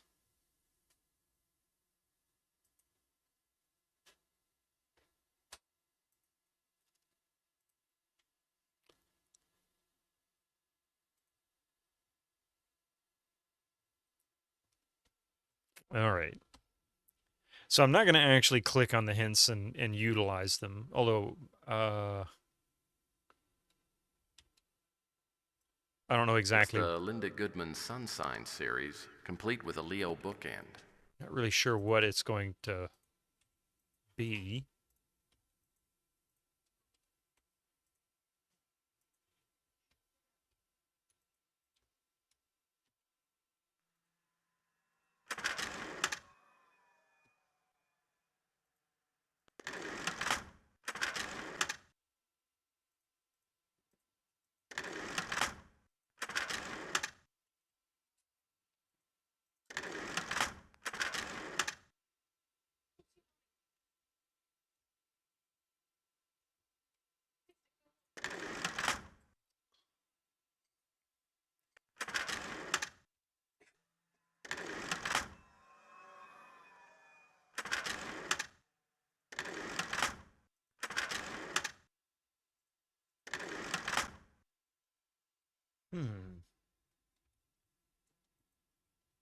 Extreme Sports Illustrated is pretty cutting edge.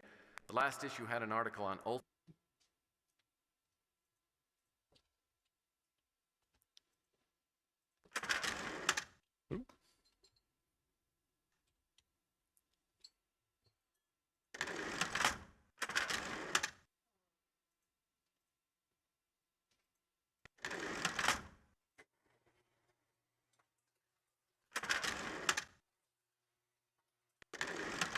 Ah. As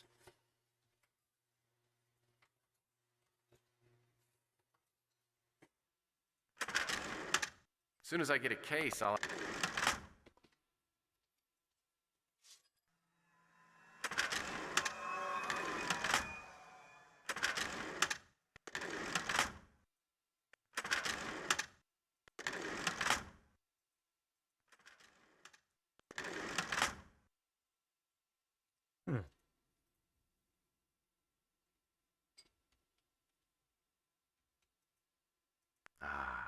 The Royal Game of India. In my book, Parcheesi, Twister, and Ms. Pac-Man Hey, did I are actually the open this one? triumvirate of competitive gaming.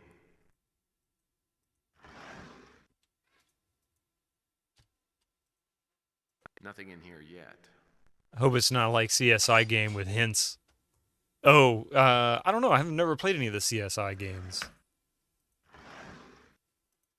Well, I had a candy bar wrapper in here, but it looked messy, so I threw it out.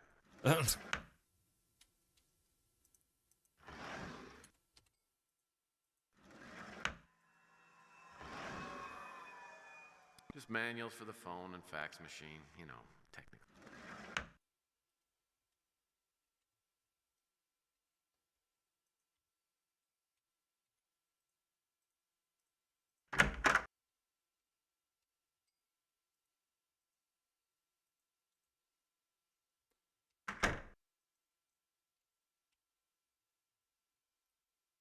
What the heck am I looking for in here?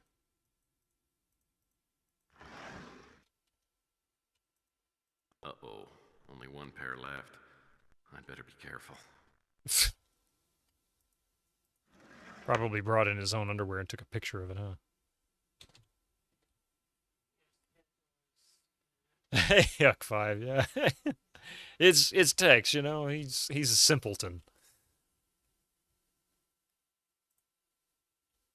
What the heck am I missing here? Maybe something on the ceiling? Well, I'm not sure why, but this sculpture is called Every Day is Sunday to a Bird. You've never played any of these before, Grizzly Pip. The Cliff Notes collection of the world's most complicated novels. I say trim the fat.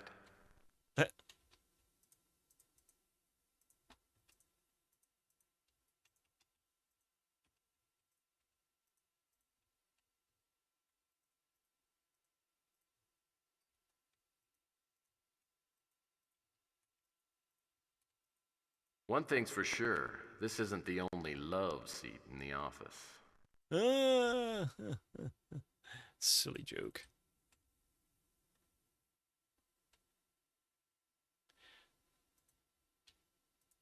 Oops.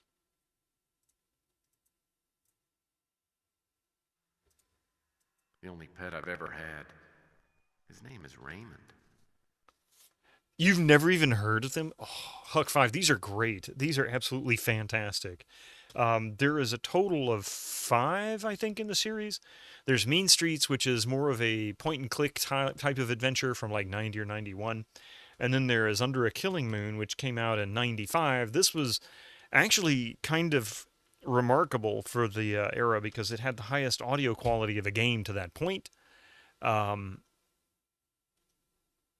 then you had Pandora Directive, which came after a couple of years later. Yeah, Pandora Directive. And then you have this one, which was Overseer, came out in 98. And then Tesla Effect, which came out in 2012, I think it was. So they waited a long time to like 14 years before they came out with the last one. And that's the last one. And it's all done. The main character is Chris Jones. He's also the creator of Tex Murphy. And that's him on the back. It's all FMV. Well, the sequencers are FMV. You're running around in a pseudo 3D world, 2.5, I guess. Done in sort of a point-and-click adventure style.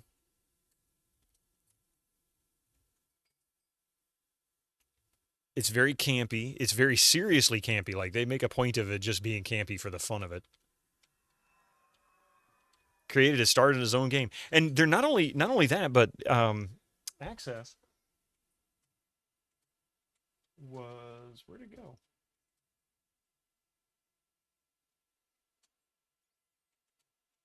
Oh, there it is. Up to this point, up into Mean Street's point, they were really more well-known for Link's series of golf games, which was also a fun game. One of the earliest games with digital audio in them. I think I hit the tree, Jim. I think this one came out in like 90. Yeah, this one came out in 1991. So maybe a year or around the same time as Mean Streets, or the year after.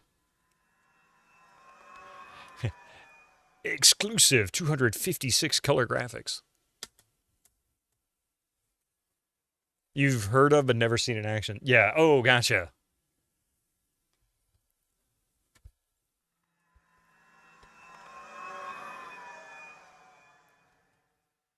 Okay, so we've looked at his Elvis plates, his Elvis commemorative plates. The lady on QVC said these commemorative Elvis plates. The lady on QVC said these commemorative Elvis plates were collectibles.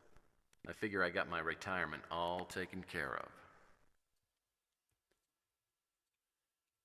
And there's something in here that I haven't done yet. I don't know what it is. These are where my clients sit, hypothetically.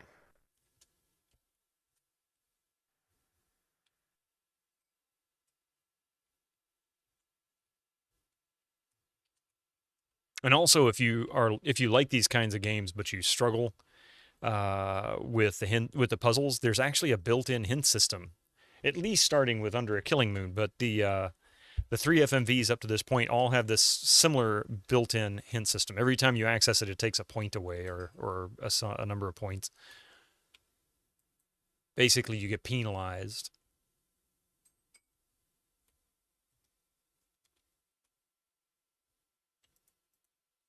This perpetual motion device just goes on and on.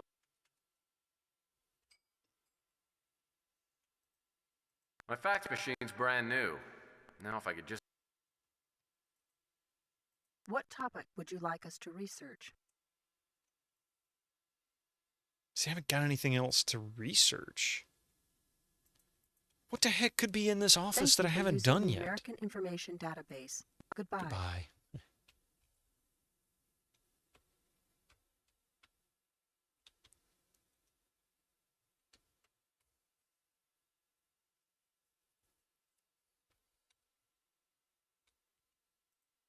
Some people have power ties. I have power.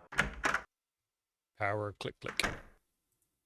This is the one thing that I refuse to skimp on. It's the finest cot that money can buy. This TV tray will come in handy if I can ever afford a TV. He'll never be able to afford a TV.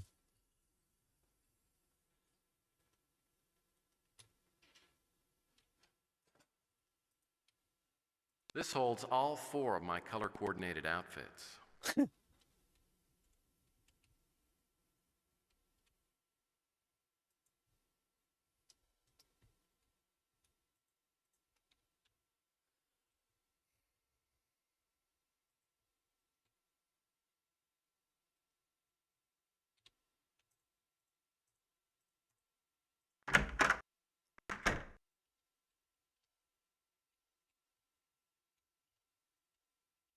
All right.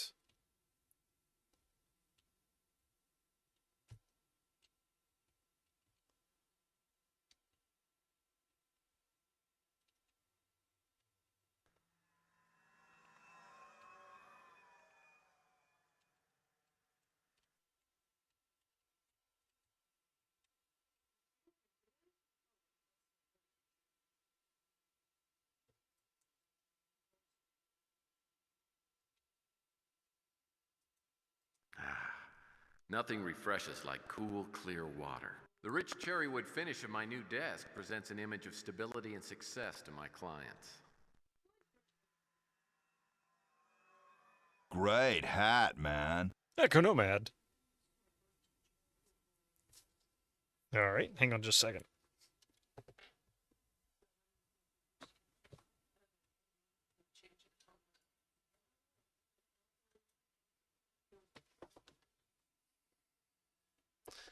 Ninja, Private Dick, Mystic, Mystic.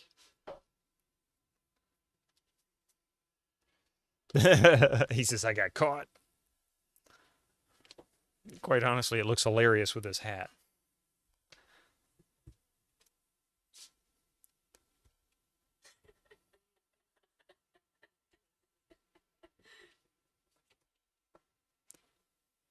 All right, I give up. I'm going to see if I can figure out... Examine the Colonel's note. Have I not done that? Have I not done that? I guess I didn't. Murphy, I thought I'd write this note to wish you well in your new venture. Also, you might think I still hate your guts for that little stunt you pulled on me with the ethics board. As it turns out, a few of my friends at the SFPD, among others, were able to help me clear things up and get my PI license reinstated. So other than the character smearing and public humiliation, everything's worked out fine. And I do still hate your guts, you ungrateful, two-faced little turd. I put a lot of trust in you, took you under my wing, showed you the ropes of the business, and for what? A knife in the back. A word of advice. Someday you're going to learn that not everything is black and white. Sometimes you have to bend the rules a little to make them work right. And even more important, never betray your friends. That kind of thing comes back to haunt you. So again, good luck running your own agency. If anyone ever needed it, it's you. Don't expect me to send any business your way. I don't like seeing people waste their money. The Colonel. So I don't know what that's going to do for me.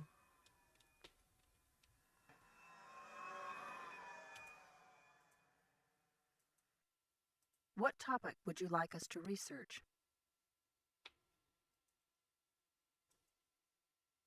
Thank you for using the American Information Database. Goodbye. I don't think that's going to advance me to anything here.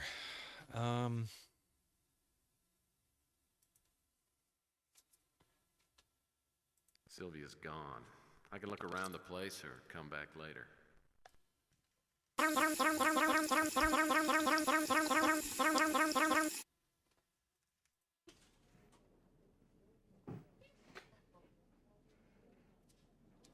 I'm busy, Murphy. Make it quick.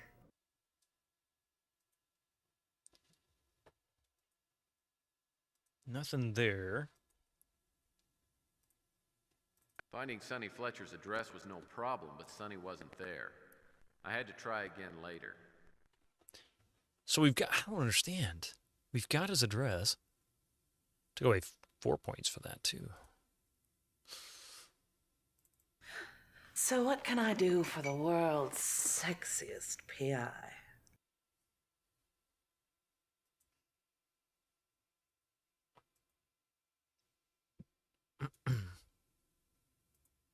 I guess back to his office. What else can we... Let me make sure I've got everything here. Well, this is a life insurance policy taken out by Carl.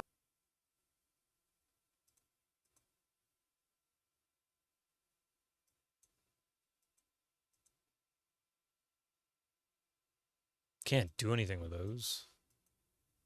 Oh, wait. What?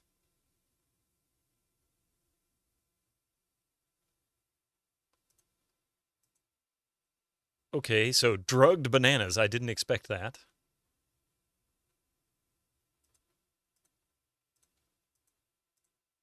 thought I tried that before.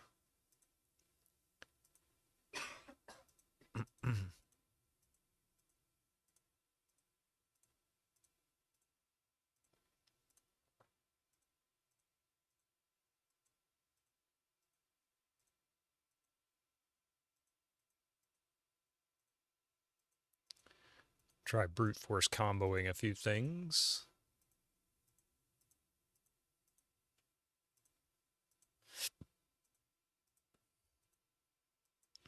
So that happened. Yeah, pretty much.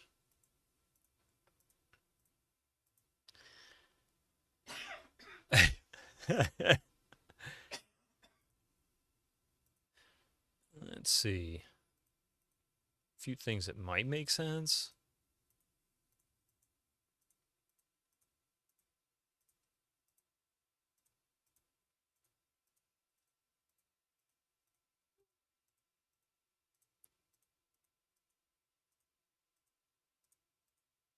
I don't know what else to do with these.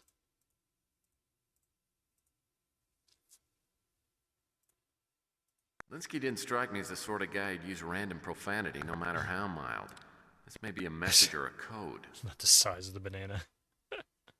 Now I understand why the minions were so obsessed with bananas and why they behave like they do. Because Tex drugged them? Finding Sonny Fletcher's address. I was hoping maybe that would have triggered him showing up. I had to try. Arcade Castle. Arcade Castle gifted a tier 1 subscription to Random Beeping Noise. Thank you so much for that gift sub to Random Beeping Noise. Enjoy your 30 days of ad-free experience. And thank you for gifting the sub in general. Thank you very much for that. So what can I do for the world's sexiest PI? There he goes. I can't give her the banana, can I? I mean, somehow I get the impression she'd probably eat it.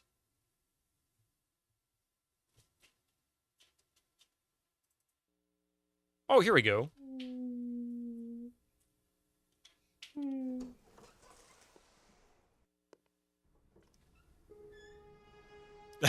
She'd want it, actually.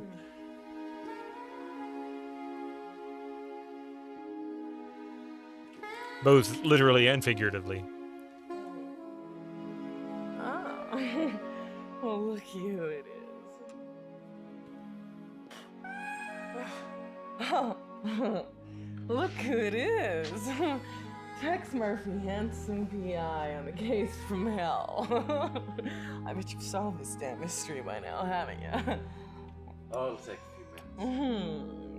And here I am, Sylvia Linsky, the bereaved client whose daddy took a dive into the San Francisco Bay. It sounds interesting, doesn't it? Sounds like you've had too much to drink. Oh, don't tell me I've had too much to drink. I have plenty to drink about, more than you know. That's just a grief time. What do you know about grief? Huh? Is your daddy dead? Did your mama walk out on you before you could even pronounce your own name? Huh? I didn't think so. You know, it's like to be absolutely alone.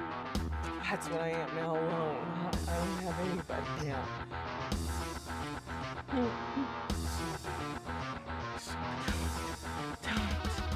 Don't pity me. I don't need you. I don't need anybody. Go away. What you don't need is any more of this. Great hat, what man. What you do need is some Betty Pie. Some Betty Pie. Mr. Murphy, I'm surprised at you taking advantage of a woman who's had too much to drink.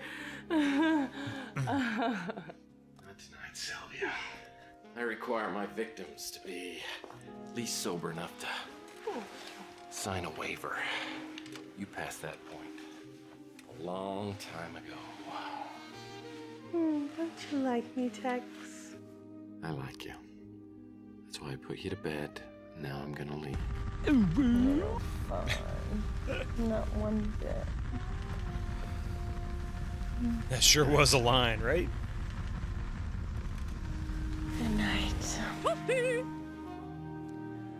I like you too, Tex. You're not gonna like anything in the morning. That's a fact. She's gonna like a bottle of Tylenol is what she's gonna like. You know, when we first met, it wasn't all that different from your night with Sylvia. But of course, you were the one that was sloppy drunk. What? You talking about the Bastille Day celebration at the Bruin Stew? I wasn't that drunk. Oh no, we met before Louis' party. Don't you remember? Come on, sweetie. Oh, I do remember something, but I thought that was a dream. It's all kind of fuzzy.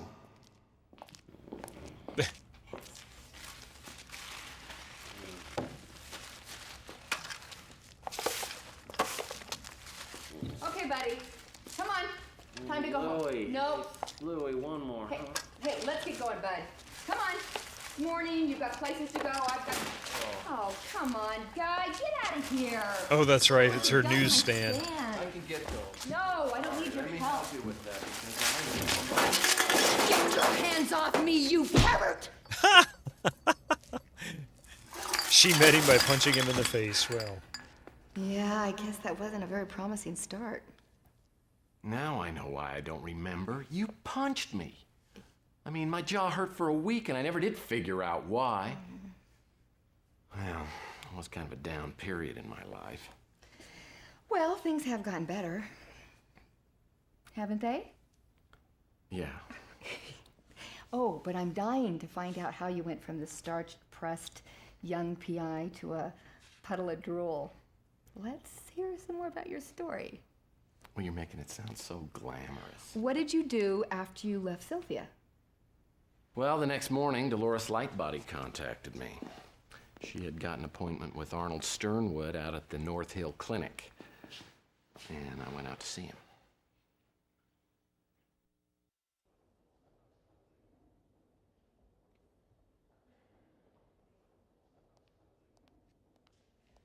Mr. Murphy, this won't take long, will it?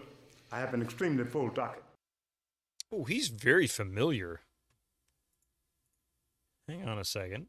I'm curious as to who that is.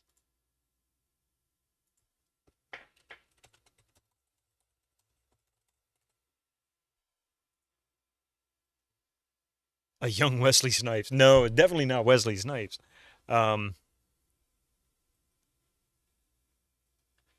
Let's see. Arnold Sternwood, Howard Mungo. Even the name is slightly familiar, but he's probably no one I've ever heard of. Oh, he was in the movie Pearl Harbor.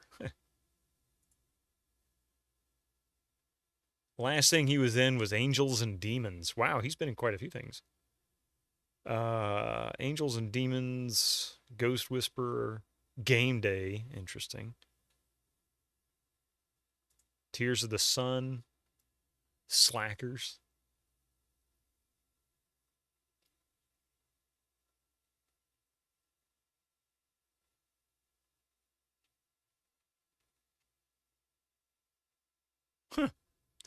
Let's see.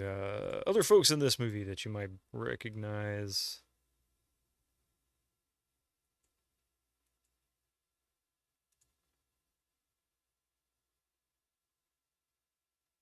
Let's see. Yeah, Clint Howard. I want to say that's Ron Howard's brother. Is in this, which he was in the others too, so that's not unusual.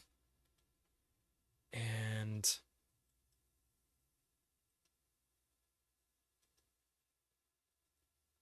yeah, Joe Estevez is in this, which is Charlie Sheen's nephew, actually. So part of the Estevez family, the Sheen family. He even looks a little like him, too. Yes, Chaim Oif. No, is that... No, he's not... He's not Louis. Well, he might be Louis in this, but he wasn't Louis in the others. That was actually the that guy. I forget what his name was. Let's see. In this one, he's Larry Hammond. That's Clint Howard. Louis was, I want to say he was like the accountant for the studio or something like that. He wasn't even really an actor they hired outside. Michaela Nelligan is Dolores Lightbody. She's actually got a little bit of a history to various TV series. Huh.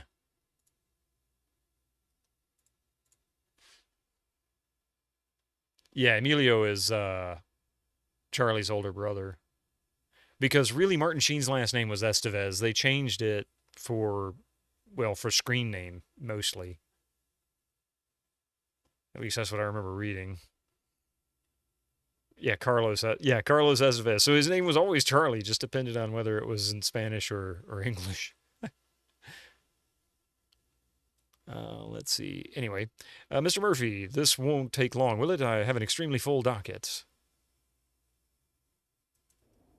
Well, I suppose just this one time we can forego the background check and hobby questionnaire.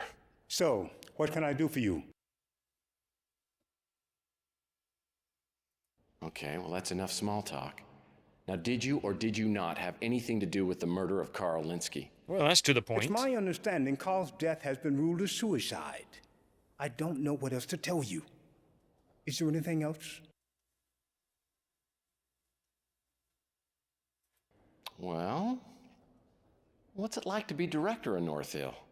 Bet you got some horror stories to tell, huh? I feel fortunate to hold this position, in light of our ranking as one of the world's finest medical facilities.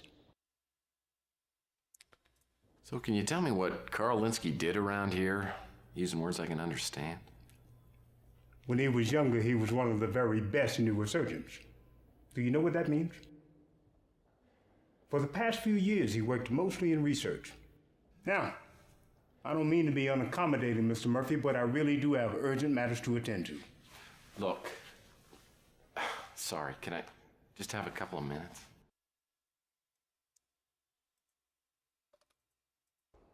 Carl worked here for 26 years. Over the past few years, his age forced him to give up surgery in favor of research. We were friends, though not extremely close. I was sorry to learn of his premature death. I can't give you any details regarding that. The name is unfamiliar. I don't know who that is. I've never heard of it. Miss Peck works for Capricorn. While I respect her professionalism and the ideas of the organization for which she works, I don't look back on our brief association with any fondness. Wow. I assure you, Mr. Murphy, I had no part in the death of Carl Linsky. I can't give you any details regarding that. I consider it an honor to work here in light of the clinic's well-deserved reputation. Until Ms. Lightbody contacted me, I was unaware that Carl had made North Hill a beneficiary in his will. Warner worked for us as an intern. He was fired as a result of his unprofessional behavior. I have no idea where he is now. I believe she was Carl's fiancée, as well as the executor of his will. I didn't know her prior to Carl's death. I've never heard of it. I've been known to play chess on occasion, in those rare moments when I have time for leisure. That company supplies us with many technologically advanced medications, including what you might call anti-aging drugs. They're very much on the cutting edge in their field. Carl gave me no indication of being suicidal. Of course, I hadn't seen him in over 2 months.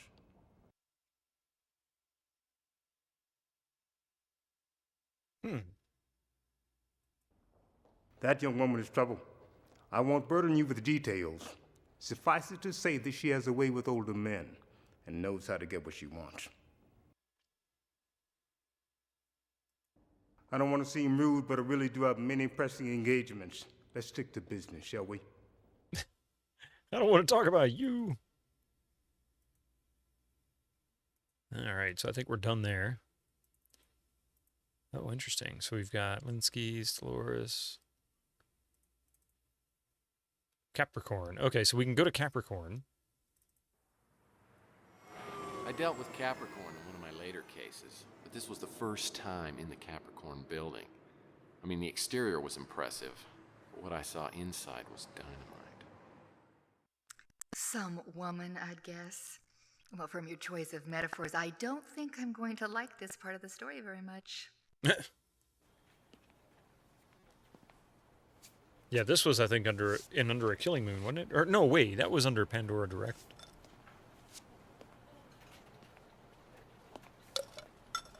I remember having deal with Capricorn, but I don't remember which of the two it was now. Want a pack? How may I help you, Mr. Murphy? It was Under a Killing Moon? Okay, so I should have gone with my first impression. I'm interested in what you people do here at Capricorn. I'm a Pisces, by the way. We're a private organization that infiltrates and exploits any group whose intent is to infringe on civil liberties. I'm a Leo, by the way. Wow.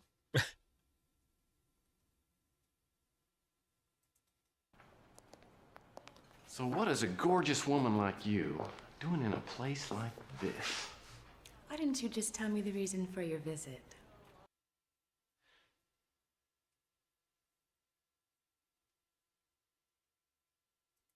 I'd like you to tell me everything you know about Carl Linsky. I'm investigating his suicide. I read about Linsky's death. I was sad about it. But why do you want to talk to me? Take a seat.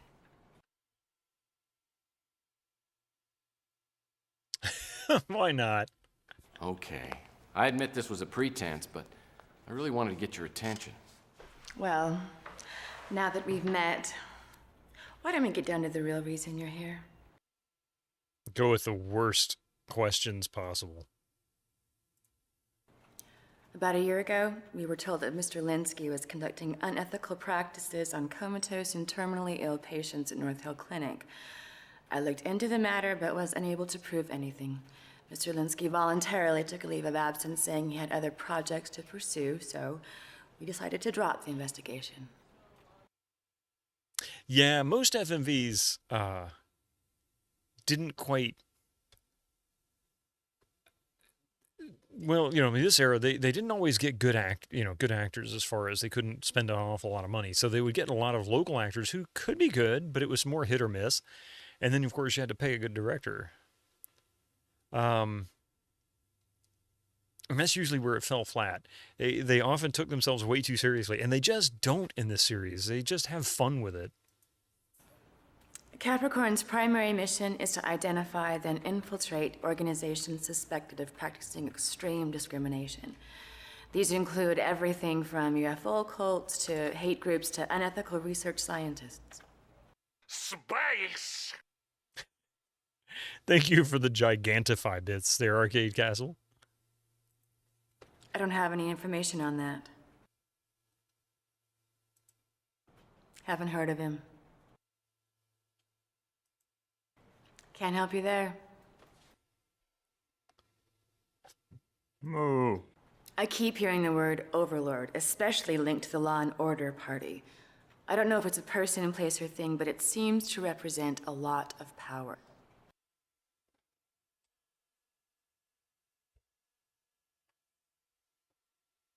Incoming ads for you non-subscribers. As the Use your director Twitch of the Prime clinic, now. he was understandably eager to avoid any scandal and was very helpful throughout our investigation of Carl Linsky. I don't have any information on that. It is, yes. But the way they approach it, Nukem, is actually really good. Mean Streets was its own game, but instead of just remaking Mean Streets, they approach it as him retelling the story to his girlfriend about that investigation. And so it's, and then done in FMV style. So it's actually really kind of cool. They did it in a way that wasn't really a direct remake. The acting was better in Tiberium games, although the acting in RA1 was bad. RA2 and especially RA3 were aiming for more humor and seriousness. I think it's 2 that I have. Wait, is it 1 or 2? Oh, it's 1 that I have. One of these days we're going to play these. So I'm going to...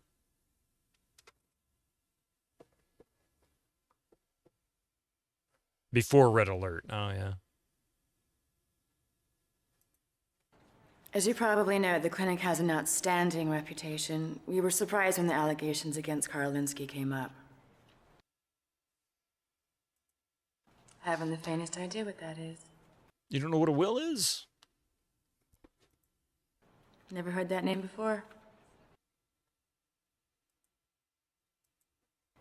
Can't help you there.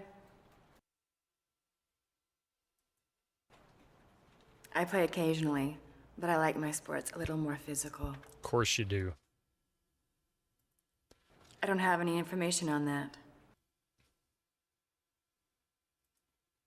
Never heard that name before. Want some rye? Of course you do.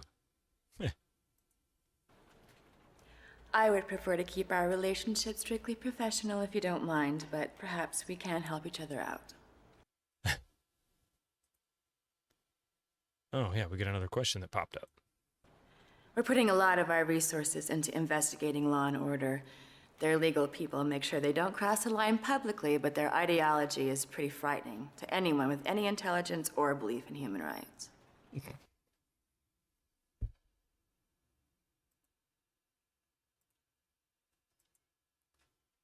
All right. So, yeah.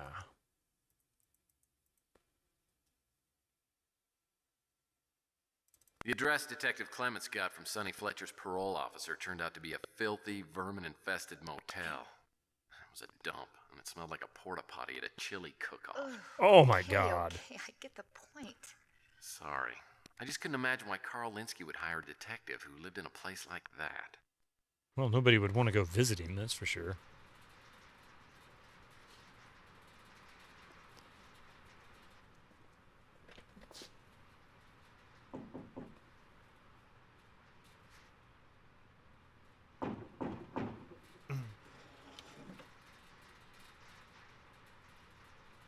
What do you want?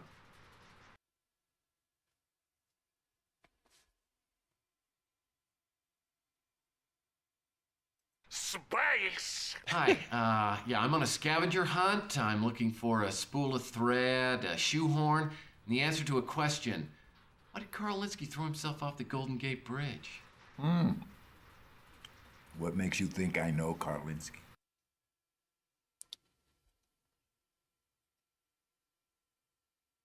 Want some rye? It's up to you, Sonny. I mean, I can invite Linsky's girlfriend and your parole officer over for a game of Truth or Dare. You can just humor me right now. Let me tell you something. With that attitude of yours, I can tell that you just received your PI license, didn't you? Well, that's what I tell all the chicks. My name's Murphy. All right. Come in, Murphy.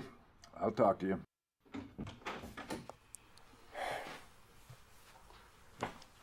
Mi casa es tu casa. Thanks. Close the door.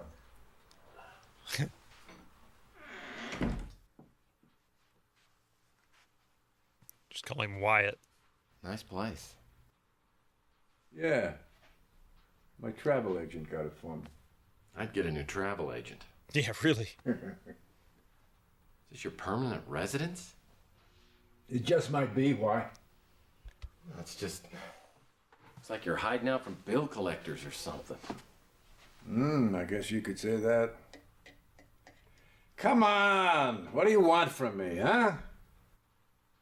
I understand Karl Linsky had hired you. At least, before he died. I had nothing to do with Carl Linsky buying the farm. Bible truth. The Bible says the truth will set you free. Oh. What were you working on with Linsky? Okay, I guess I can tell you now. It doesn't matter. He wanted me to find some people for him. Why? I don't know. Man gives me a list of names and I go to work, okay? If you don't mind me saying, crap, ads. Why would Linsky hire you? You don't look like you're in much condition to be working. That's low. I haven't had a drink in almost 2 years! Until last week! I guess you're pretty thirsty by then. You're funny, man! You're so funny.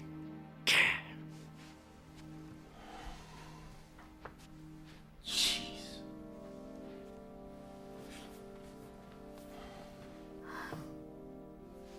What are you working on with Linsky? I can't pause this, Look, so... I just tracked down 2 people, all right? It was a Val Davis and a Rona Morgan. Didn't take me any time. I found out where they were. They were in the ground, and they hadn't been there too long. Is that when you dropped the case? Yeah, around there. Look, I prefer not to talk about this anymore, okay? Okay. Gracias. If you could just give me some more information about the names on the list. I can't remember. Come on, don't hold out on me. You want a bribe or Incoming something? ads You for know you that's illegal. non-subscribers. I Use your can't Twitch Prime now. remember. I can't pause it, Truth. Witness or Winter Slice. I have no way of stopping it Okay, I'm gonna give it without to you. cutting it off and not being able to repeat it. I'm working on Linsky's suicide, and I just need some information, a clue or a lead, something to keep the thing going. Wait a minute. All right. If I had known it was going to be a 5-minute dialogue section, I wouldn't have gone here. Bees up, in case anything happened to him. Ah, so that's the missing chess piece. Just a bishop. Mm-hmm. Anything else? Just a warning. You better get off this case right now. Judgment Day is looking for me, and it could look for you too. You better get out, amigo. I'll keep your warning in mind.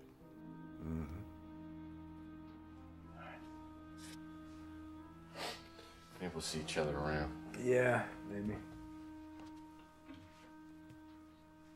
Hey. I'll shut the door. Great. All right. Well, now we've got to pause. I'm not even going to bother to put it on Be Right Back. I'm going to go get some more water while these last 20 seconds of the ads roll out. So give me just a minute here. I'll be right back.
All right. Yeah, that's how you know it's an early 90s game, or early 2000s, or late 90s, early 2000s game. There's no way to pause it.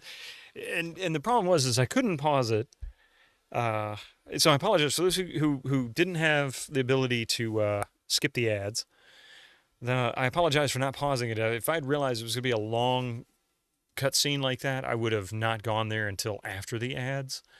That was a little unusual. So, but basically what happens is if I hit space, it'll just end the video, and I won't be able to go back and repeat it. I don't have a way to re-review those videos. And of course, I ended up with a puzzle piece that would have been crucial for me being aware, of what to do next. So now we know we're going to go back to the office.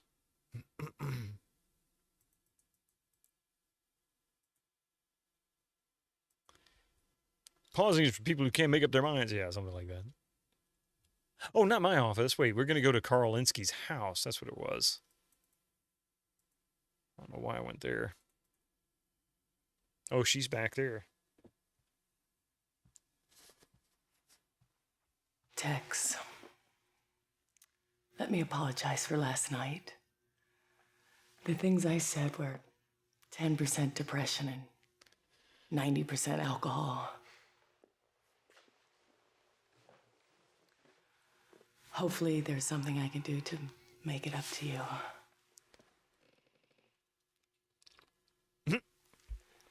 If there's anything else you we had need, no life. just ask.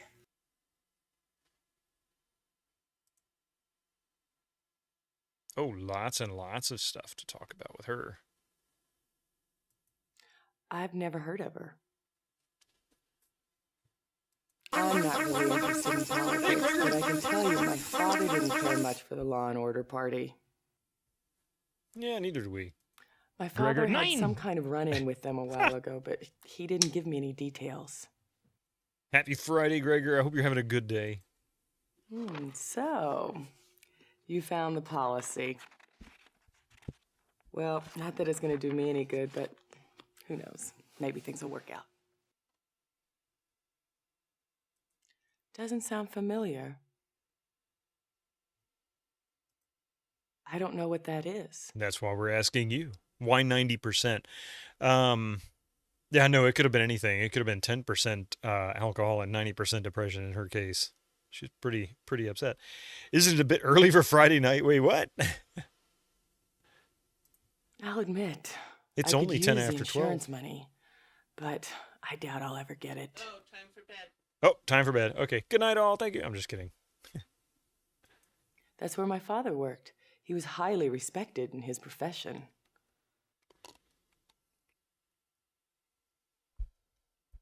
As I said, my father's will is more trouble than it's worth.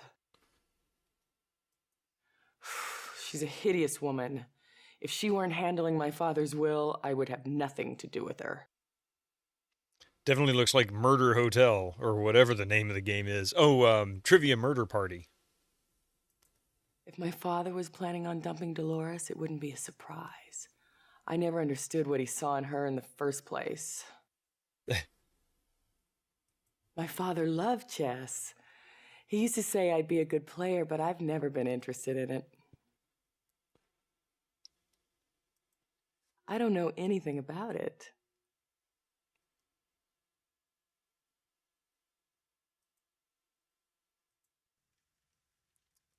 All right, so we've got this chess piece.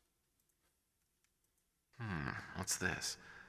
2 pieces for the price of 1. Oh, there's the missing puzzle piece. Okay. So that means...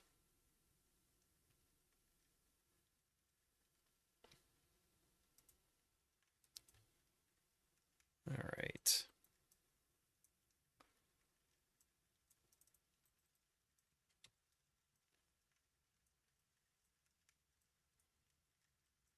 So the real question is, how do we rotate these?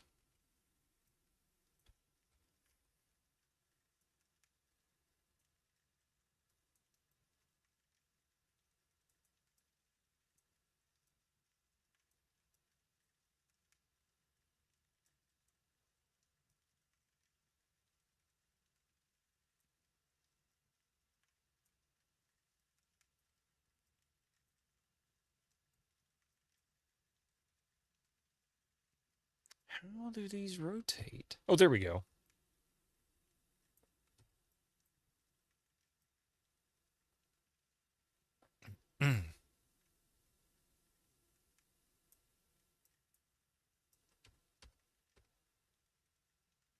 Could go here.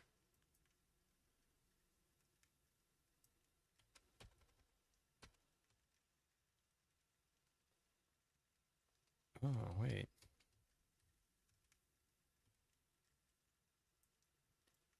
I see.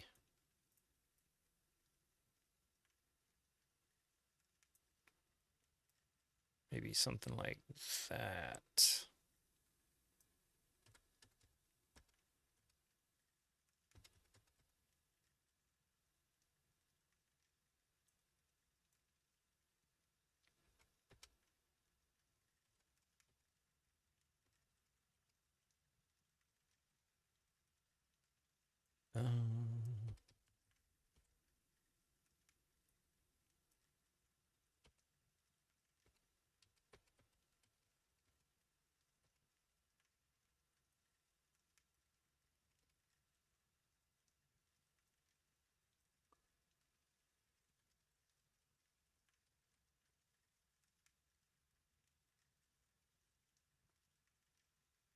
Well, this is weird.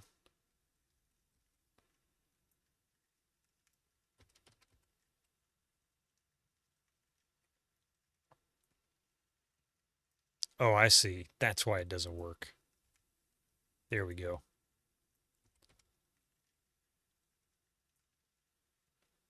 All right. Now then. I'm assuming we don't need to put the puzzle piece on this chessboard. I don't think we even have the piece anymore. We don't. Okay, so let's go back to his warehouse. And we'll go to the card reader. Thank you. Thank you very much. Oh, no. What's the password?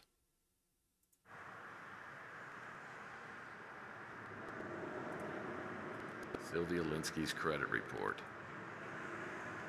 So Linsky signed a book deal and wasn't delivering the goods. The question is, why? I solved a puzzle, and as a reward, I get another cryptic puzzle. Welcome to Tex Murphy. Oh, I wonder Linsky if didn't it's... strike me as the sort of guy who'd use random...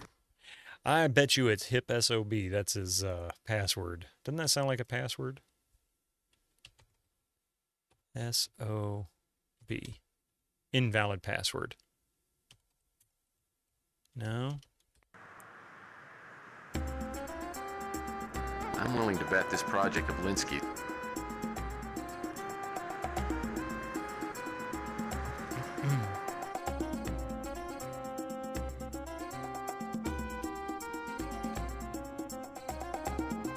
You'd think you know what it is?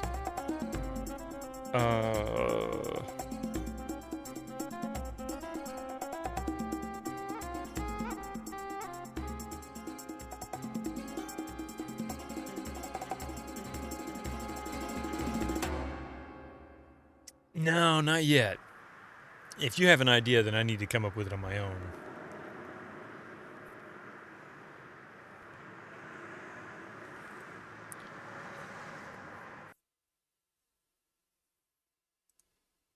Pass card E. Well, if they use the same alphabet I do, that means there are at least 5 of these cards floating around. Maybe more. Have we tried password? Have we tried 1, 2, 3, 4, 5?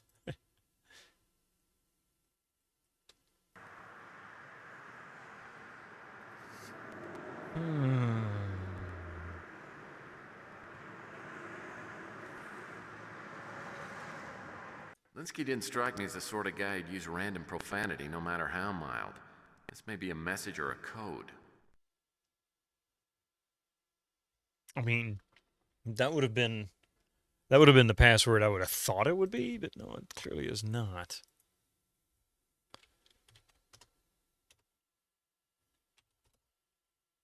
The one thing all men do we haven't yet in this game is yeah.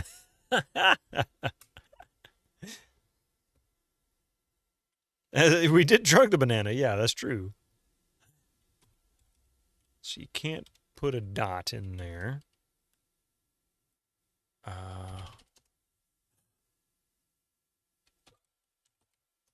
No.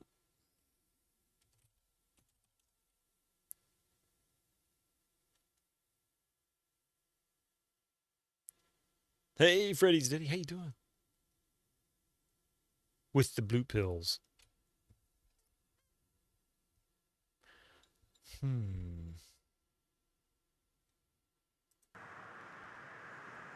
At least one uppercase, one lowercase, one number, one special character needs to be at least 10 characters long and cannot be used by any living human within the past 10 years.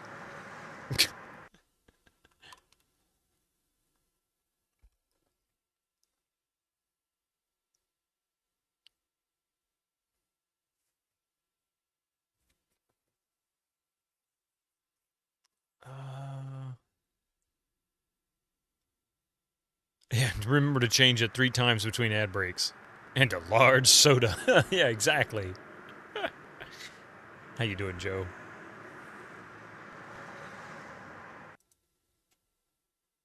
That doesn't seem to do anything. I mean, I know what to do here. I just don't know what the password is. But damn it, close. Is there a way to make that go away and stay gone?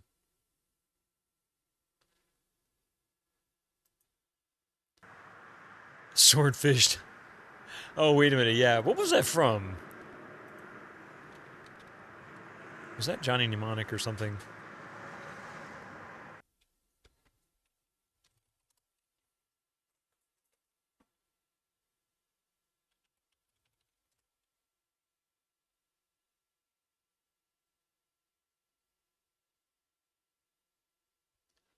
Oh, that's right. It had, I forget now what movie that was.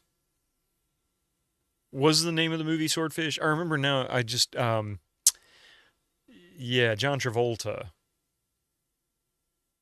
was in it. I can't remember the name of the film now. Admin. There you go. 1, 2, 3, 4. 1, 2, 3, 4, 5. Yeah, root.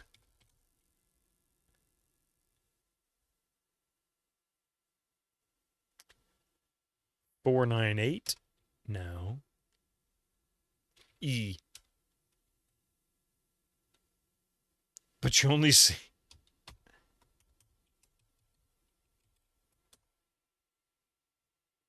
You tried password. Let's see. It'd be funny if that worked, even though it wasn't the Gregor 9. 1, 2, 3, 4 is 5. 9. Eine kleine. Yeah, Nachtmusik. That doesn't work.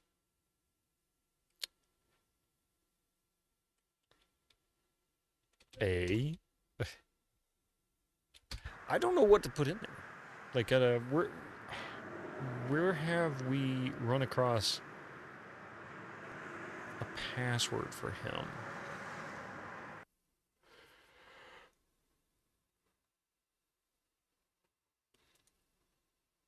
I'm willing to bet this project of Linsky's figures prominently into the case, not to mention whoever this Overlord character is.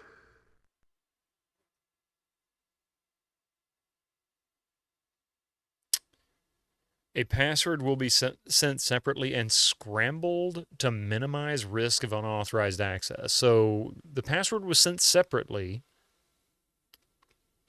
and was scrambled.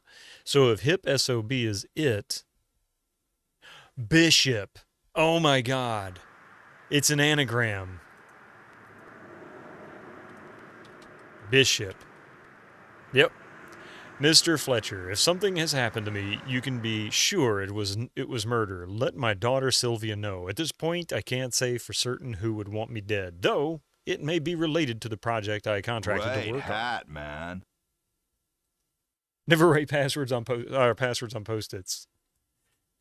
So the hip SOB Post-it note I found behind the bulletin board pie was actually an anagram for Bishop, which was where the final piece was found for this access key card that allowed us to get into this computer. So Yeah.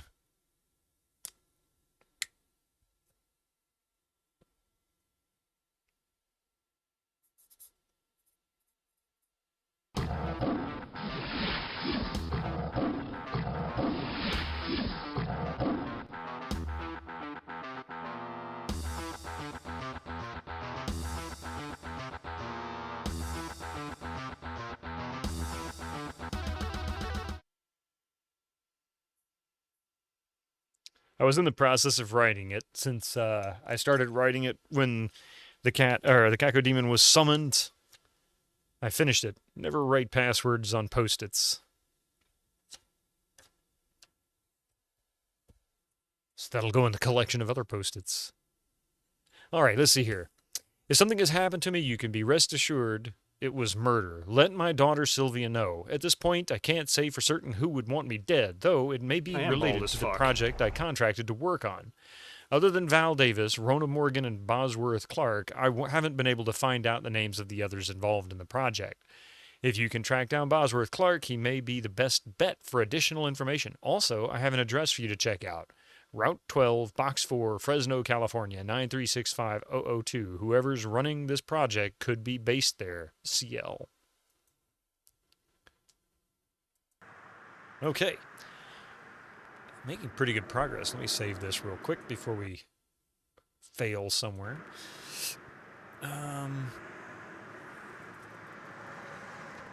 Texas office, Capricorn, North Hill Clinic, Sonny Fletcher, Karolinsky, Dolores' house, Karolinsky. Ooh, come back here. And Eve Clement. So I tell you what, we should be able to do some research here. What? And next time ask nicely. What'd I do? You said come back here.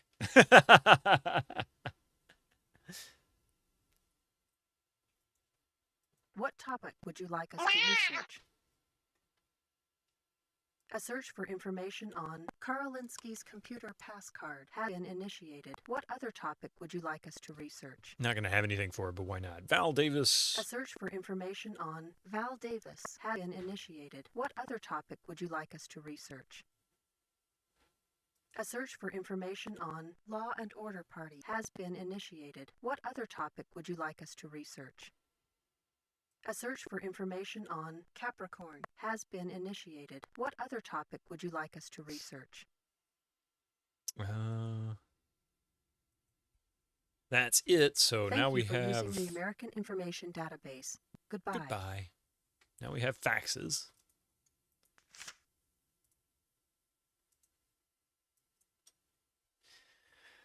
Val Davis, born 1994, East Millinocket, Maine, married to Matthew Gray, 2016, graduated University of San Francisco, 2019, divorced 2023, worked in USF Biological Research Department, appointed department head, died October 26th, 2037 in a speeder crash.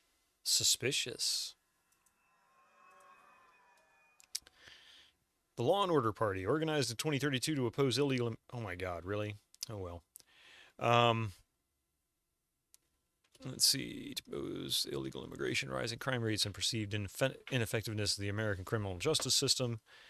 Last year's elections resulted in 27 victories for the Law and Order Party, all at the municipal level. Still a political minority. L&D has yet to win a state seat, but are gaining public support according to exit polls. Capricorn, civilian agency for the protection of rights and of individuals and the creation of order, reason, and neutrality. That's Capricorn. Established. I mean, you know, Hobo Joe, that's why I hesitated and paused for a moment because, yeah, quite topical. Established 2005, New York. Satellite offices located in 44 cities worldwide. Privately owned and funded organization, works in conjunction with local police, FBI, and Interpol.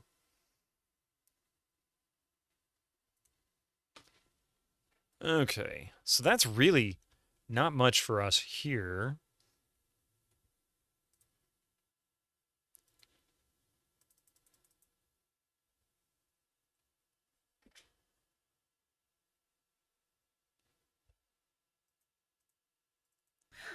So what can I do for the world's sexiest PI?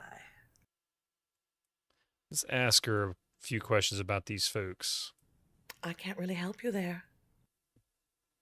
Sure you can. Oh, I wish I could be of more help. I bet. Well, they're a bit too right-wing for me, but I do agree with many of their policies. Oh, and they have the most handsome and attractive gubernatorial candidate. That's some sort of spy organization. Carl didn't think too fondly of it for some reason. Okay, nothing there. Not of extreme value anyway.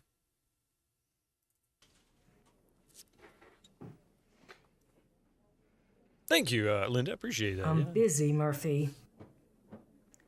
Make it quick. I don't have a lot of time to waste, Murphy. Murphy. She was a professor at USF. Died in a speeder wreck a couple of weeks ago. I guess you're gonna tell me it wasn't an accident, right? You've got quite an imagination. I don't meddle in politics, but I like most of what I've heard from the Law and Order Party. It's about time government did something to clean up the streets and get rid of all the illegals. I've heard of it, but I don't have any privileged information about it.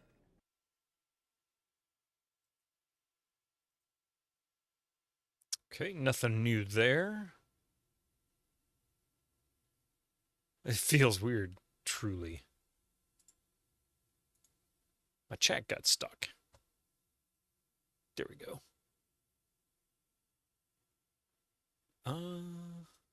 Sonny's not in his room. Probably ran out of rot gut. Listen, Mr. Murphy, I've been cooperative, and I've answered all your questions already. I'm under no obligation to help you any further.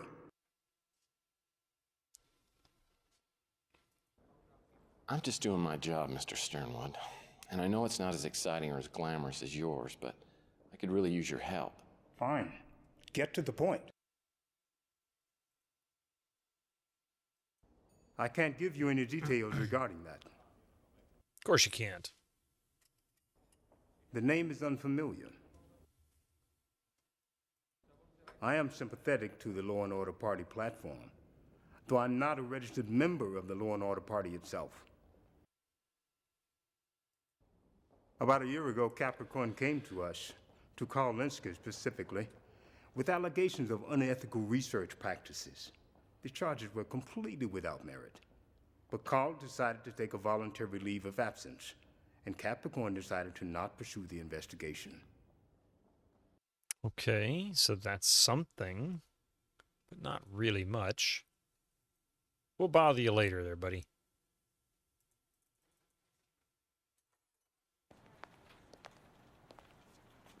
So, how is your investigation progressing?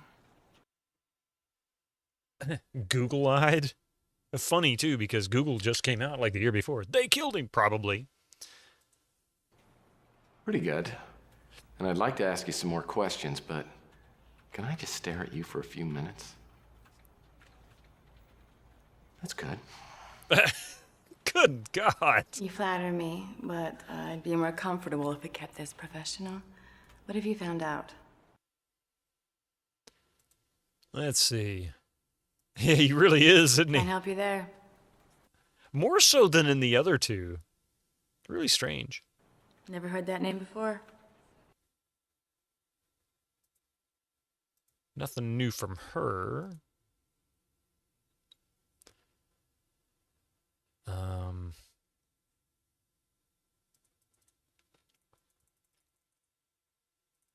What can I do to help?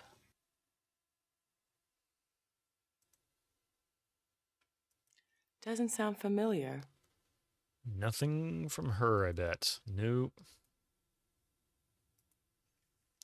Okay.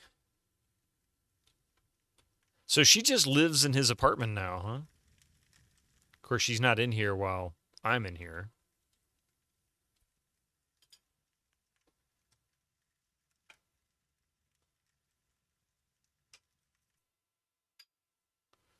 Has anything changed in the warehouse?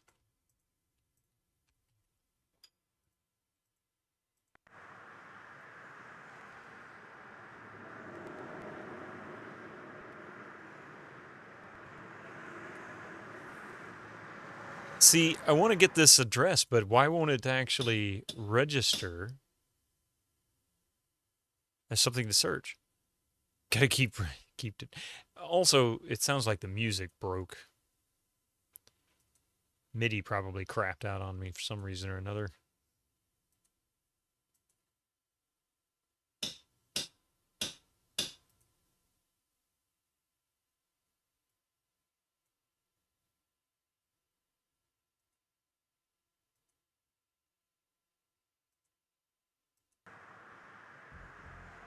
There we go.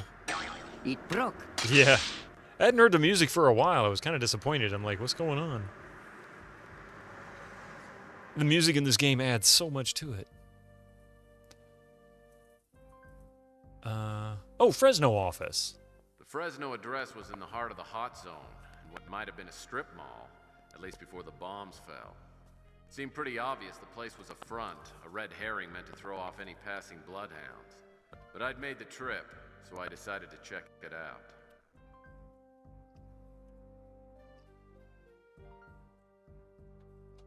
Looks like there were a few packing boxes left over from the move.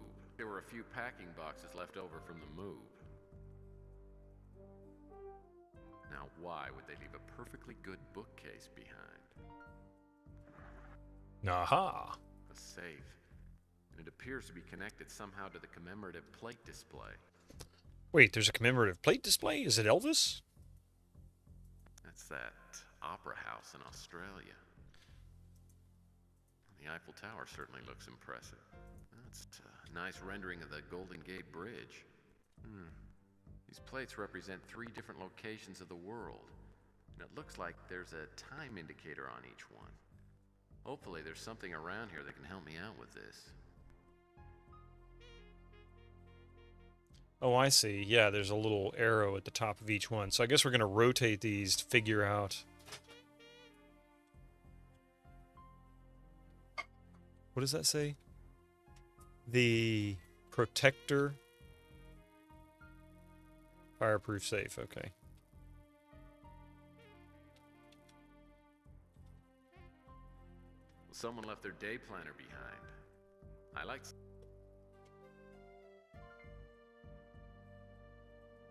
There are 3 different appointments. Dinner on Monday in San Francisco at 6 p.m.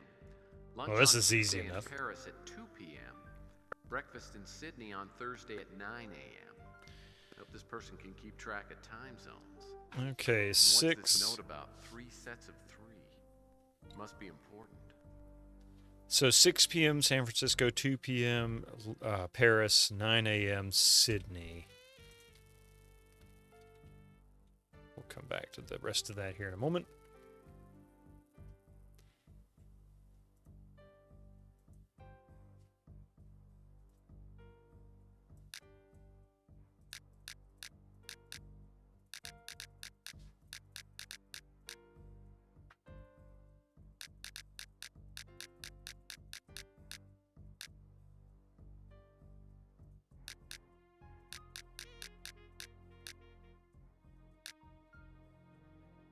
Wait, what? Did I do it wrong? I think I did it wrong. There are 3 different appointments. 6 p.m., Dinner on Monday 2 in p.m., San Francisco at 6 9 p.m. a.m. Lunch on Tuesday in...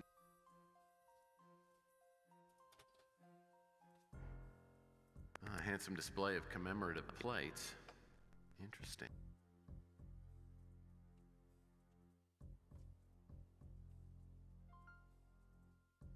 A handsome display of commemorative plates.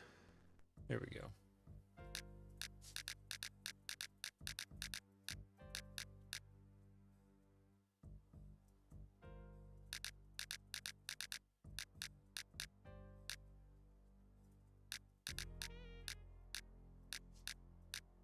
Did I not do it like this last time? I don't understand.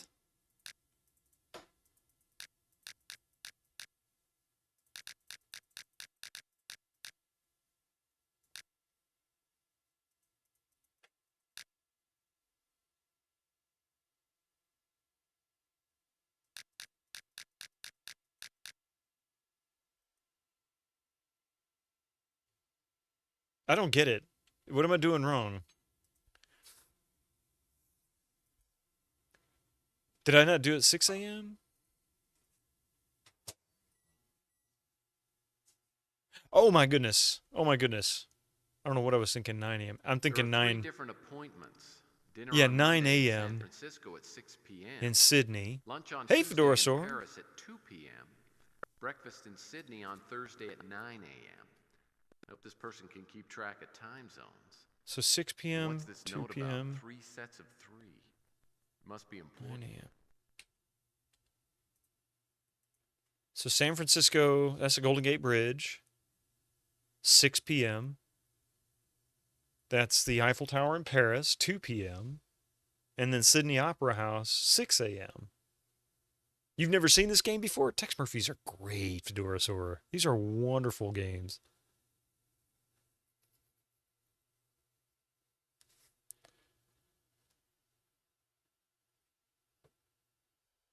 Yeah, 6 p.m., which it's set to 6 p.m., right? Yeah, 9 a.m. right here. So San Francisco was 6 p.m., Paris was 2 p.m., and Sydney was 9 a.m.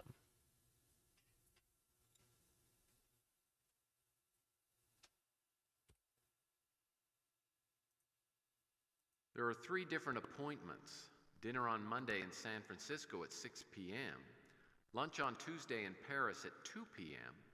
Breakfast in Sydney on Thursday at 9 a.m. Do the days matter? But what was that supposed to matter? And what's this note about 3 sets of 3? Must be important. Well, it's an Australian time.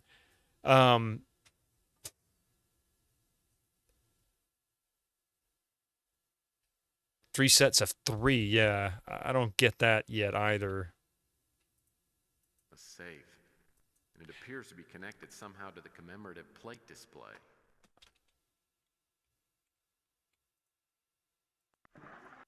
Oh, that's the whole shelf. Okay. Hang on. Let's see if there's more information here in here. Electric bill. I wonder how old this thing. Looks like mail's still being delivered to this address. A nudge? Not yet. Not yet. Let's see if there's more information. Maybe there's something else to give me a... Looks like there were a few packing boxes left over from the move. Can't say I have a lot of confidence that there is, but worth a shot.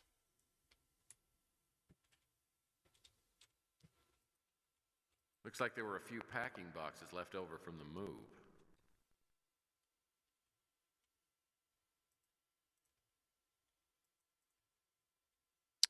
Three sets of There are 3 different appointments. Dinner on Monday in San Francisco at 6 p.m. Lunch on Tuesday in Paris at 2 p.m. Breakfast in Sydney on Thursday at 9 a.m. I hope this person can keep track of time zones. And what's this note about 3 sets of 3? Must be important. Wouldn't that be 9? So if you were to add that all together... Well, no, wait. 3 sets of 3 would be 27. That doesn't make any sense.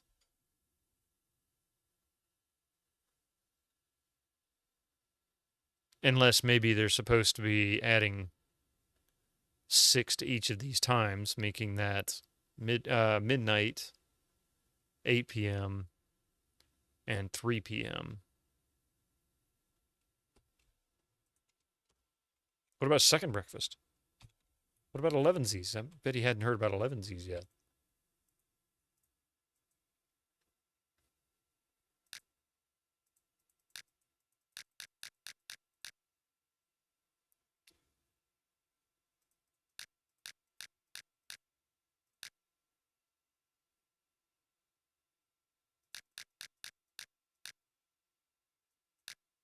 No, that didn't do it.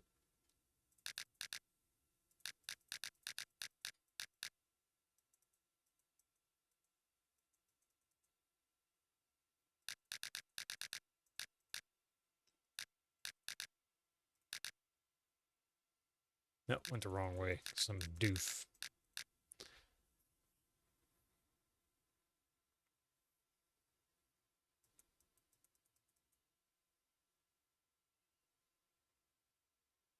Hey, welcome back, Mechanical Beanstalk.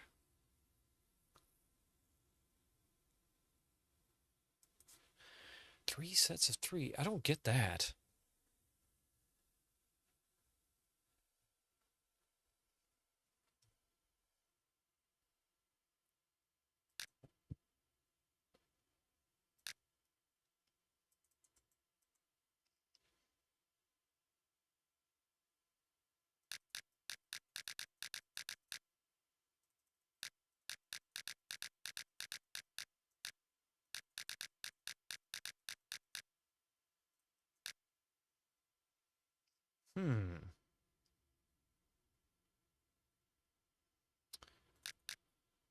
So maybe it's saying do it 3 times?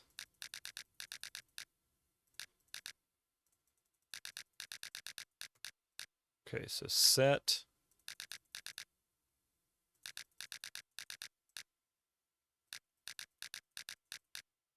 Set.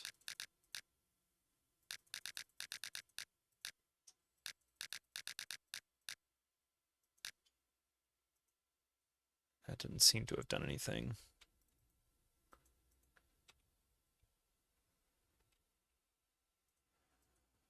Unless maybe I need to do it.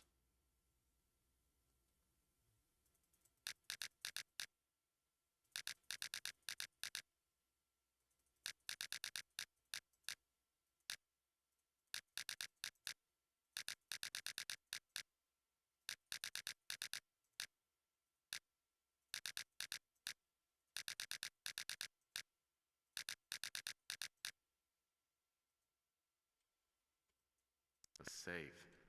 And it appears to be connected somehow to the commemorative. This doesn't make any sense. So I'm curious, Pi. Do you know the answer to this puzzle, or are you just making a guess? Because I don't see any sense to this, other than the time's pretty obvious. There are 3 different appointments. Dinner on Monday in San Francisco at 6 p.m. Unless... Lunch on Tuesday in Paris at 2 p.m. Breakfast in Sydney on Thursday at 9 a.m. Unless it is trying to go at time zones. And what's this note about 3 sets of 3? I mean, we can try it with time zones.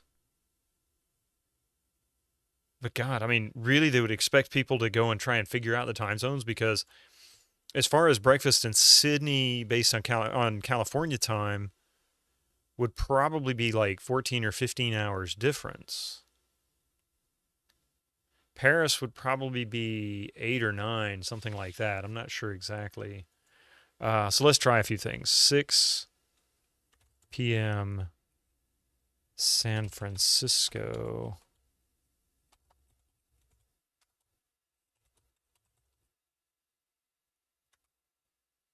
So that'd be 3 a.m.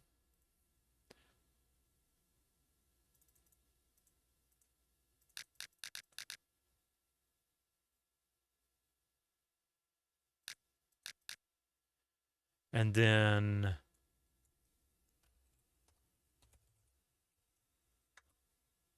11 a.m. for Sydney.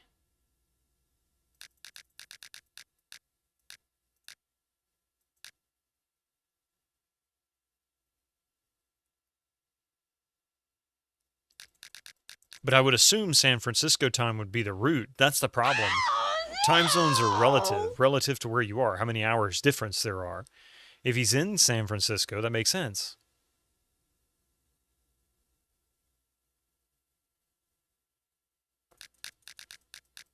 What did I say it was for Paris? 3 a.m.? Sydney's 11 a.m. Yeah, 3 a.m.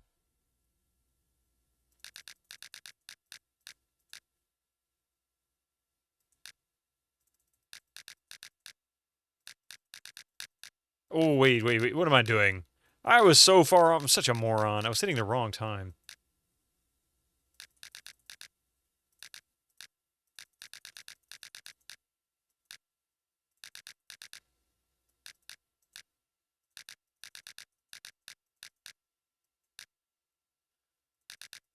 So how about we just leave it at these times? God forbid if they ever change the time zones for some reason. Weekend at least, or at last, yay. Well, that didn't do it. Oh, that's a good point. Yeah, see, that's the other problem, Razrov. You know, I did, but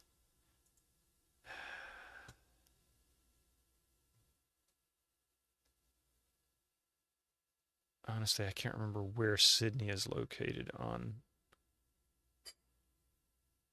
Is that, yeah, that's on the eastern coast of Australia, so that's plus 10 hours. Wait. So California time.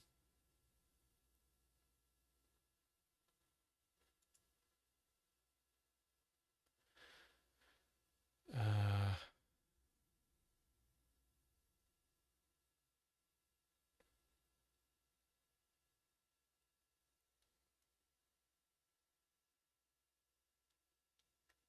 $18 hours difference. Call up Mike and ask him. Yeah, right.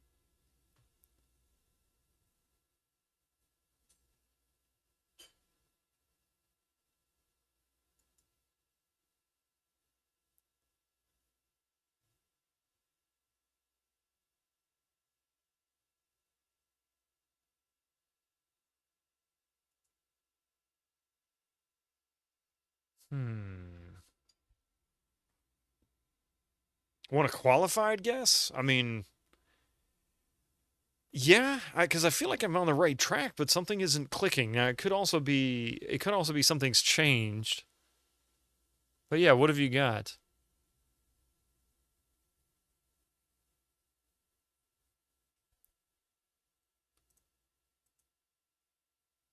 $3 a.m., 11 a.m., 6 p.m.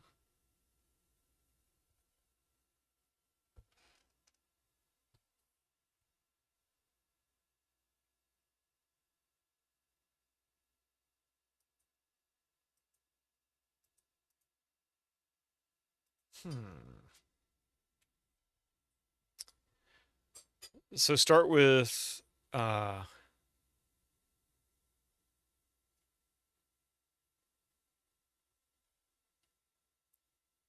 California. Okay, I was about to say CF. You mean San Francisco SF?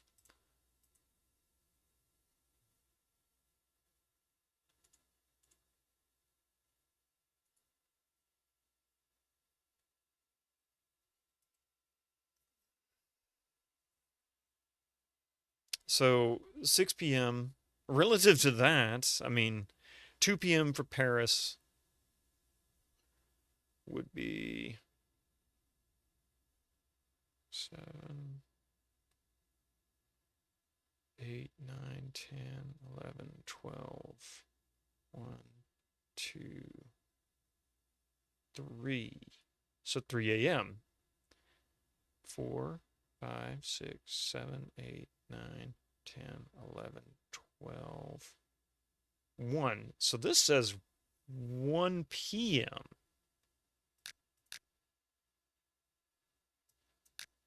That didn't do it either.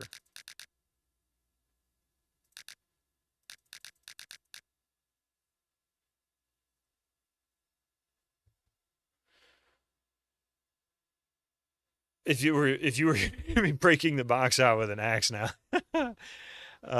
6, 7, 8, 9, 10, 11, 12 midnight. 1, 2, 3, 4, 5, 6, 7, 8, 9, 10, 11, 12. Oh, I miscounted. So that'd be 12 a.m.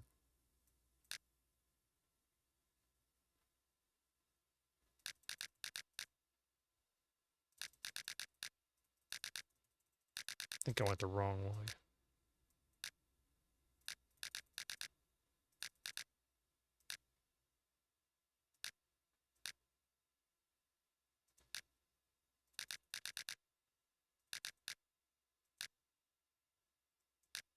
Yeah, I don't get it. This seems really straightforward, and yet somehow it's not. This is combo number 8. Yeah, or combo number 8. Yeah, this is a Tex Murphy game. Tex Murphy Overseer. This is just a puzzle that's rather puzzling. There are 3 different appointments. Dinner on Monday in San Francisco at 6 p.m. Lunch on Tuesday in Paris at 2 p.m. Breakfast in Sydney on Thursday at 9 a.m. I hope this person can keep track of time zones. And what's this note about 3 sets of 3? Must be important. And so if it's saying add 9 hours to each of those times, that would make it even more complicated. So, oh, geez. All right.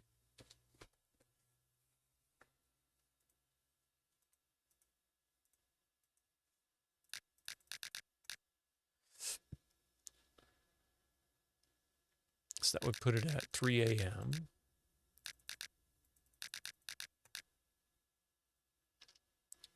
And that would put it at noon. And this would put it at 9 a.m. That didn't do it either. You got an idea? I'm all for ideas, Freddy's Daddy, because this doesn't make any sense. I have a feeling the answer isn't going to make any sense either. That didn't work. I'm guessing it didn't work. I think I did it the way Pi said. In fact, you know what? Hints are available. They're allowed. So tell me what you think. Because this seems way too straightforward for it to not be working. All right, maybe it's 3 of the first number. In other words, what you're saying is instead of 6 p.m., it's 3 p.m., and instead of 2 p.m., it's 11 a.m.,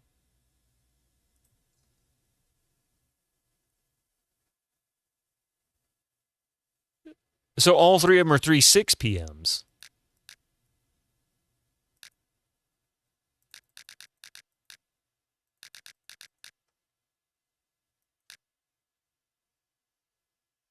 That didn't work.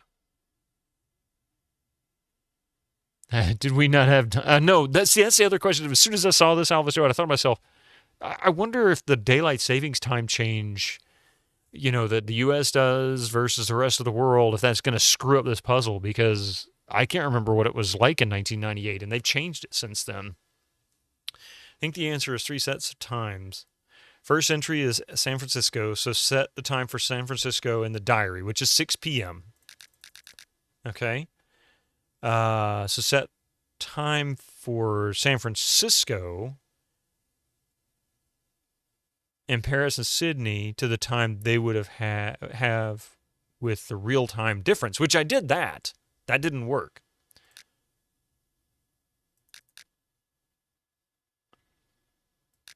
There would be twice a year that for a week the offset is not the usual 9 hours, yeah. Converter Classic. Well, I did that. Yeah, remember the AM and PM. I screwed that up a couple of times. In fact, I even put it at 3. I was trying to do 3 a.m. and kept hitting 9 a.m. because my brain didn't process it. Okay.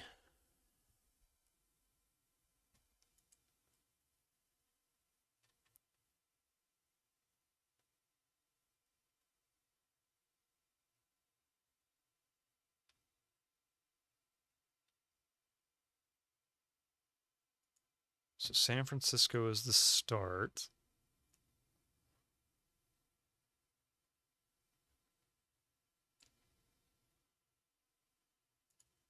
Paris, France.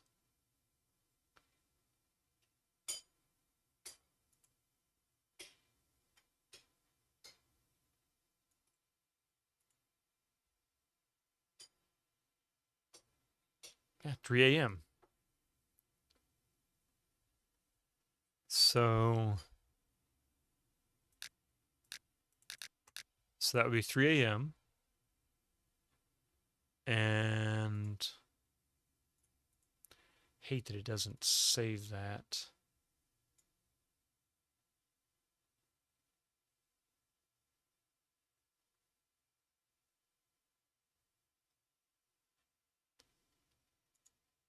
And then Sydney, Australia.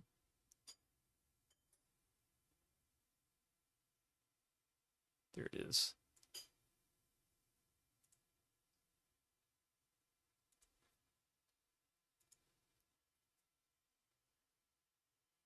And that would be 11 a.m. Which that would be it, right? Try 3 times. I did that too, Mr. McHenry. That exact thing. And it didn't work either. So the way... oh, wait. I put it on 11 p.m., not a.m. Here we go. If I made this game, I'd anticipate such things as changing, and I'd just put a map. See, that would have helped. That would have helped a lot. But I need to come to a conclusion on this.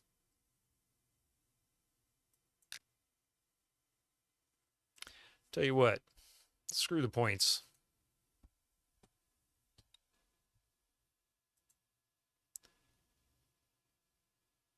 Look at the wall safe in Fresno, get the day planner in the inventory, examine it, move the 3 commemorative plates.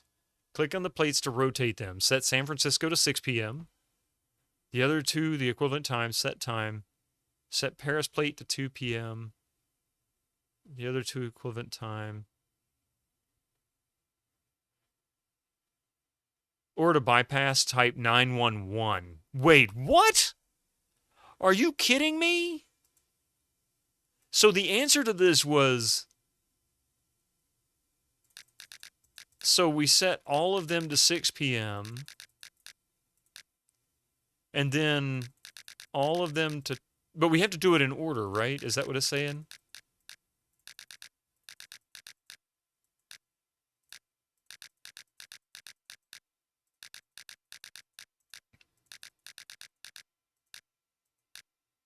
Yeah, I think that's what it is.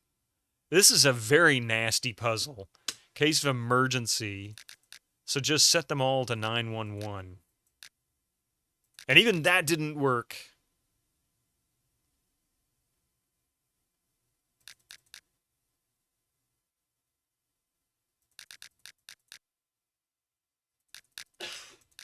Moo?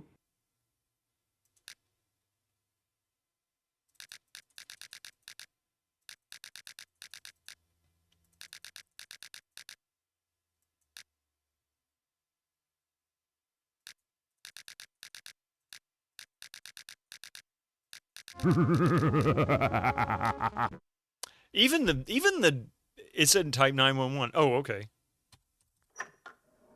Wow. Oh my God. That was awful. I'm sorry. A photograph. Literally just typing 911 on the keypad was all it took to open the safe. Lame. I can't say that very often in these games. Yeah, they made this puzzle so bad they had to include an emergency bailout. I still don't understand it based on the hint.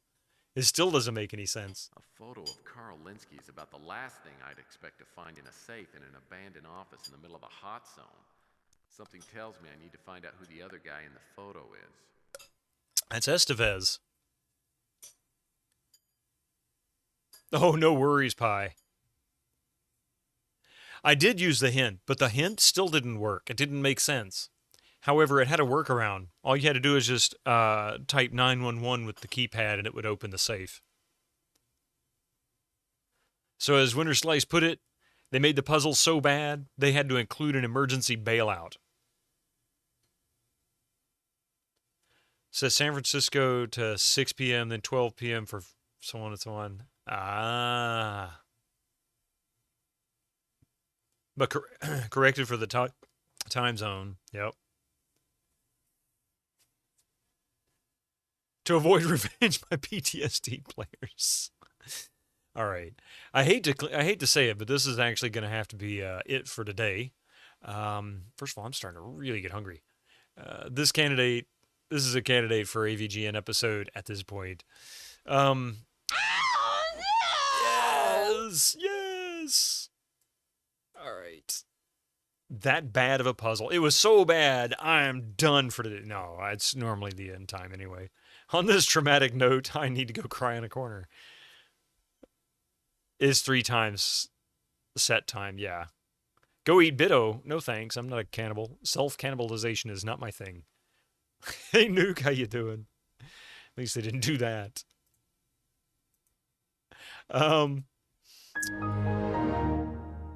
Yes. All right. Peace and quiet. Let's see. Thank you all for being here. I appreciate it. First of all, thank you very much. I need to say thank you for the Gigantify bits there, Arcade Castle. Also, thank you for the gift sub to Random Beeping Noise and Random Beeping Noise. Enjoy your 30 days of ad-free experience. Pardon me. As well as all the follows we had from last night and today. You guys are awesome. Really appreciate it. Excuse me. Congratulations again, Base Reflex, for the Jedi Knight Dark Forces 2 giveaway winning. Thank you, Lazy Crypt, for giving that key to us to give away today. So you guys are awesome. All right, we'll be back, let's see, Sunday, 8 a.m. We'll continue Tex Murphy Overseer. I'm making decent progress, despite this one bad puzzle. Hey, every point-and-click adventure has at least one bomb of a puzzle. Hopefully this is the only one. Probably not. But anyway, let's see what we can find that we can raid into. And also, don't forget, we'll be back tonight on my wife's channel with some Friday night, usual multiplayer shenanigans. Let's see here. Who do we have?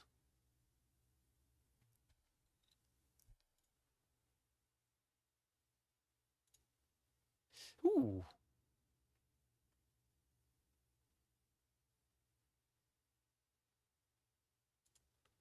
Let's see what he's up to.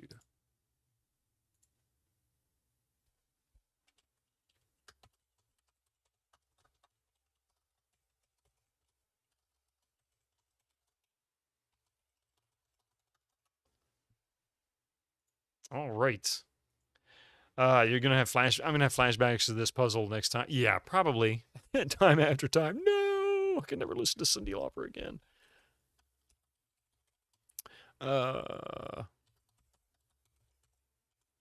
All right. We're gonna check out Darksaber 2K. He's currently playing The Lord of the Rings: Return to Moria. Looks like, is this multiplayer? I think. Yeah, it looks like it. In any case, thank you all for being here today. You guys are wonderful. I hope to see you guys tonight. If not, we'll catch you on Sunday morning with more Tex Murphy Overseer. So be sure to grab your message, tell him where you came from. If I will select, there it goes. There you go. And yeah, I'll see you guys next time. Thanks for being here. Y'all have a wonderful day. And yeah, have a safe Friday. Bye.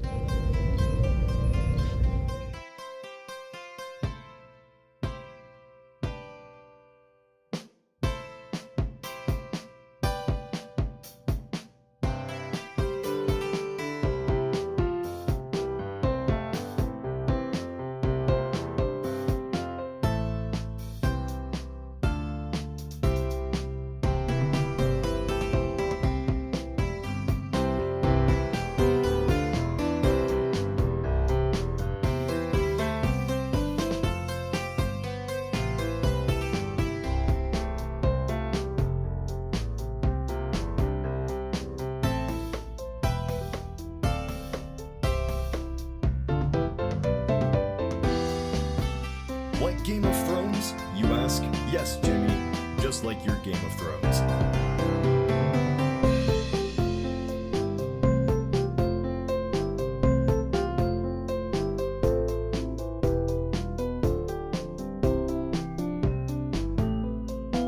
Look at the size of those knockers.